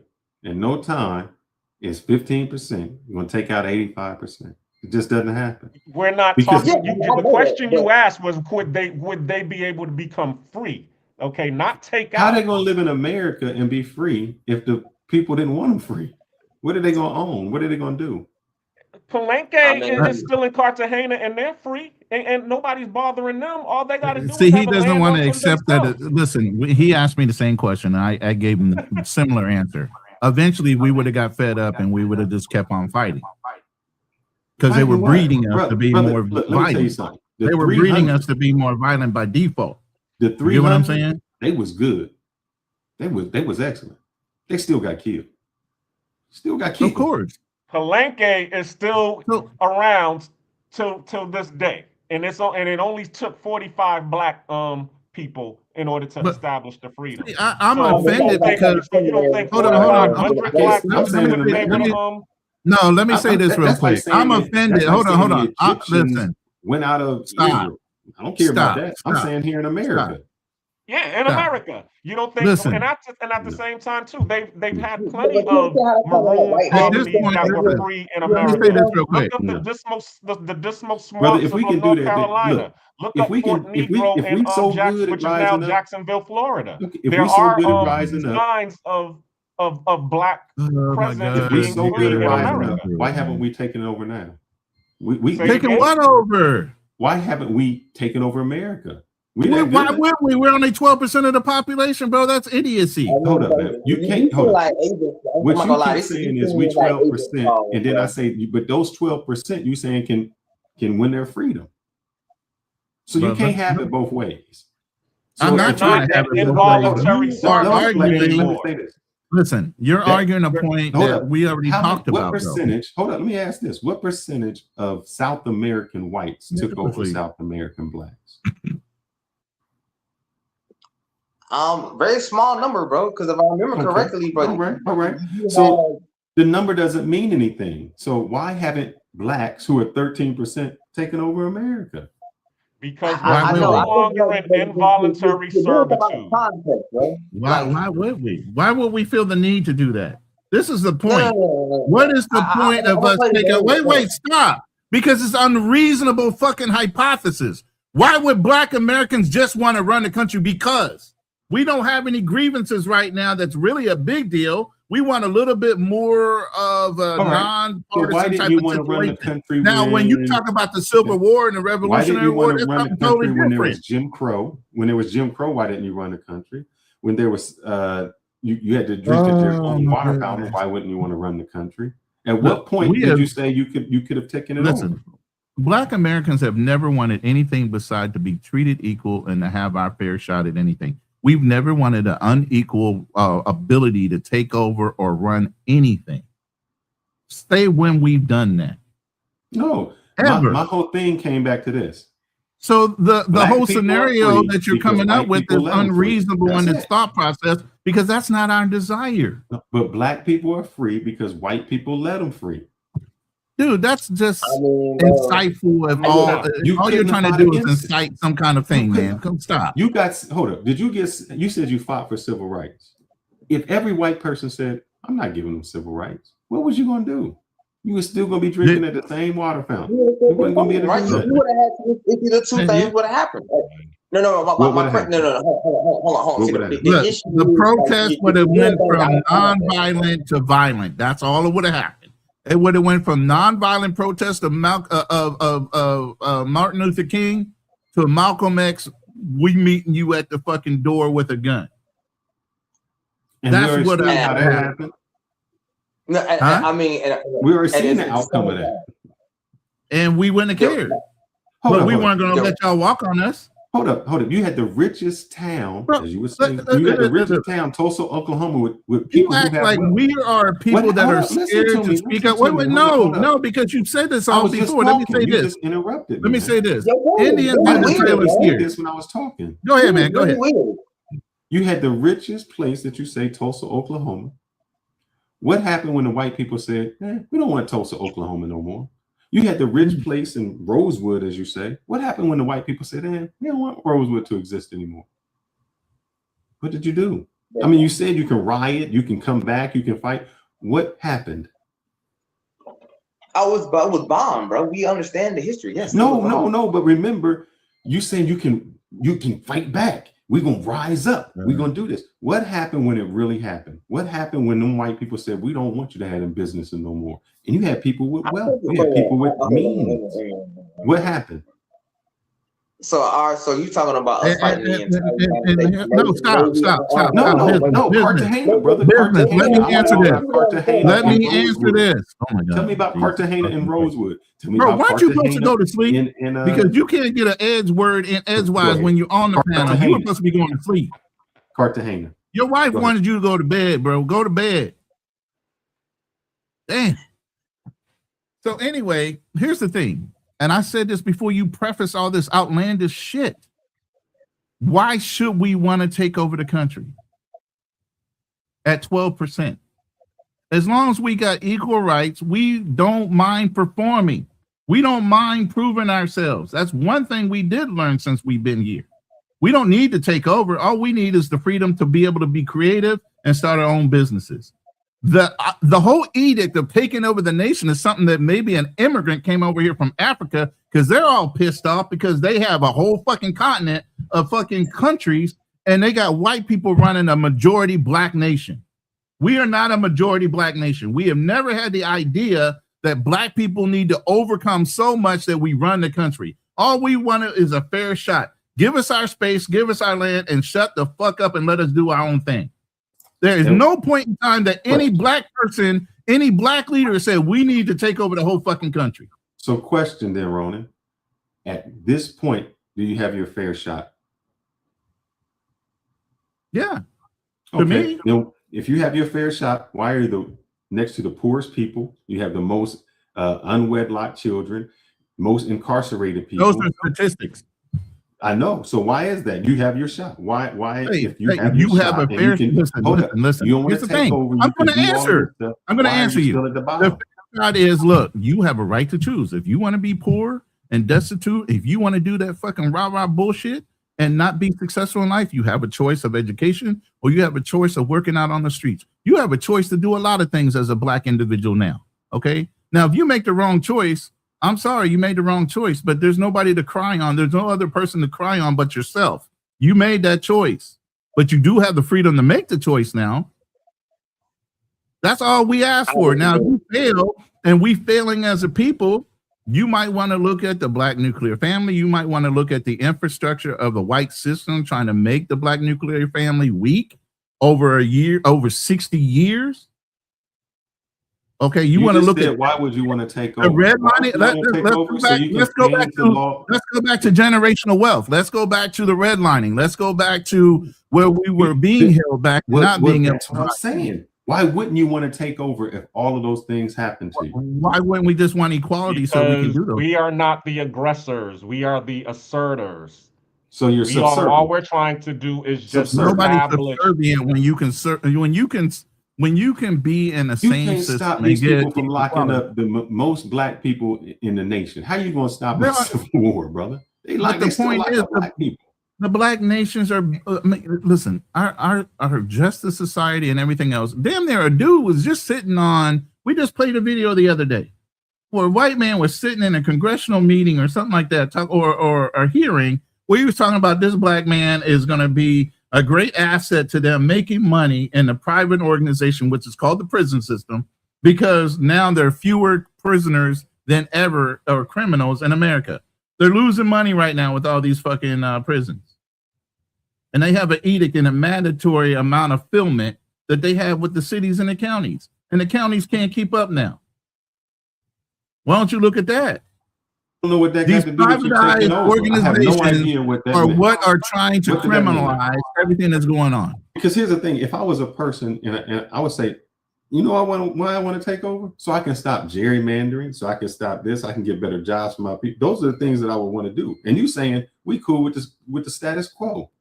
But then I say, even with gerrymandering, it would take the political parties to stop that. So there's some kind of influence with the political parties to allow why would you want to take over? continuation of gerrymandering.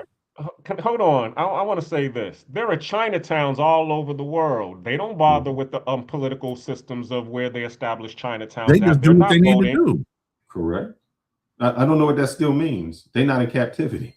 Man, you playing stupid too long now. Come on, man. Stop. But hold up. Chinatown I got don't their know what own that means. economic system. They got their own stores. They got all of that. So they thriving. They're not in jail. They're not locked up. They're thriving. And for every listen, we are a broad brush type of people. They always want to accentuate the negative of our people more so than the positive. It's not to say there aren't successful black businesses out there, black communities, but they're just not putting it out there like that. They're only going to show you the negative about our people. They're not going to show the positive. Same thing with people that are traveling. Hey, there are a hell of a lot of successful black men and expats that are traveling all over the globe. But what do they put in front? People Who that is are they? pookie travelers and somebody Who is that does they? something fucked up to represent everybody that's living overseas that's doing successful shit. They're not Who going is to they? propagate us up like we're doing great. The Who is media, they? the people Who that is own they? society. Who is they? I just said the media. So who owns the media? I just said society, white people, whoever. So why wouldn't you go back? If they are Oh my God, dude, you are beating a dead horse for no reason. if they are What lesson are portraying, you trying to? What lesson are you trying to? Wait. What lesson? I just want to know what lesson you're trying to teach people with this line of questioning. All right. Because What it's redundant. what I'm trying to show you is that everybody says, "Oh, what you guys say, not me. I'm just on observance." Okay. When it came to FBA, Now you're innocent. when you said FBA, you said, "Oh, you didn't fight for this and you didn't fight for that." That's what Who makes didn't me say that? FBA because of my lineage. Who are we saying this to, though? Who are we saying this to? Kenall or whoever is not an FBA.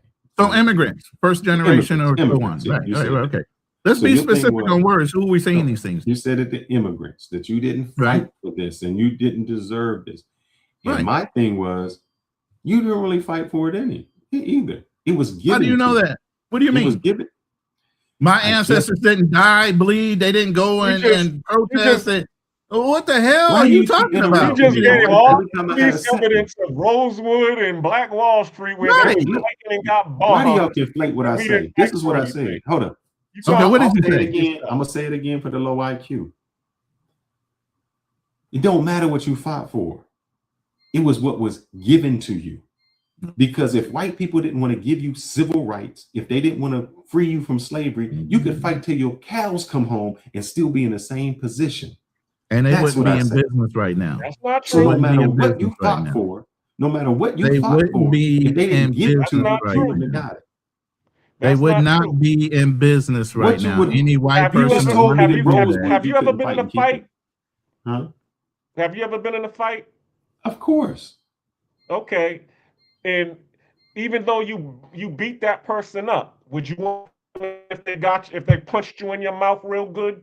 You remember that punch that he gave you, right? But that means I'm the only person that got the punch. No, I'm saying you and that person were fighting against each other, and you Yes. might have won, but he did get a couple of good licks in at you. Yes. Would Mhm. you want to continue to fight that person, even though Would- you remember those good 2 or 3 licks that he got on you? Why not? But that means that does the person want to continue to fight me? Because usually Exactly. they wouldn't want to. Exactly. I'm the winner. No, the even point. though- No, the hold up. point is that Even though what I you just hold up, said. no, you just made the point. Even though I remember he got a good punch, I beat his ass. So he Yeah. don't want to fight me no more. No, So he that's does done. want to fight So you it- because you're still being the aggressor on him, and he's So not he wants going to let So you. he wants to fight me, but I don't want to Mhm. fight him, even though I beat him. Even though I beat his ass, Exactly. he wants to. He wants Exactly. He think wants of what he you're wants saying. to continue fighting, and he ain't gonna stop fighting until he wins. And eventually, what you gonna say? You know something? I'm tired. I give up. You win. But that's hold up. Now what you just I'm said going. You was know something? you got one You know person. something? I'm You got wrong. one person. Yeah, he In does America, sound fearful, don't he? I outnumber Because he's you by talking like 15. we're scared.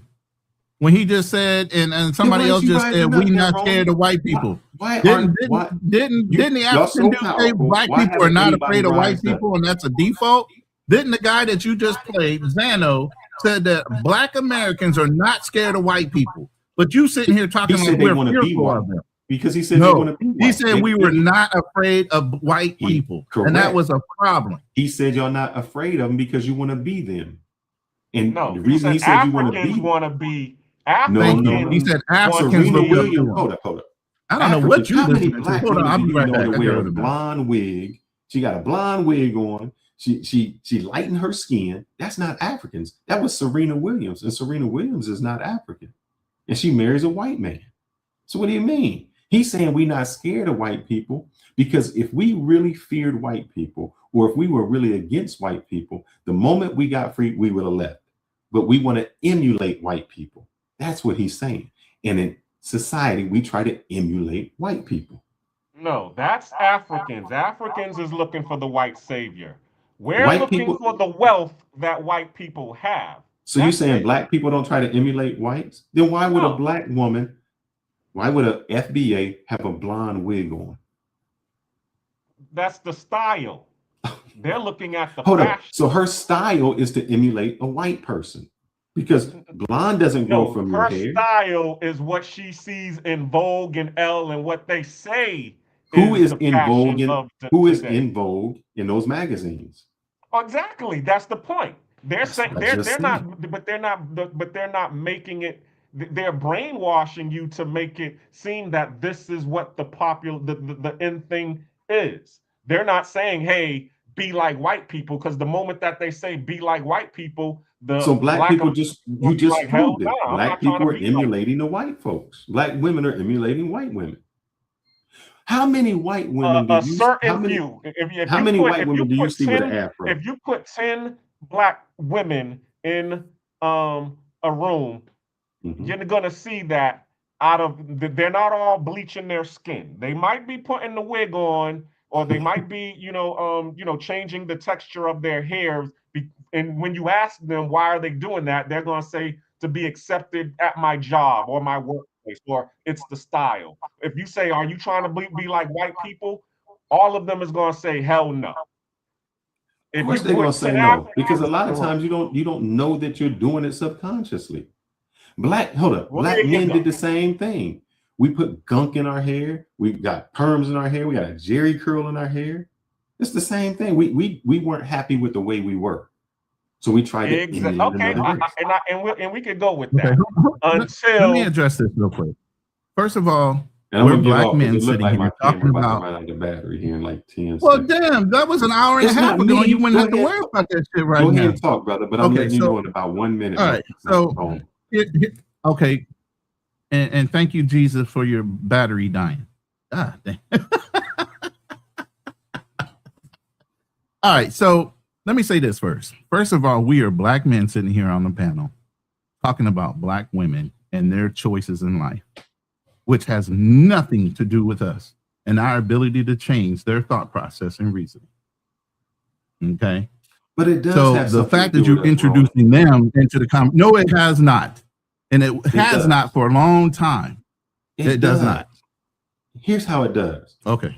Our black women should feel so comfortable with how they look naturally that they wouldn't want to change. That the style should be Living how they in a look. white system, doesn't matter. living in a white system, in a white society that we should dictates make that them so they're comfortable in their inferior to skin. them, the people that own the system, right? And they brought into that colonialism so much that they want to emulate the people that have conquered them. Damn, now he's vertical. subconsciously. Yeah. Who else is on here? Salute. Everybody What's drop up, down? Cool King? No, I mean, some people drop down. Some people, the fear is like relentless, man. I'm like, dude, you were supposed to be off an hour ago. You scaring away my panel. God damn it. Go home. Well, you're home. Just get off. Scaring my panel away, man. You can't let nobody speak. Anyway, the live is still going. We are not going anywhere yet, but the panel is open. The link is pinned in my chat. I don't know about yours, Black Cleaner, but if your link is, yeah, you can share, and you guys are more than welcome to come up. All you have to do is subscribe and make sure you cam up if I don't know you. If this is your first time coming up on the panel, you're more than welcome to do it. We're 4 hours and 15 minutes in with 48 people in the room. I'm going to keep it rocking until you guys are done. But at the end of the day, a lot of the things he was saying is divisive in the way he was saying it, because he acts like we are afraid of white people, and if white people didn't give us something, we wouldn't have earned it on our own. We continue to earn things throughout history, and white people had to come in and try to take it away from us because we were so successful at it. Now that's the problem. Even to this day, what do most YT people say when they shoot a black person? I was in fear for my life. So we are so inferior. Why are white people so weak and so fearful of a people they're supposed to be superior than? It's so counterproductive to say some of the things that are being said, because it's a projection on weakness by the other side to make us feel like we're inferior when we're not. I agree. I mean, if we walk down the street full of white people, we're not the ones scared. They are. Why is that? Because of the society and the media that propagates that we're dangerous. And guess what? We can be if we choose to. You know? Mm-hmm. But we don't normally choose to. We're more of a peaceful people than the YT people that everybody wants to emulate. They're the violent ones. We're only violent when we're pushed to it. Yeah, as I said, that's what I was explaining to him before. We're not the aggressors. I mean, all we're trying to do is assert our independence and equality. We're not trying to let people run over us. We're not no pushovers. And as long as you're not bothering us, we're fine. You just leave us alone. They are the aggressors. Right. What Michael Jackson say? Just leave me alone. Exactly. You know, that's all y'all have to do. Just all y'all had to really do is just give us our land and leave us alone. But see, that's the problem. When y'all left us alone, we were so goddamn successful at it. You had to come and fuck with us. You couldn't leave us alone, because if you did, and I pulled up an infographic a couple weeks ago, and I still have it on hand. I'll pull it back up. Hypothetically, if redlining wasn't there, our generational wealth wasn't affected, and some of the things that didn't happen with Rosewood, we would be listed number 2 on the list, in front of everybody else that's listed. If we were able to transfer property ownership, business ownership, our money would stay in our communities longer. All those things would have happened, and we would be a lot further along than we are. Every time we've taken 5 steps forward, they keep on knocking us backwards. So don't say we can't stand on our own 2 feet and be successful at shit. Don't let no white boy say that we don't know how to build shit and the best thing we could have done was pick cotton and say you standing 10 toes down on what he's saying. That's some bullshit. Well, you got to argue those facts. As you said, And they somebody got to literally, argue the negative. they literally had to come in and bomb us. They literally had to come in and bomb our Black Wall Street because we had our own military militia. So they literally dropped bombs on a city in the continental United States to get us out of our square, which is insane. Yeah, I mean, but they do that to everybody. I mean, that's what I noticed about the military. Okay, people, you always ask me if you're gonna choose a branch of the military to go into, which would it be? I always tell them Air Force or the Navy. Why? Because every enemy that we choose to fight don't have those two. Everybody has foot soldiers, but not everybody has an Air Force or a Navy. So that's our advantage. And the people that do have an Air Force or the Navy, those are our allies. We don't pick on them. Right. That's our cheat Let me code. see if I can find that file. That side. Air Force quality for life. Yeah. The Air Force is one thing. Y'all can lean back, and the officers did all the fighting, and y'all got to go and just fix the airplanes. And I joined the Marine Corps for one thing. I wanted to be a pilot. I loved the F-4 Phantoms. And then when I found out I had sickle cell trait and my blood was too thin to handle G-forces, I couldn't join. I couldn't fly those F-4 Phantoms. But my first tech job in the Marine Corps was supposed to be avionics. I mean, I could have done that in the Air Force easy. But I wanted that hard branch. Let me see if I can find this file. But go ahead, Black Cleaner.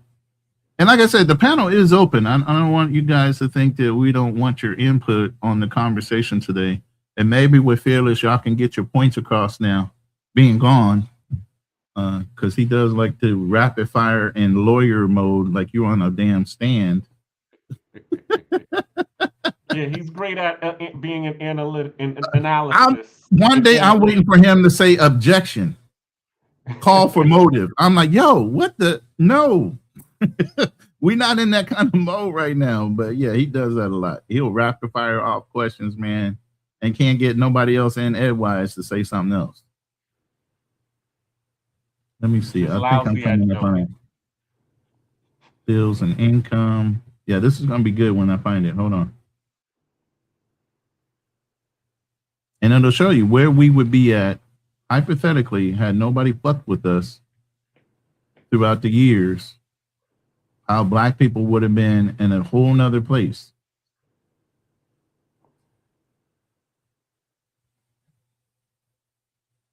Julius Campbell, rebuild, work, income. Man, I got way too many infographics. I need to start dropping these in folders. Yeah.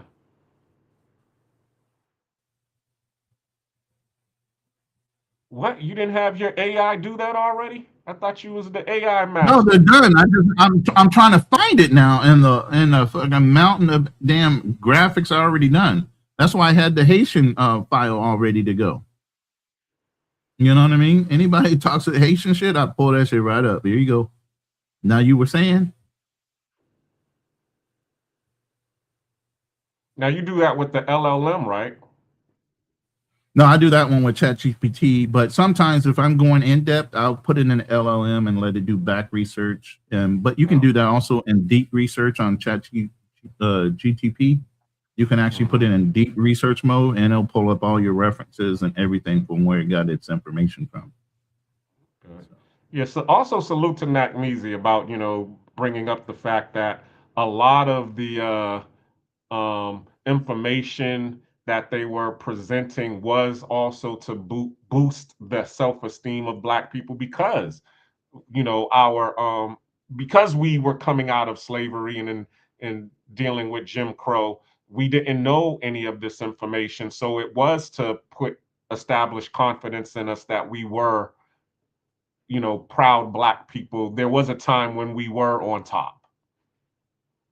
Yeah, I mean, it's a problem when you have a whole news report back in 1986 of Black single young mothers, and they were looking like they were in their teenage years talking about, wouldn't you want a man in the house? Why? I got social services. They can take care of me and my child. I don't need no man in the house. What the fuck?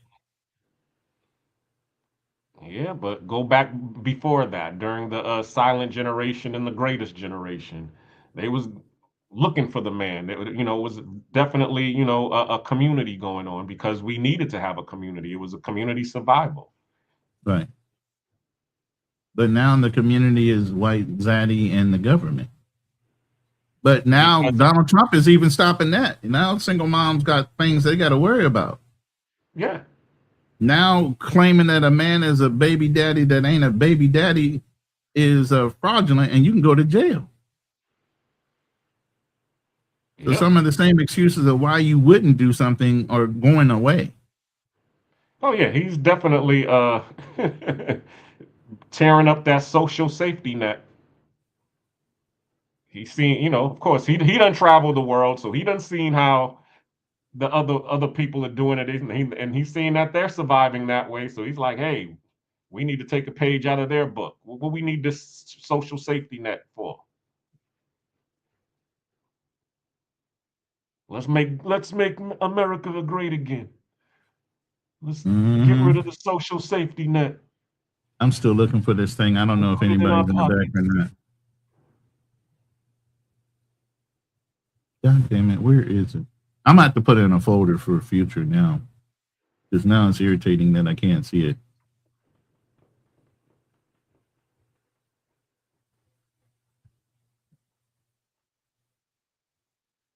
Yeah, I can't find it. And shout out to Usual Business. He made some great points as well. I appreciate what he was talking about. Because yeah, I mean, the whole religious thing, I do agree with them. A lot of people do say these things, but it's also based off of, what they're practicing. Because we do see that, okay, Christianity has not worked, or, the aspects of Christianity that we practice has not worked for us. So that's why a lot of people started getting away from Christianity and practicing other religions. Cigar Talk, that's the best thing in the world that is always glossed over. Even though we're only 12% of the population, the global influence we have as a people, our GDP spending rate is so high that the reputation of the world is pretty much solidified by black people when it comes to America. And then the American military. You know? So while we're not the overall, our swag is what is the culture that drives America.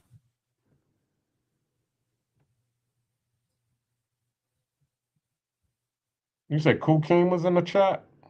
Yeah, he was. Oh, okay. I don't know why he didn't hit the link.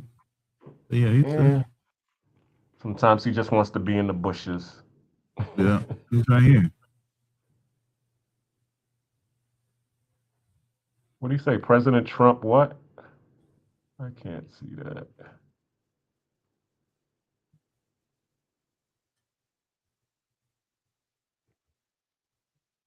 No, I went off the most recent census. We are still about 12 to 13% of the United States population, Black Americans. And that's Black Americans, not necessarily FBA. That's just Black Americans.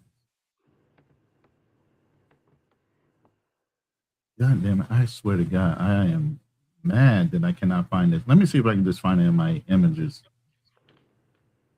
Because it really, I always bring it up. I always have to bring it out.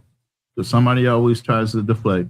Well, y'all, those are just excuses. No, those are actually real factors that stopped us from continuing to progress forward. When somebody keeps knocking you down after a while, you just don't want to build because you already know as soon as you become successful, they're going to find a way to tear your shit up.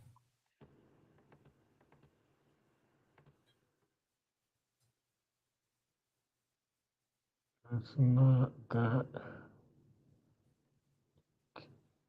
But shout out everybody that's been here and gone through the process.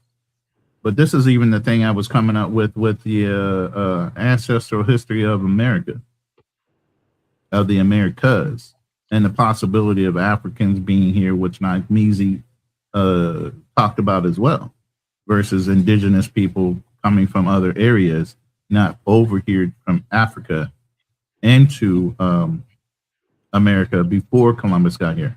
So the premise of these slides was basically before Columbus got here, is it a possibility for the Africans to have gotten here? That's why it says pre-Columbian. So hold on, let me see if I can find these images. The PC wants to move really slow right now. Let's see if I can search it.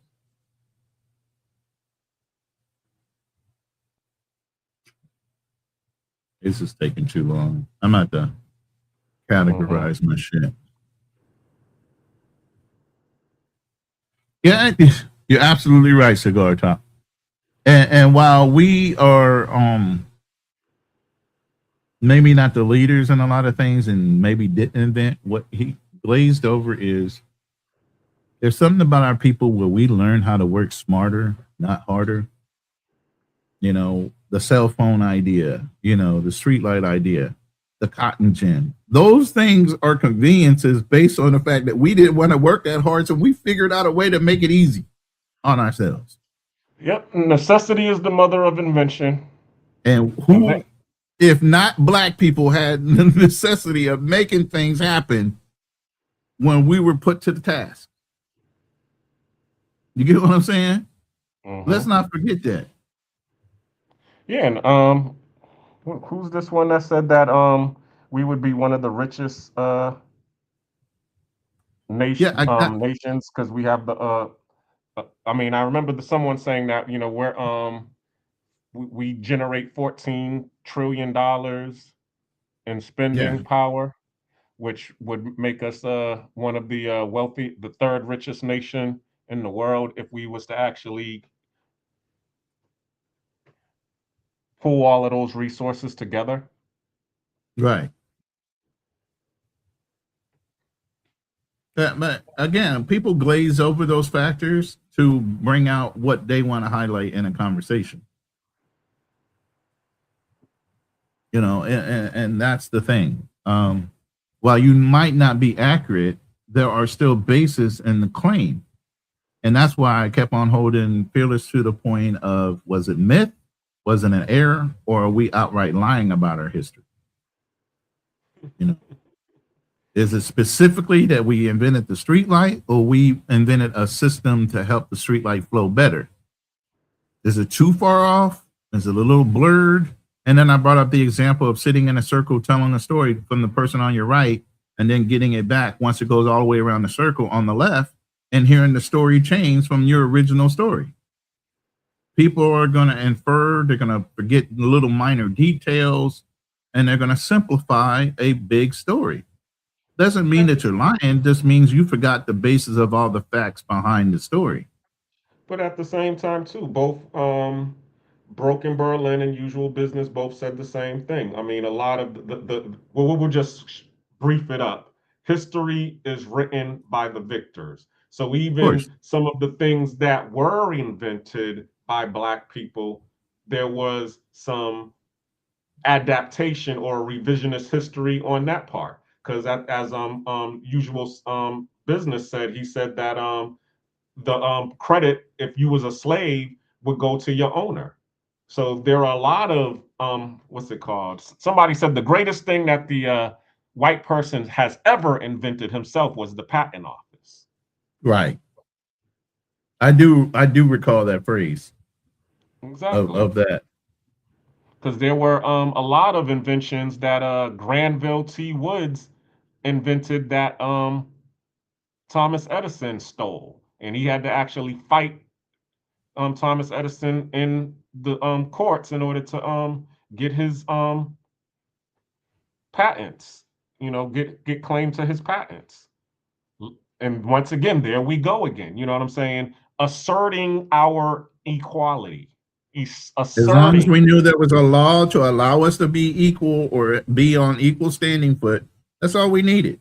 Mm-hmm. We don't need you know anything other than that. Just give us what you promised. Other than that, back the fuck up and watch us work. There's one thing we will do: we'll outwork you.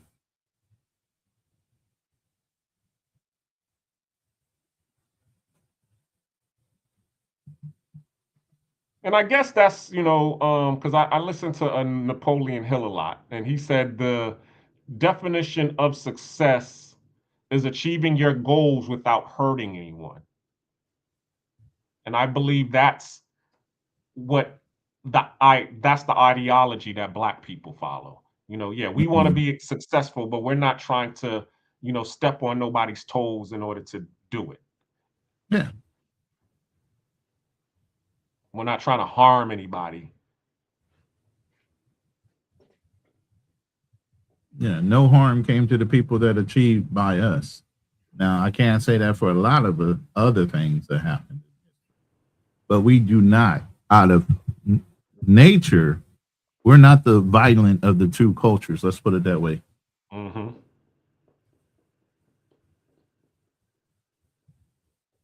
Matter of fact, I think we're overly kind to a fault. And we get ourselves into situations where we enable people to take advantage of us more so because of our nature. It's like, look, I'm 6'2.5", almost 295 now.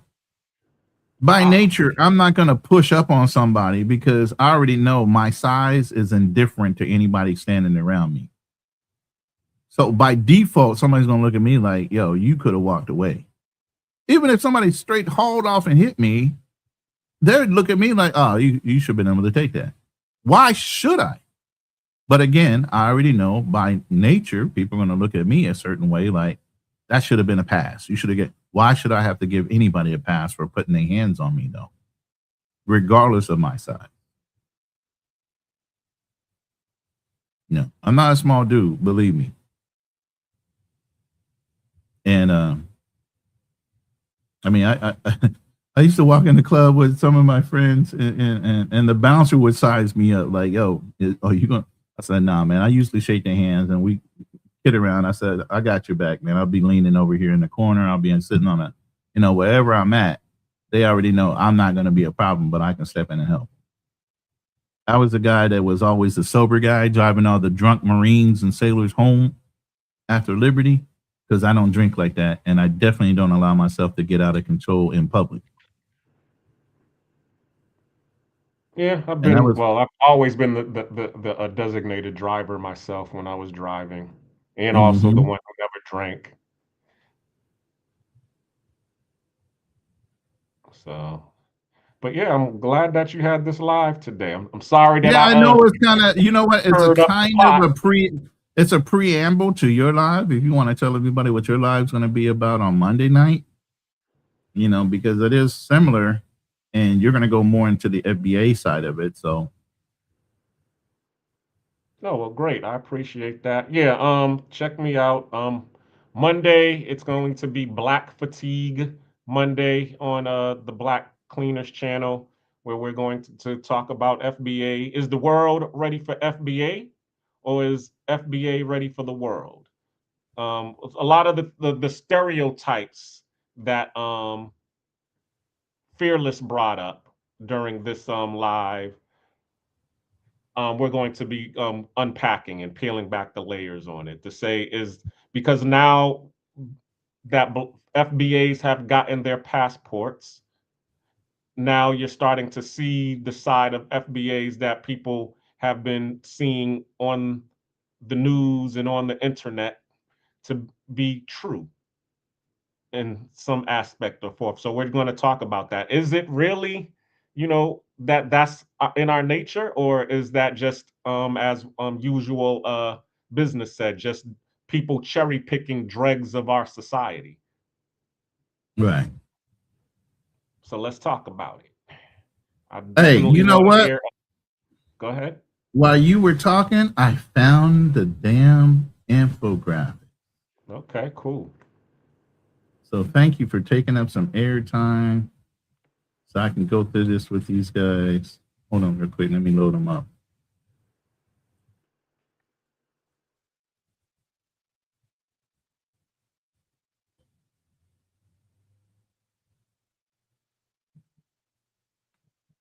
This damn PC is running slow today.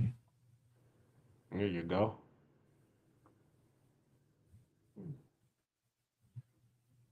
Okay, hold on. I still got a couple more to go. Okay. I got to load them individually because I don't have it on a PDF. The big one is this one. I'm just going to go with this one. This one shows, and what I did was one day we were doing a live and it was hypothetical. Everybody's like, oh, that's an excuse. That's not an excuse. I said, okay, let me do this with the information we know about with redlining and everything else.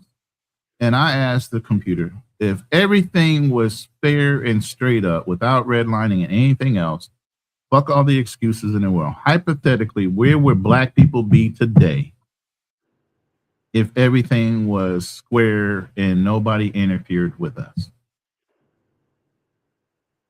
Okay. So on this right-hand side, you'll see the stack goes to where, hold on, let me take us down for a second.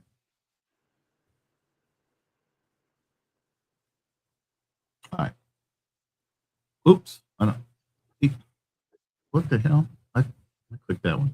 All right. So if you look over here on the third stack, this is if hypothetically nothing happened, redlining never happened, we were able to transfer wealth, we were able to transfer ownership in businesses and real estate, and white people just left us alone. Okay. Ranking in population, that would have never changed. Income rank, we would went from 4th currently to anywhere from 2nd to 3rd. And why that is our wealth rank as well. 4th place now, 2nd or 3rd. And here's the buildup. Ownership base. It's lower now because the stuff that would have ramped up from generation to generation within our families or stolen or misused or whatever over those generations, it would have been stronger. The intergenerational transfer of wealth, while it's thin now, would have been deeper, and local business density, where some businesses started and failed because of whatever they were doing, would have been denser as well. This is independent of me doing anything to influence the computer besides saying, if we were not effed with, where would we be hypothetically in the ranking of population to income? This one right here was showing the current ranking of income. And that's where it was referencing being fourth in a lot of areas. Now, some people can say, well, the Asians came over here and did this, and the Asians came over there, the Indians came over. But here's the thing. They don't have natural opposition to their success. They were given a clean road to be successful without any apprehension or fear of somebody taking whatever we made in success away from us or away from them. They were allowed to grow with impunity with no interference. We're not given that same shot. Yeah, and then to the point, I mean, a lot of that wealth was sent overseas. And a lot of the immigrants that came in to America was to also quash the growth of Black growth in America. Right. They was using the immigrants as a buffer class. Pretty much. Because even when Biden got into office the second time, the one thing when people were still talking about getting tangibles and reparations, they were saying, "Oh, well, you need to talk with the Mexicans and the Spanish that are over here. They're now the people who, you know, are number two." And it's like, what?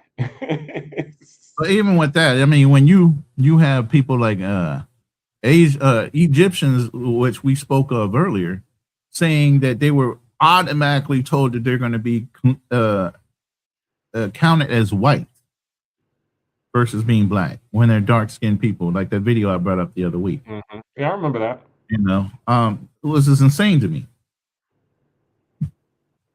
You know, let me see if I got that video, and I'll play it.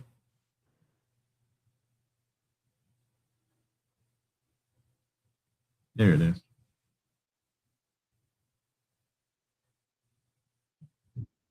My father is much darker than I am. My mother is lighter than I am. In Egypt, people are identified by the religion first, not the race. So in Egypt, if you are Christian, you are a minority person. But if you're Black, you're not a minority person. You are a part of the mainstream society. And I came from this background. And in Egypt, you identify as Arab and as Muslim. And in this country, when I first came, I identified myself as Arab American and Muslim first. And gradually, I became to identify myself as Black. I came to the U.S. in 1978, and I became a U.S. citizen in 1985. When I became a U.S. resident, I was told by the Immigration and Naturalization that I am white. And I told them that I'm Black, and they said, no, in this country, you are white. All Arabs in this country, all Arab immigrants are white. I didn't pay much attention in the beginning to this, because in the Arab world, we identify with our ethnicity first as Arabs, and then with the race second as Black or white or whatever. But in this country, you identify with your racial group first and then with your ethnicity second. Gradually, I became Black first and Arab second. And I rejected my white classification publicly for the first time in 1987, in February, as a panelist in a function sponsored by the Association of the Study of Black Life and History in Detroit. I said that I belong to two minority groups. I am Arab American and Black American, and I am racially Black and ethnically Egyptian. I was harassed by my employer right after that. I work for a white school district. The superintendent is white. All the associate superintendents are white, even though that we provide service. Let me give you a background on that story. I brought this guy up before, and he was telling the story how he went to an all-white school, like he was just saying. And that school was a private school, and they touted that they were all white school with all white teachers. Now you got a man like that walking around in the school, and they're saying he's white, but you know damn well by identification and looking at he's a Black man. But because he had that classification, the school did not mind having him as a teacher, right? But the minute he stood up and said, "I don't want to be counted as white anymore. I see what y'all are doing. I'm a Black man." The minute he did that, the school district had a problem, because now they could lose their whole designation of being an all-white school taught by all-white teachers. And that's the backstory behind what he's saying with this school district. To 30% Black population. but the organization is white and the approach is very white. The attitude towards me changed completely after I went out publicly and rejected my white classification. One coworker came to me and told me, a white coworker came to me and told me right after the function that he met with the superintendent, and if I don't keep my mouth shut, my educational career is over. He said, you have nothing to do with these people, you have a history and a culture. These people came from the jungle, you have nothing to do with them. These people lie and steal. When I see one of them in my neighborhood, I call the police. And I was told by the director of general education. Now, when he's talking about these people, he's talking about black people in America. Mm-hmm. Right? But you see it, and that's why I don't like white people speaking for me. Don't speak shit for me. Because that's the way you really truly feel away from, that camera. Don't say shit for me.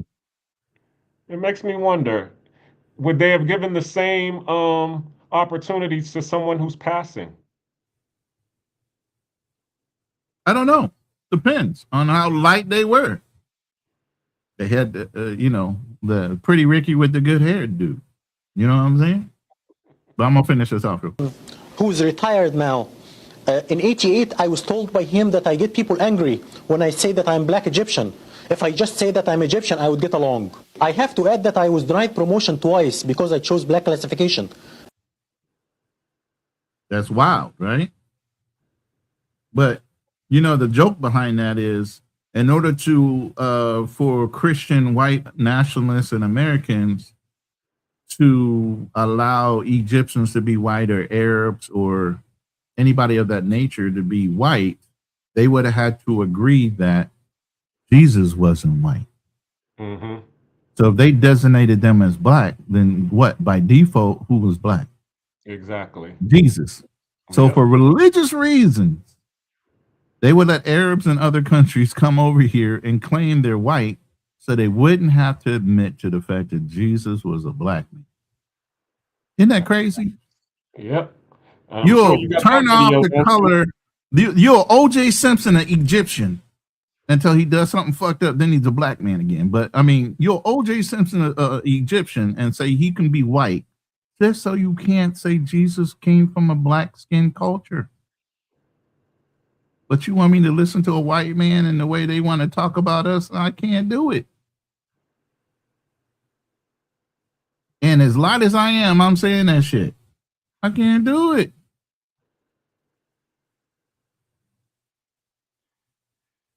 I don't know. I'm thinking about what Fearless said. Do you think they gave us our freedom? Fuck no.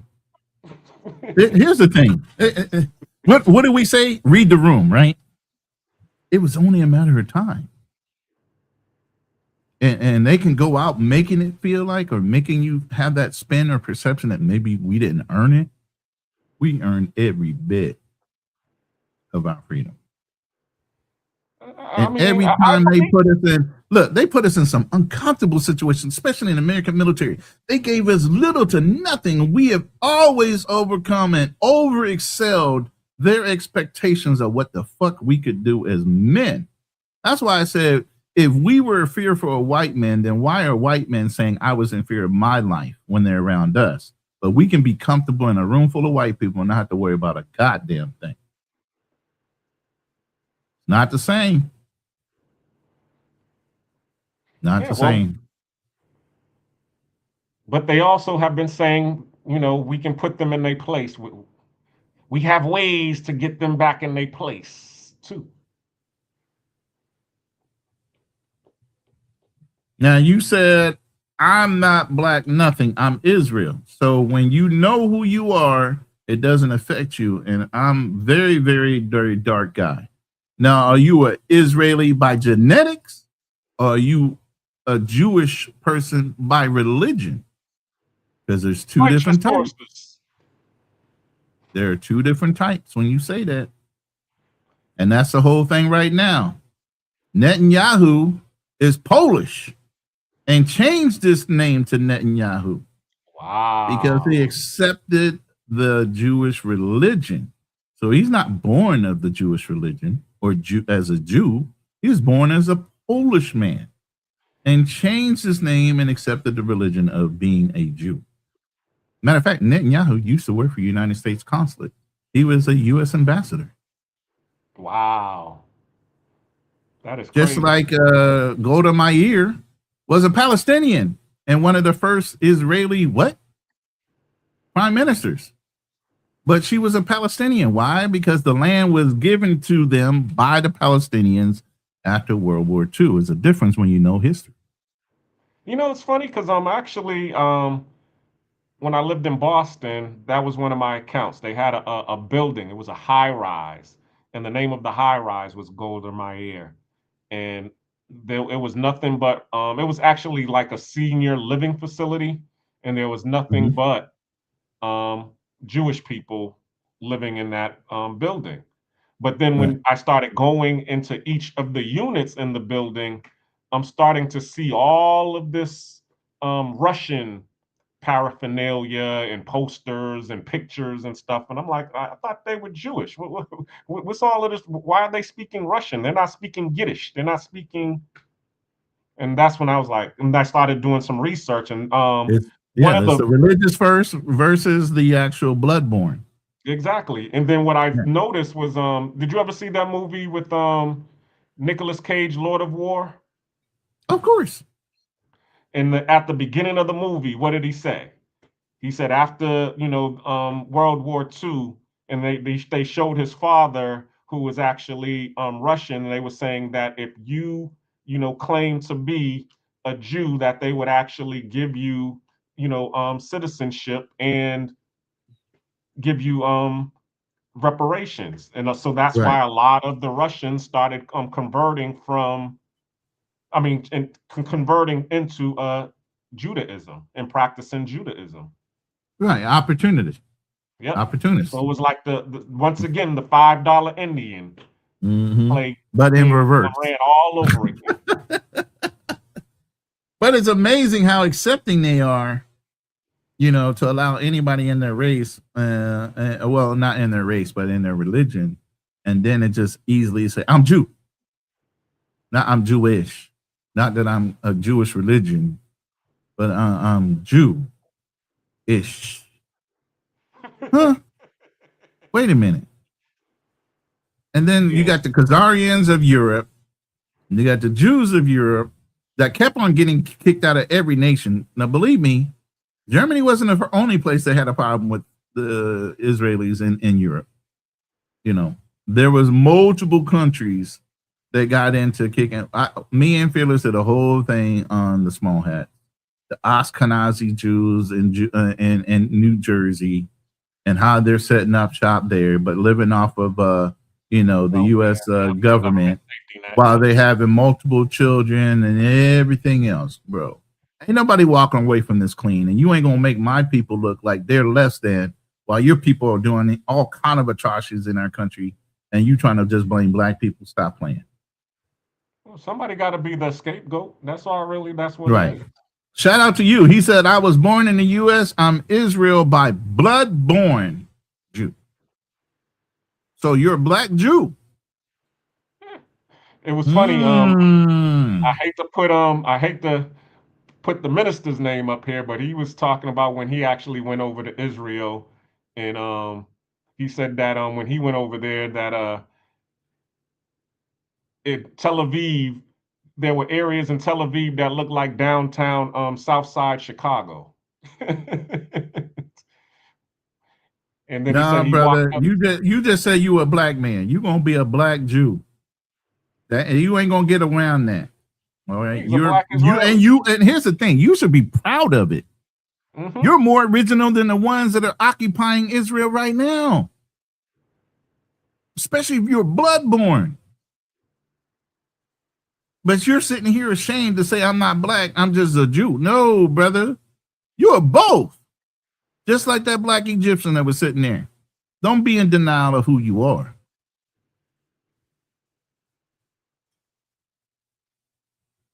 Yeah, that's the wild thing right there. Israel. There are plenty of black people living in Israel that were born birthright, the original people. Matter of fact, I've seen some videos where there were black people in Jerusalem way before the German Jews got there. Mm-hmm. Oh, you're his. Oh my God. Okay, you're Hebrew Israelite. Okay. Oh, You must have missed that part where we were talking about the Hebrew Israelite. Yeah, shout out to you. Okay, I thought you were blood-born from actual. Okay, I'm not going to argue this because they are descendants of the tribe of Judah. Judah. No slight to you, bro.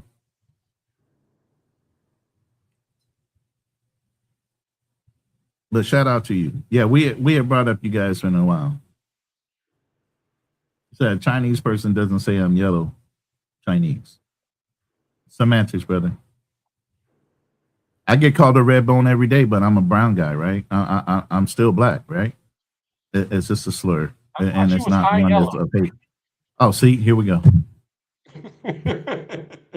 Hey, light skin, high yellow, whatever the fuck. I mean, if you look at my skin tone, yeah, I gotta. If I turn the lights up, it'd be a different, whole nother hue to me. I'm actually downplaying the lighting here. You know, if I was to hit this button a couple more times the other way, all of a sudden y'all be like, God damn, bro, what the fuck? You almost as white as the hat I got on. What the? Okay. Salute to you too as well, you know, because as I said, I have a lot of light-skinned people in my family. It's funny because on both sides of my family, like my grandparents, they had 10 children. So my grandfather had 9 brothers and sisters, 5 light skin, and I'm talking about light skin, like high yellow bone, and then with freckles and green eyes, and then 5 dark skin. That's my grandfather right there. You tell me I'm in denial of my heritage after looking at my grandfather, who I dearly love. And that's literally, I was in the literally in the Gulf War, and he was asking for me on his deathbed, and I couldn't make it home because actually in the act of war they don't give you your Red Cross messages. Wow! So I didn't know until after the war that he had passed. He was asking for me, which really put me in a rage. You know what I mean? So you ain't never gonna catch me slighting myself. So your family that's on your mother's side, you said that they speak Creole. So do you keep in touch with them? We just found them about 7 years ago, and they've been nothing but welcoming, and found out who her father was. At first, they thought her father never had any kids. Oh, okay. But come to find out, it's her and another one that he had through ancestry and blood work and DNA. So, yeah, they had open arms. Matter of fact, when I first started doing the research and I found one of my cousins, her uncle's daughter, I sent her an email and started talking to her. And I also sent him one. And he was like 79, almost 80 years old at the time when I first started emailing and trying to figure out who's who. And he responded to me several times because I sent a picture of my mother and everything else, right? The minute my cousin responded, yeah, I've been talking. Do you know a Clarence? She goes, yeah, that's my dad. I said, he responded too. She's like, what? Yeah, Clarence? Yeah, he responded. She goes, that's my father. He don't respond to anybody. It's funny that he responded to you. So he knew by just looking at her and knowing some of the backstory. Maybe even my grandfather, her father, might have mentioned something to her about this woman he had met in Baltimore, Maryland. Now, at the time, they're in the Louisiana, Houston area. So that's a leap from Baltimore, Maryland. And how would they meet? That's a love story and a half. He's in a port right before going to World War II. Obviously, they're French speaking, so they're being shipped over to France. Yeah. All my great uncles. And French was their first language. So obviously in a boarding room, in a boarding house or something, they met, hung out because she worked in those kind of places, in a restaurant, in a boarding house, and they hooked up. Crazy. Okay. Yeah, interesting. Yeah, and the thing that made it really strange was my grandmother on my mom's side, her mother, had several children, different fathers, and she would give them the last name of her husband. My mother in particular, she not only named my mother her father's first name, but in a female term, but gave my mother her grandmother's first name as her second name. So Joanne Elizabeth. So right there is a tie. And then when you look at the last name, she literally named my mother, spelled phonetically, my grandfather's last name. She never gave her her last name. She gave her her father's name on a birth certificate, which is wild. Like, wow, that must have been such a love story. You broke with tradition.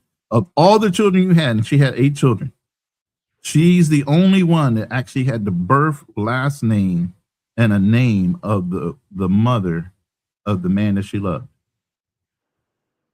Not even her husband, besides for her husband. That was it. I was like, damn, that's a wild story. And we just found her a little too late. Her mother, my grandmother, died in 2013, and we found them 2017. So 4 years after my mother's mom died, we finally found that side of the family. So yeah. Shout out to Ancestry and pulling people together. Yeah, for real. I was able to learn a lot through Ancestry. Yeah. I'm wondering if they start giving up reparations, if they're gonna shut Ancestry down.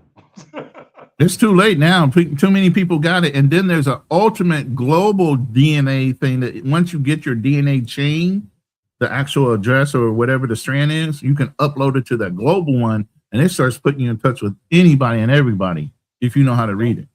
Yeah.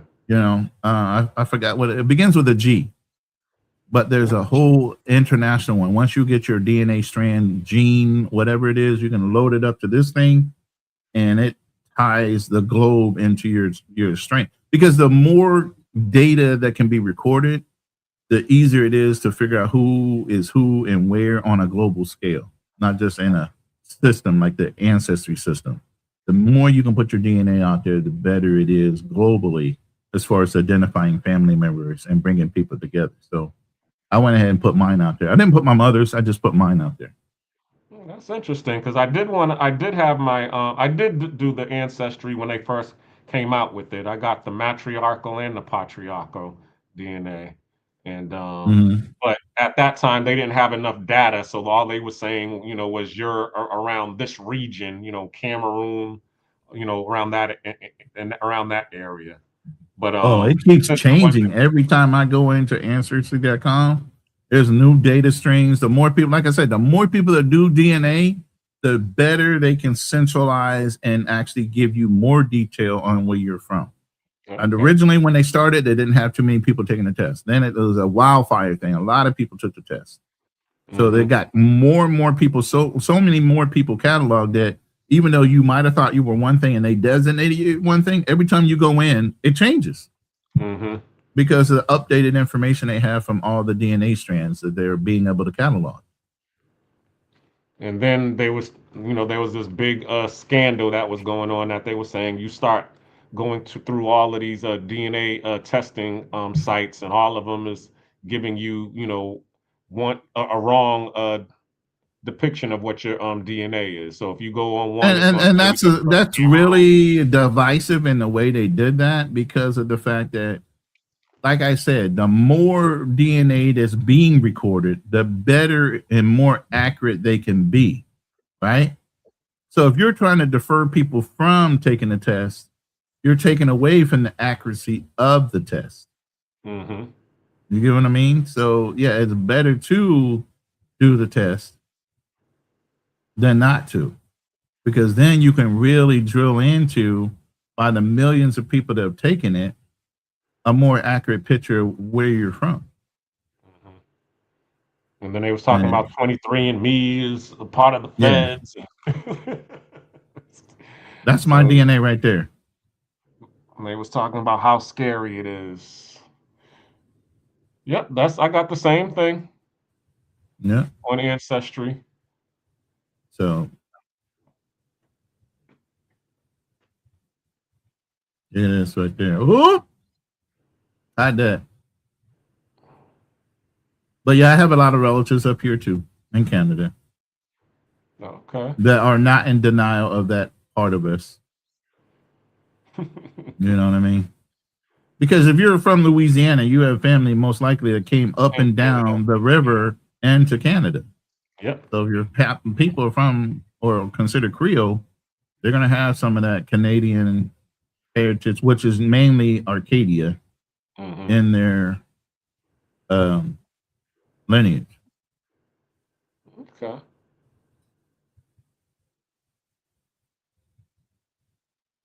Interesting. So basically, as he was saying, at the beginning, do you believe that the facts that because he said that he got it from about we understood that you did the fact checks on John Hanson and you found out that to be not true. But the whole thing about the stoplight and the I went through that too, that. And the stoplight, he made a change on the tech to make it work better. He improved it. Yeah. Yeah, and You know I what I know mean? Lewis Latimer made the carbon filament to make the light last longer because there was And what did I just say? We're great at making things where we can have an easier life. So everything I've seen we invented and the patents that we have are more about comfort and making our lives easier, more so than harder. You know, so shout out to the people that have the imagination to do those things. And my nature from my degree would be, or my degree choice was architecture. That's being able to not only imagine something out of blue sky, but make it feasible to build it from nothing and then make it engineerily structured to where people can live or do whatever they need to do in it. So if you can't think on a spatial scale, mathematically, engineering wise, and everything else, that degree is not for you. You know, that doesn't, like I said, even though I dropped out of college, don't mean my brain stopped working. Yeah, and then at the same time too, I mean, you're going to, when you're getting everything out of the mud, you're going to come up with some different ideas on how to make your life easier. Absolutely. So you don't have to eat those mud pies. True story. Or dirt cakes. You know, and every culture in some way or fashion do eat dirt, which is crazy. But hey, when you want a full stomach on something, I know cultures that had eaten bark off of trees as subsistence. When you're hungry, you're going to try anything and everything in a boiled pot of water just to get some soup, something, just to put something in your belly to say you've had something to eat. Exactly. I mean, horse was a good meal back in the day when they didn't have any other kind of meat. You know? Yep. Protein's protein. Yeah. But you know what, man? We're pushing about 5 hours and 12 minutes, and I guess nobody else wants to participate beside in the chat, which we really appreciate you guys joining us in the chat. Please subscribe to not only my channel, but Black Cleaner's channel. He's going to be going live on FBA versus the world on Monday. You really just taking a stretch on that one, ain't you? You going after the whole planet. Yep. Because, hey, we got our passports now. We outside. Okay. So is you ready for us? Or are we ready for you? And I'm going to drop his channel. Ready for you.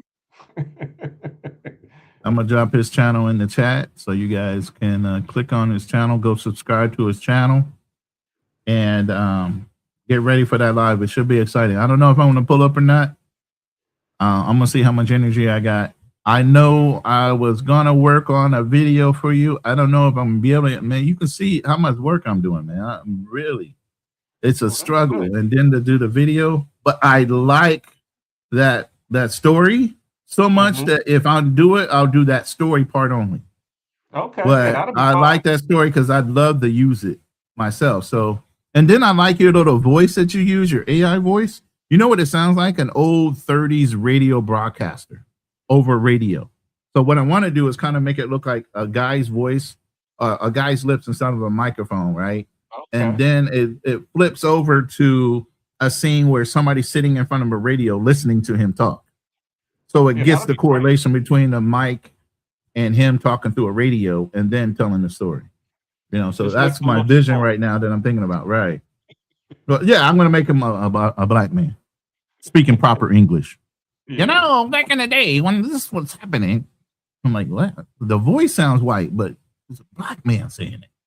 But again, we know how to speak properly when we're told to. You know how to flip it on and flip it off, especially in business. Yeah. Right? What did Dave Chappelle say? He says you got your black voice and then you got job interview.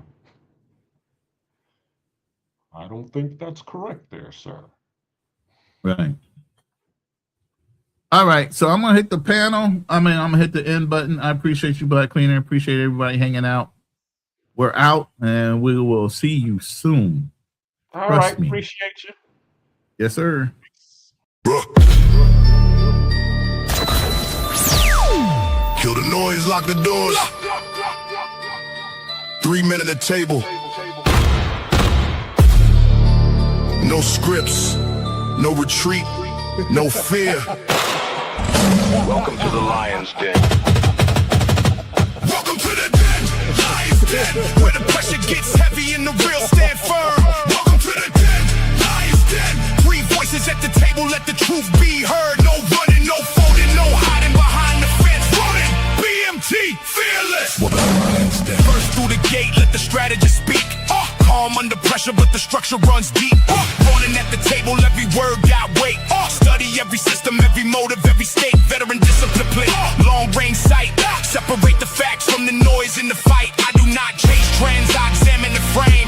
Follow the incentive, then expose the game. Build with a purpose. Stand on the code, carry the pressure. And control the load. No empty performance, no counterfeit shine. Running in the den, hold the line. Running. Enders with the passport stamp. Global perspective, every pattern gets mapped. Traveled in an unfiltered, no rehearsed disguise. Seen the world firsthand, so we recognize its lies. Facts in the chamber, context and place. Culture and money examined face to face. Cyber mind sharp, business sense clean. He reads the machinery behind the machine. Receipts for the claim, evidence before spin. BMT brought the world inside the den. Bring the facts.